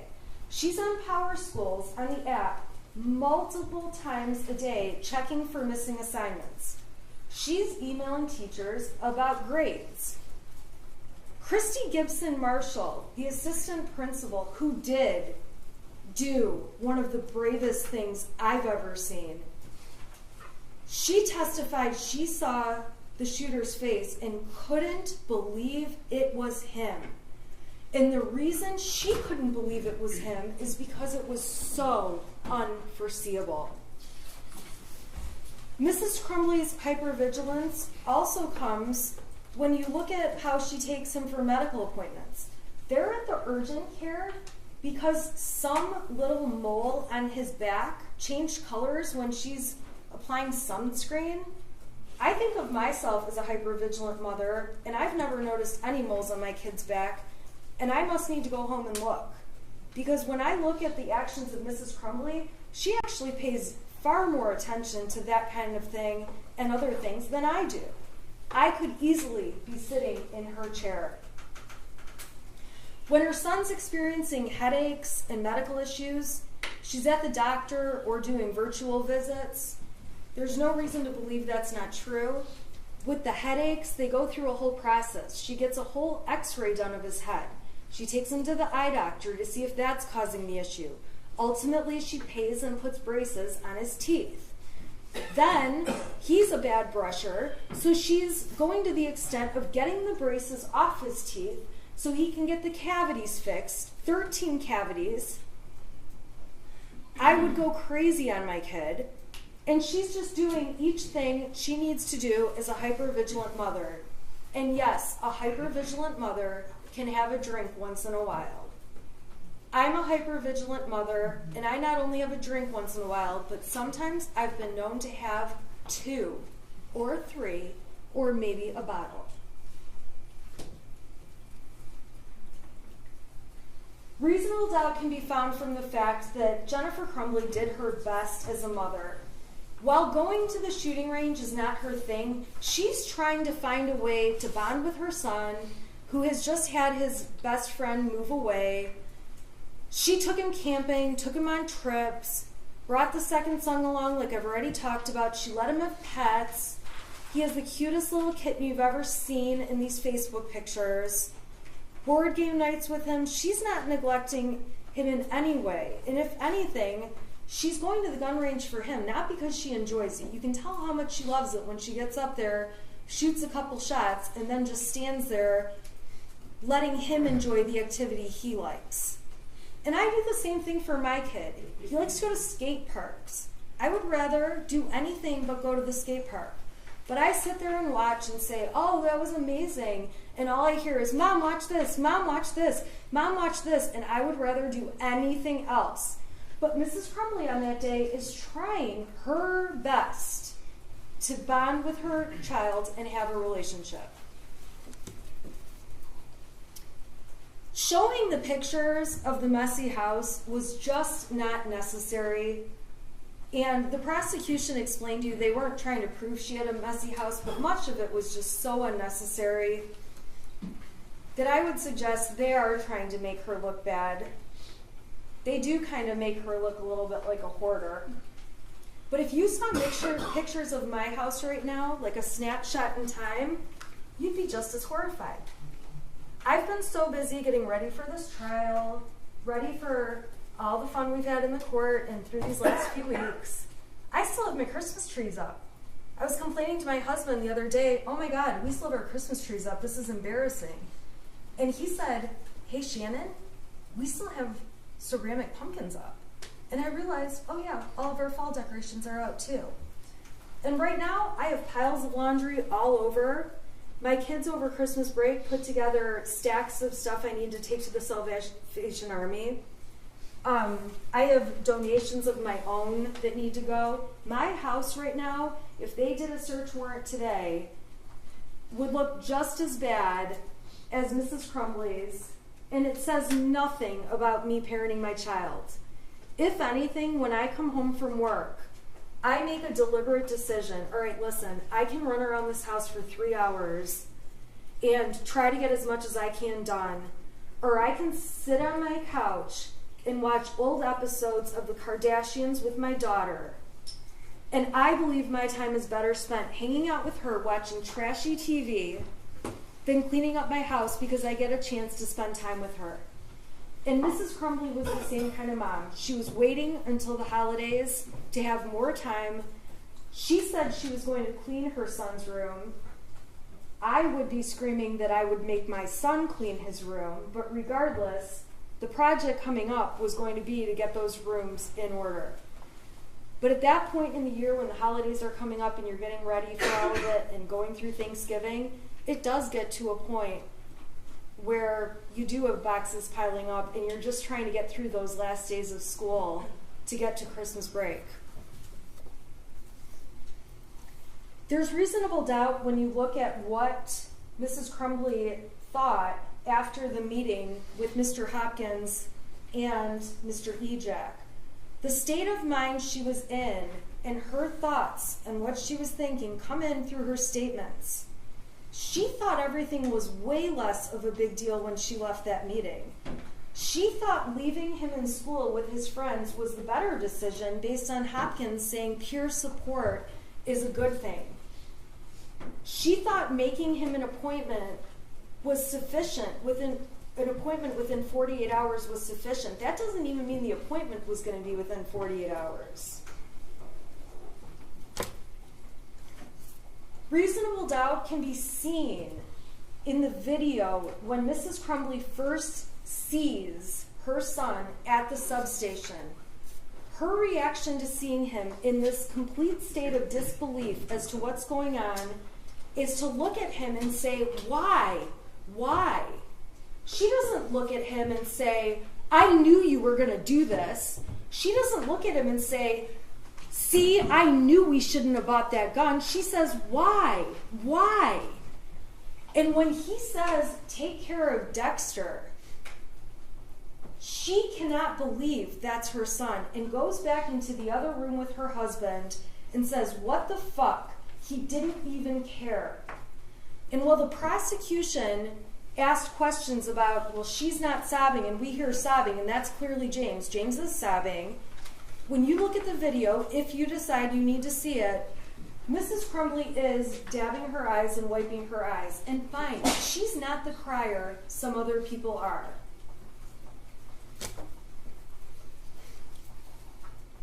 Reasonable doubts can come from the statements in the heat of the moment at the substation when Jennifer Crumbley is in a state of shock trying to answer their questions.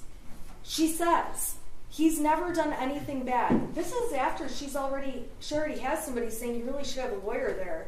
She's still just talking about what the truth is. "He's never done anything bad." One of the parents says, "He's a perfect kid." Jennifer Crumbley tells them the most of an issue he ever has is anxiety over tests. Jennifer Crumbley tells them everything was fine this morning. In the statements Jennifer Crumbley made when she was in the car and doesn't even know yet if there has been fatalities, she says he's never done anything. She acknowledges he ruined lives today. She says, "It's the first time I've ever seen him do anything." She says, "He's a good kid. He's never angry. He's mellow. He's not what he looks like. He's not a monster." And she's not a monster either. She explains to them in detail when they ask, he's never had mental issues. In those moments, she can't even think straight about life around her. She's worrying about a horse and her job and all kinds of random stuff. And ladies and gentlemen, when emergencies happen, life doesn't just stop. So the fact that she's able to function and think, I still need a job, I need some money, I need a phone that works, that doesn't mean she thought her son would terrorize and kill people and shoot people at a school. Her reaction when she finds out there are fatalities was genuine and honest, and she broke down crying, although she does continue to keep answering their questions. She explains why she feels like fatalities are different. She explained that on the stand. If he had shot people and injured them, it was something they could at least deal with. But a fatality is a fatality and can never be changed. The prosecution's attempt to misconstrue Jennifer's entire demeanor is a reasonable doubt in this case to show they don't have a strong case.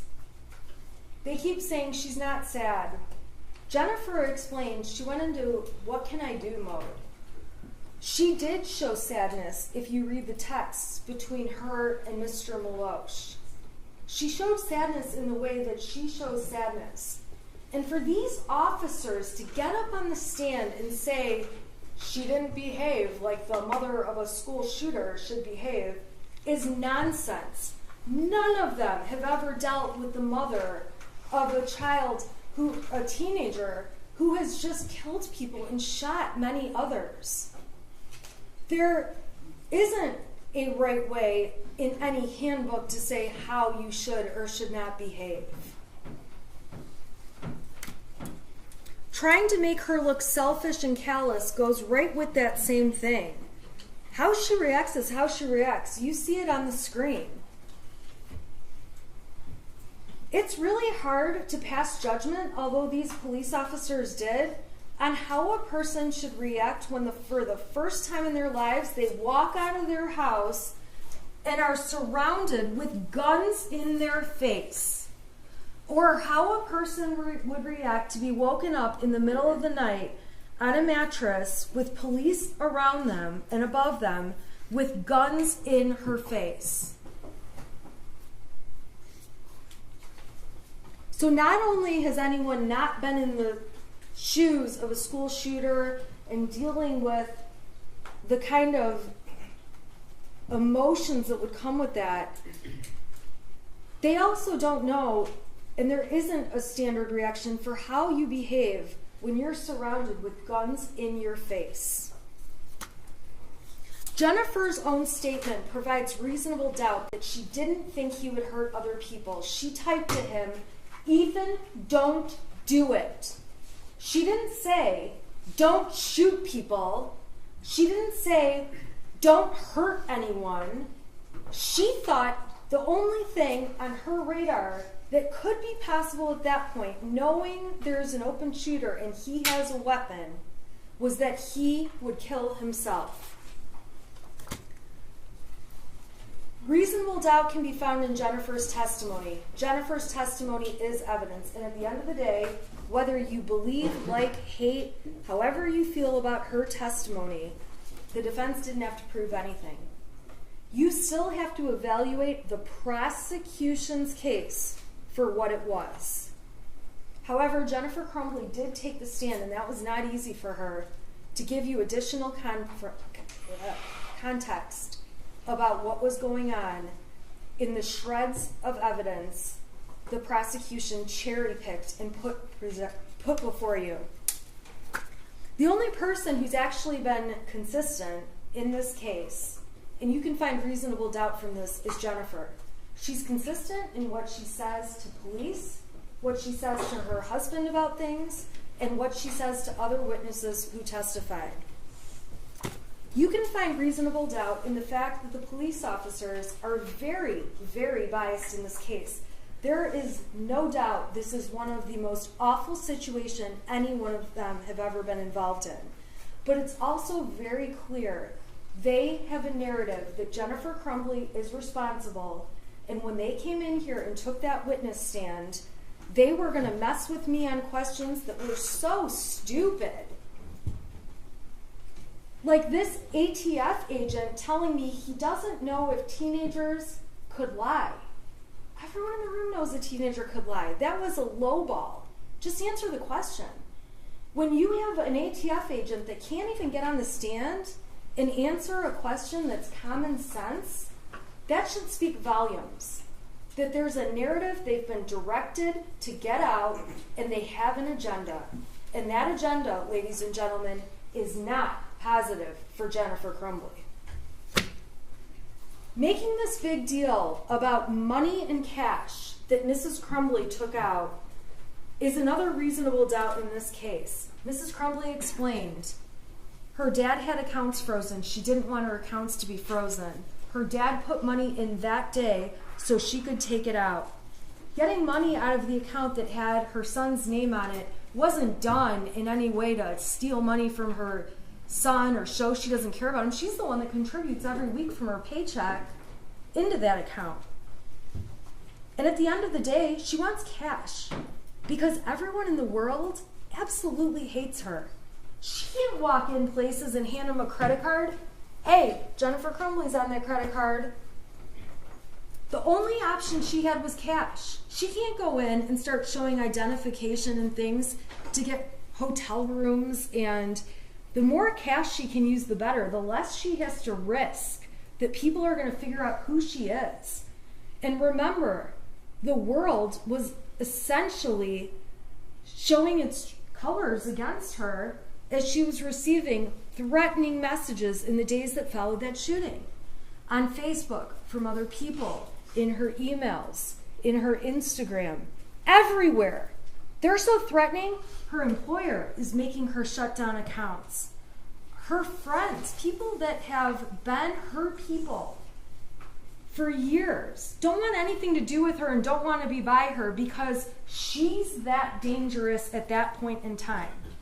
So for her to want to have cash makes absolute perfect sense. That's not a sign she's trying to flee. And also, if you're trying to flee, you don't go around local Oakland County and areas surrounding it and carry around a syringe of horse medicine. If you're going to flee, you abort mission on the horses. At that point, you're fleeing. It's very obvious Jennifer Crumbley, her intent was not to flee. Her intent is to stay safe. Her intent is to avoid threats. Her intent is to get this horse medicine to this horse. which obviously can't happen if she flees. It's clear when she's at the art studio that she's not hidden very well. She's outside smoking, her husband's outside smoking. We saw the evidence of the cigarette butts in the snow. There's commercial buildings around and businesses within that studio. She's walking around taking a tour of the studio with her friend who owns it, and there's cameras all over the building. Obviously, she's not trying to hide if she's going into a building where you can see security cameras right on the outside that would document everything that's happening that we ultimately got to see in this trial. It's clear she's trying to stay the night in Detroit on November 3rd and didn't know where to go. It's clear from the video she's dead asleep at 1 o'clock in the morning when they're ultimately found and woken up to guns in their face. She testified she took 4 Xanax, and so did her husband. We also saw evidence there was a liquor bottle in the garbage, and presumably she had a drink. After 4 days of no sleep and not really eating, one can only imagine how hard 4 Xanax and a cocktail might hit you. So they make this big deal that there's text messages after 11 o'clock saying we might have been found. Well, earlier in those text messages that were admitted by the prosecution as Exhibit 430, the first text says, Marielle, this is Jennifer's phone. And Marielle was the other attorney at the time. Marielle, this is Jennifer's phone. James and Jennifer are using Jennifer's phone now. Next message. The other phone broke. And then there's a message to the Crumbleys, when you can, we'd like for you to call us. That's at 6:19. Then at 6:21, thank you, Shannon's calling you both shortly. Then at 7:02, I text, Marielle and I are going to come get you in the morning.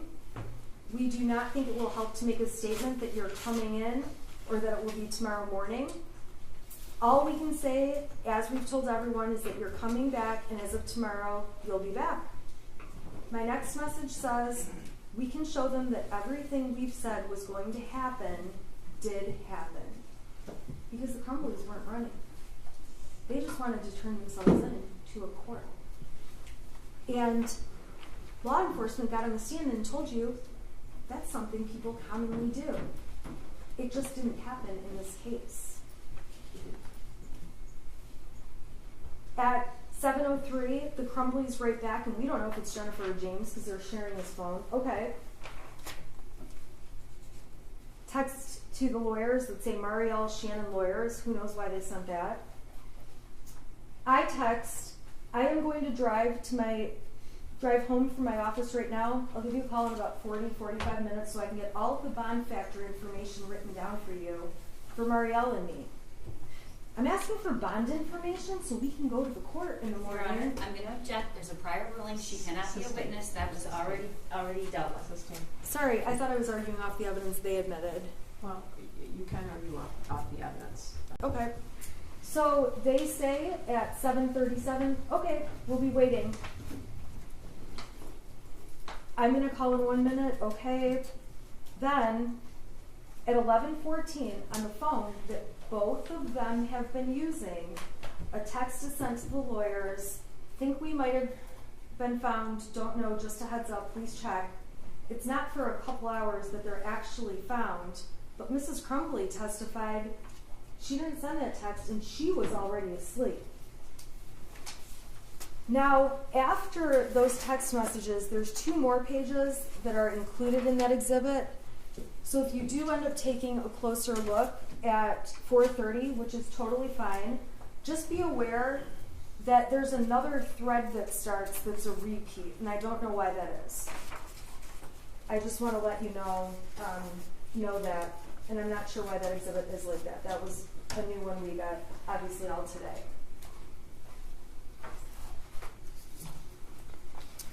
In the days after Mrs. Crumbley and Mr. Crumbley are planning to turn themselves in, we know they're planning to turn themselves in because Exhibit A was admitted, which showed they were trying to find a hotel in Auburn Hills on Priceline for December 4th and 5th, in case they needed it for the weekend. There's no doubts, and I don't need to go on and on about this, they were getting threats. That was so clear at trial. They were afraid to go turn themselves into a police station. A police station where if they went, there would likely be other inmates or bad people there, and their faces would be up on a TV because it was all over the state at that point. They were terrified. They wanted to go in through a lawyer. Reasonable doubt can be inferred from the fact that they set an alarm clock, which was admitted by the prosecution, showing that on Saturday they were getting up at 6:30 or 6:45, completely consistent with their plan to go to Novi for an 8:30 hearing. This is also not James's trial. I am not standing here suggesting that James is guilty of involuntary manslaughter in any way, but it is important to point out that James was the parent responsible for all of the storage of the guns. Jennifer Crumbley barely knew a thing about them. She didn't object to them being in the house. She didn't object to buying the gun that James and Ethan were interested in. She didn't object to calling it Ethan's Christmas gift. She was not responsible at all for the storage of the weapon. It is misleading to suggest by the prosecution that that 6-hour case was open on the bed and that it sat open like that all day with the ammunition box next to it. It's very clear that when James and Jennifer Crumbley were on the phone during that 7-minute phone call, Mr. Crumbley was looking for the gun, found the gun was missing, asked Jennifer Crumbley, where's the ammunition, pulled it out, and set it on the bed. It's not like that gun box, that case, was just sitting out there open at all times. When law enforcement did get there, find it on the bed, even they moved it around to the kitchen counter and other places. While this is not James's case, it is fair that Jennifer Crumbley would expect that he would have more flexibility in going to handle an issue at the school. That is not unreasonable and does not make her a bad mom. He's out in the Oxford, Lake Orion, Rochester area door dashing. She's the one with the professional career supporting the family and paying all their bills and trying to keep her job, which they may need to add the family on for insurance in this open enrollment period. She shouldn't be diminished as a mother because she was going to let father go to the school and handle whatever issue there was. Now, ultimately, they went together. But he's a DoorDash driver. She's trying to pay the bills. She's the breadwinner. At that time, he's in between jobs. She shouldn't be dinged for that. It's misleading for the prosecution to suggest there's been evidence in this case. She keeps guns in the car. She didn't say she keeps guns in the car. When she was interviewed, and if you really want to watch the interview, you can, Jennifer told law enforcement there was one time that gun was in the back of her car. That one time was when James put it in the back of the car, and she drove the car to the range. Her son and her had a experience at the range, and she drove the car back home, left the car locked with the gun in it, so that when her husband got home, he could put it away. It is not true that she was driving around keeping guns in the car. That is not what she said to police. As far as Mrs. Crumbley knew, there was a cable lock on the gun at all times. She called it a string lock. She testified that the key was kept in a separate place in one of the many beer steins they had. She testified that she did know where the ammunition was. She hid it in her drawer of jeans. And she testified that things were locked and hidden separately, and that Mr. Crumbley was responsible for hiding the weapon. If you are upset with how the weapon was hidden, that's not your issue to decide. That's a future jury that will look at the case of James Crumbley. You're here to look at the case of Jennifer Crumbley and consider what she knew. She is not the person responsible for storing this weapon. I'm not trying to suggest she didn't know it was in the house, but she is not the person putting the cable lock on and off or doing anything with the gun. We saw her gun abilities when she went to the range and had to have her son show her everything about it. It's a gross overstatement to keep saying that the gun was his gift. It's very clear it was something bought for him to use at the shooting range, something that may one day ultimately be truly just his. But it's just like any of us giving our kids a laptop to use, a cell phone to use, a car to use, a jet ski. I have a friend that has kids, they have snowmobiles. Nothing different. It doesn't really mean the kids just have free access to all of that stuff. It comes with conditions, rules, and parameters. Unfortunately, this is a case where the prosecution made a charging decision way too fast. It was motivated by obvious reasons for political gain and media attention. And we know that because on 11/1, when the shooter was arraigned, the shooter was on Zoom, and so were the parents, and the media was aware. And when Mr. and Mrs. Crumbley were charged, and there was a swear-to at the court, the media was all there, but guess who wasn't? Mr. or Mrs. Crumbley. Mrs. Crumbley testified she didn't even know there was going to be an arraignment, but the media knew.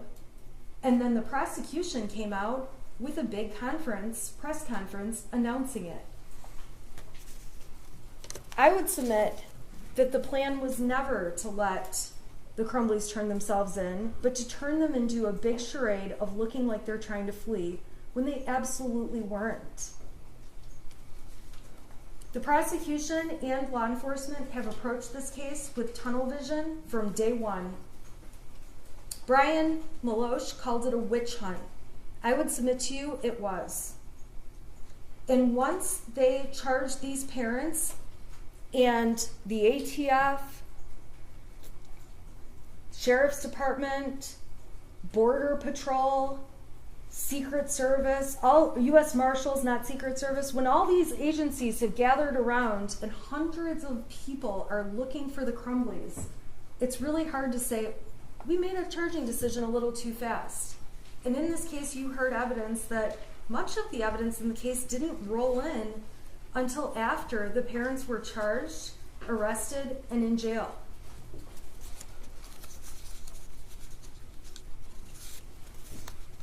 To try to suggest having multiple phones as a sign of fleeing is just garbage. I think everyone here clearly understands why they bought burner phones and why they went and bought replacement phones with their phone numbers so they could use two-factor authentication to get into their accounts. Jennifer Crumbley is seen in the police interview at the substation handing her phone to law enforcement when they're asking questions.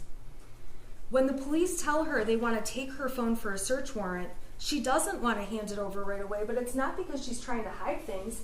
It's because it's her only line of communication. She doesn't really understand how a search warrant works until her husband explains it. All of her contacts are in the phone. She doesn't carry around a little diary of all the numbers, although police do let her get the numbers out. And it's the only way people can get a hold of her, and she's been in touch with them nonstop, as we can see when she's in the police vehicles. And again, although she's on her phone, and there's a substantial amount of time where she's looking things up, communicating with people, trying to get things done, that doesn't mean she believed her son was a school shooter and had no emotions over what was happening. The prosecution has painted her out to be a person who lacks remorse, and I would submit to you that she would change everything if she could. And when she looks back and says there's not a thing that she feels she could have changed that would have changed something, you have to keep in mind that the suggestions by the prosecution are just ridiculous.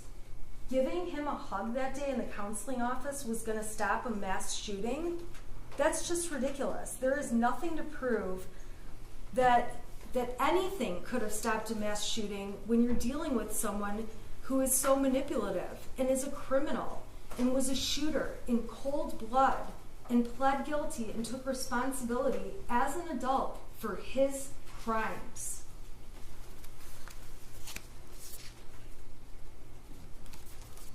Finally, my last reasonable doubt card is blank, because I've tried my hardest to come up with all the reasonable doubts the defense sees in this case. And like I said, each of you need only one to vote Mrs. Crumbley not guilty. But a lot of times jurors think of a reasonable doubt I miss because there's so much evidence. And we've already established, and I've admitted I'm not a perfect person and not a perfect lawyer, so I put a blank card before you so that if you have a doubt I've missed, you know you're not limited to what I've suggested or the defense has suggested. You're welcome to come up with your own doubts on your own.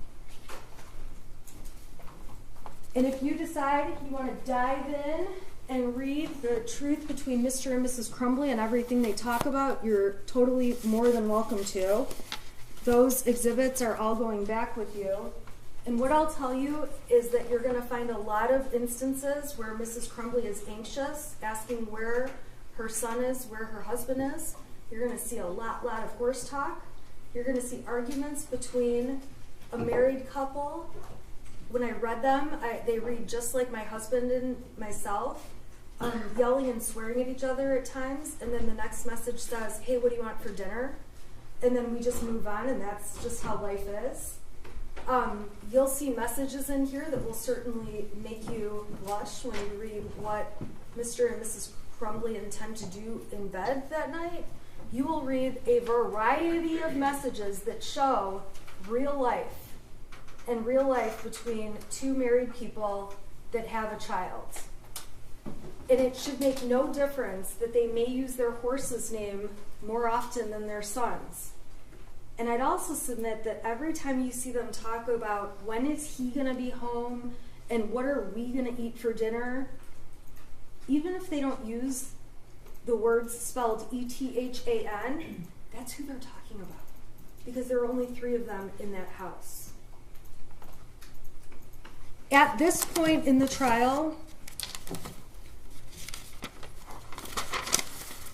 I am asking that you find Jennifer Crumbley not guilty, not just for Jennifer Crumbley, but for every mother who's out there doing the best they can, who could easily be in her shoes, for every parent doing the best they can, who could easily be in their shoes, for every parent that has snippets of text messages that could be read and make them look like horrible monsters, for every parent that has fights with their kid on text message that also could make them look like terrible parents.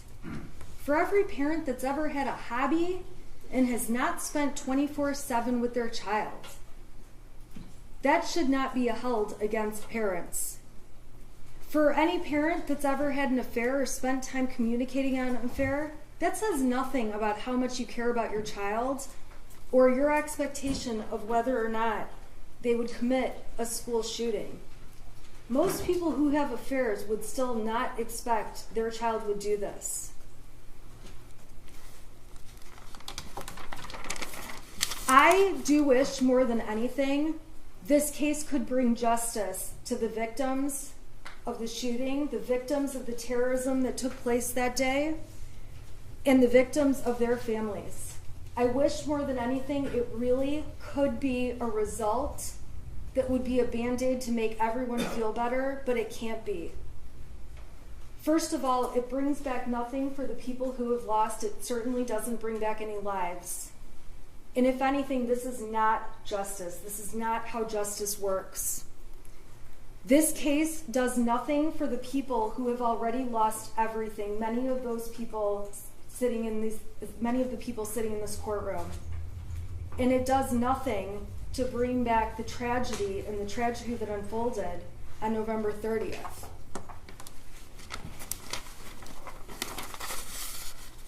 At this point in time,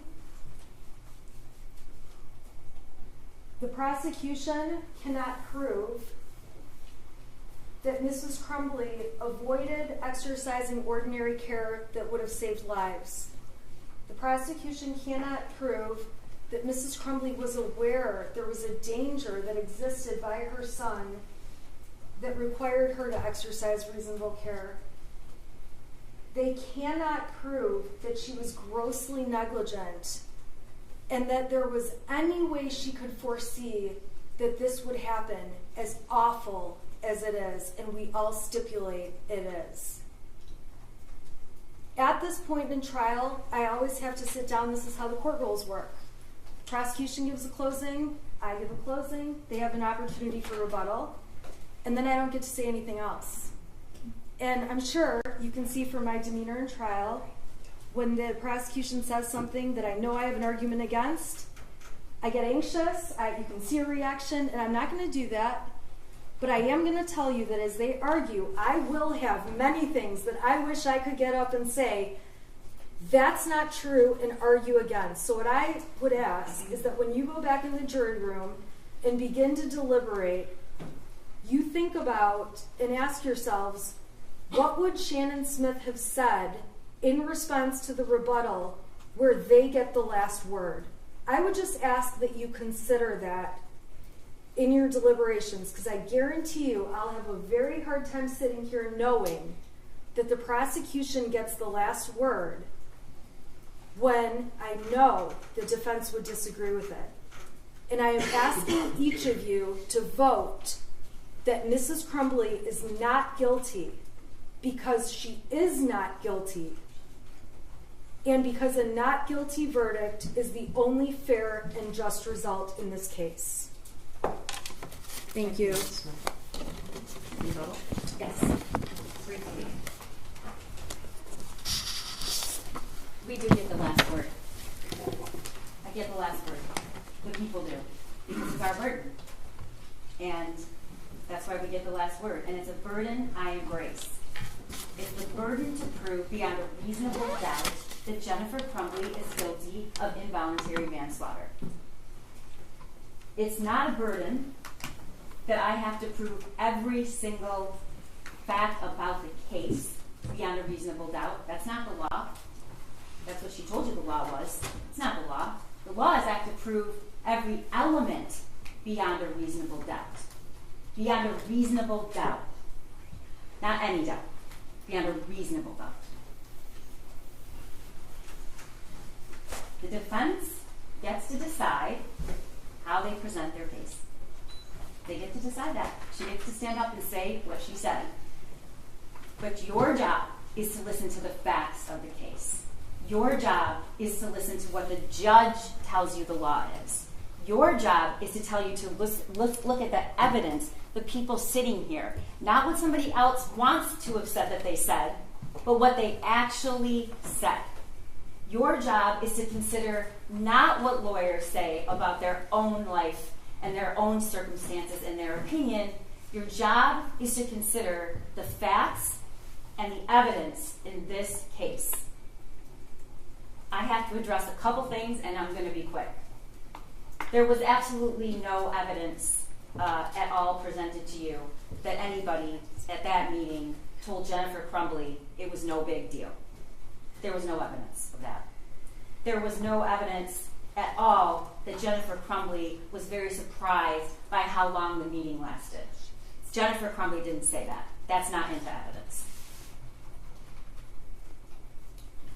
I don't have to prove, the people do not have to prove that Jennifer Crumbley knew that there was going to be a homicide or a school shooting.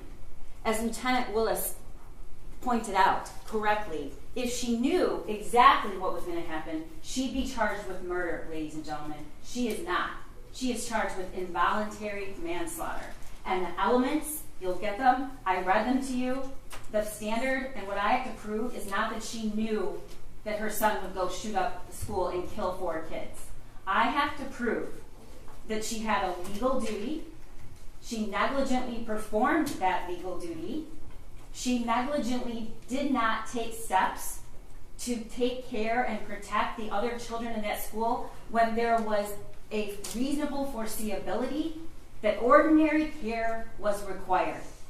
The smallest of things. The smallest of things.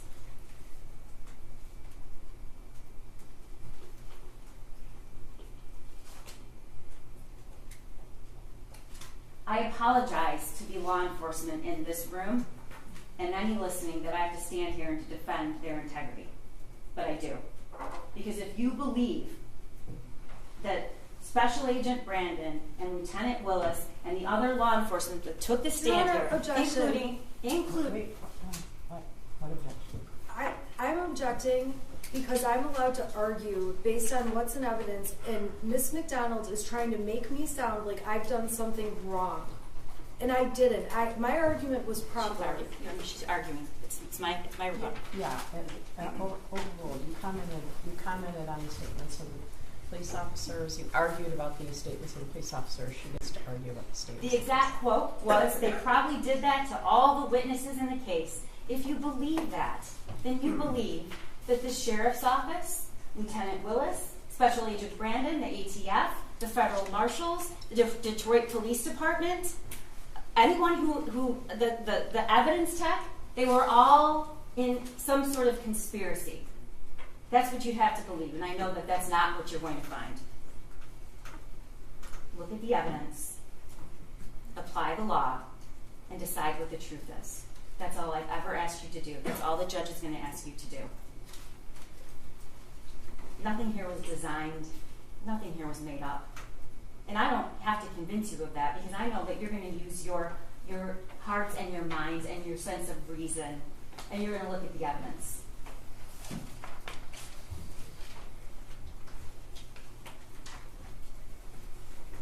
The first statement Jennifer Crumbley makes about this gun, her son's gun, was at the substation after the shooting, and this is what she said. It was hidden. It was hidden. That's what she said. It was hidden, ammunition separately. It was hidden in a dresser. It was hidden. That's all she said about it. The school's actions or inactions do not excuse the culpable behavior by defendant. Ladies and gentlemen, he literally drew a picture of what he was going to do. He drew a picture. It says, "Help me." It has the drawing of the gun that she bought him, posted, and bragged about. Blood everywhere. The thoughts won't stop. The world is dead. He drew her a picture. Pretty egregious and unique circumstances. And in fact, it is absolutely not true that we have to worry that we'll all be sitting here. We agree on one thing. Her testimony is evidence. Jennifer Crumbley's testimony is evidence, and you should consider it. And when you consider it, I'm confident that you will agree it is not consistent at all. It wasn't even consistent from her direct examination to her cross-examination. She acknowledged, sitting here, when Mr. Keese asked her about, "Where's this phone? You said you took the phone." You heard what she said. We took his gun away. We took his gun away. I don't have to prove flight beyond a reasonable doubt. I already told you that. You can infer consciousness of mind. And what does that mean? You run, you delete text messages, and you lie because you know she knew she did something wrong. The question about why Jennifer Crumbley didn't take one of these small actions, secure the gun, find out where the gun is, it looms large in this courtroom. There is no one it looms larger for than the victims and the family members of those kids who were killed on that day. We don't have to prove why. But remember what she said. I wouldn't change a thing. Just hours ago, she said, I wouldn't change a thing.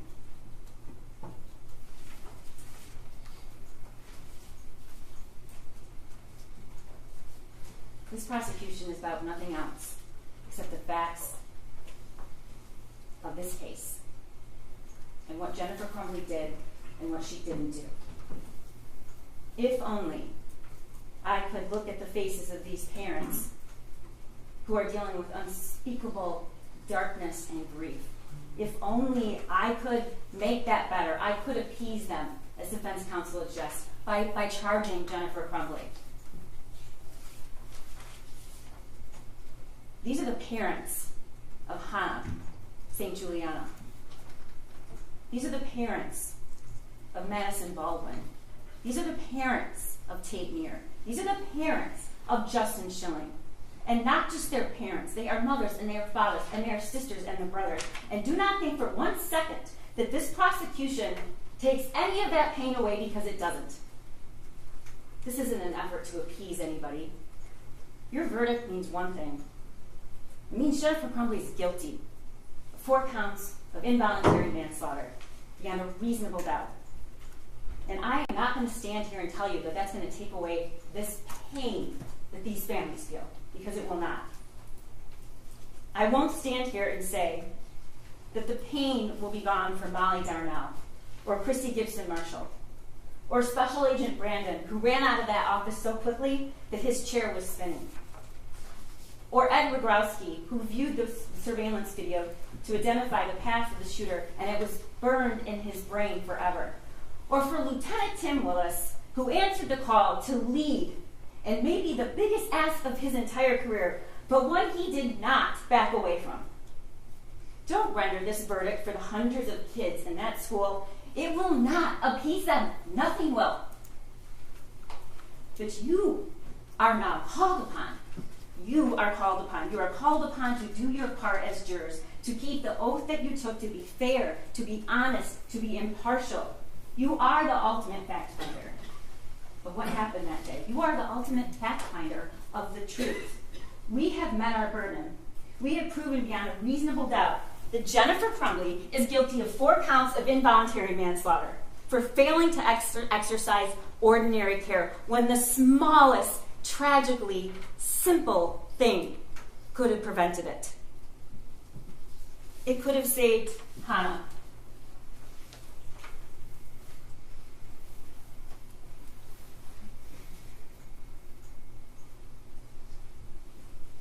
It could have saved Madison. It could have saved Tate.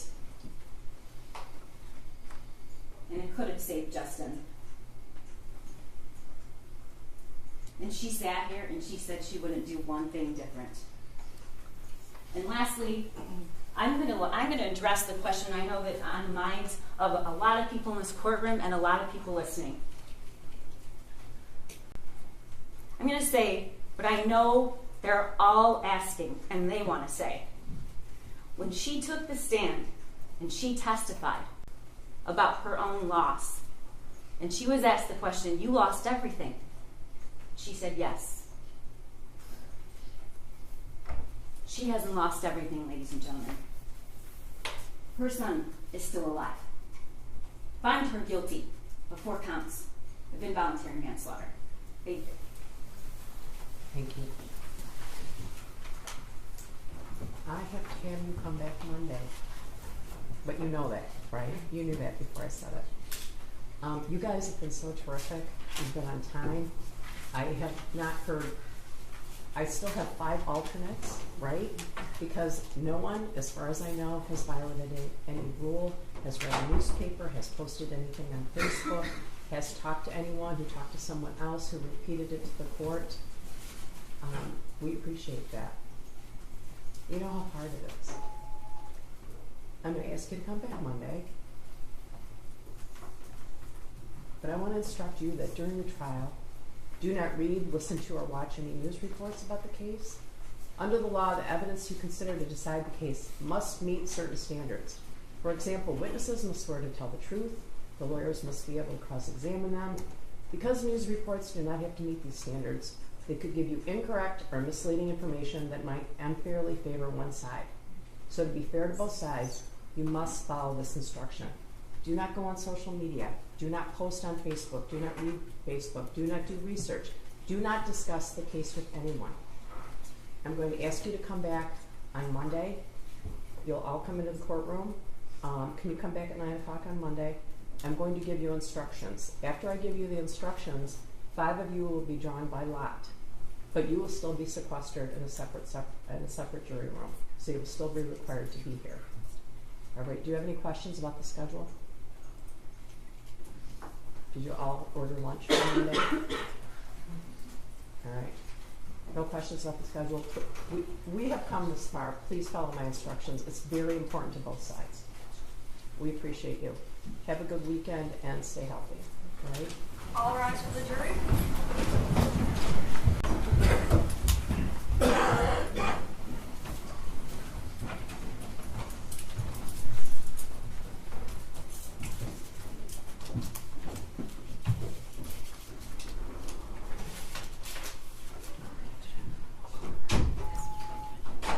I'm going to let the jury go, okay? You can be seated. I'm going to let the jury go, so we'll wait. I think I said this before. I'm going to have all the jurors come back on Monday morning. The captain graciously volunteered to have deputies here late into the evening, but it is late enough that would be very difficult. So at 9 o'clock on Monday morning, I'm going to instruct the jury.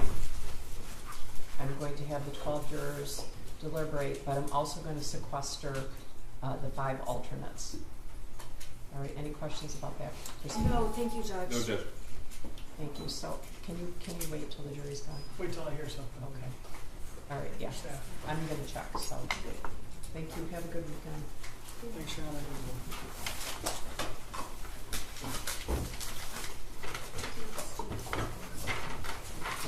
All rise, please.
The holster is mine. Yeah.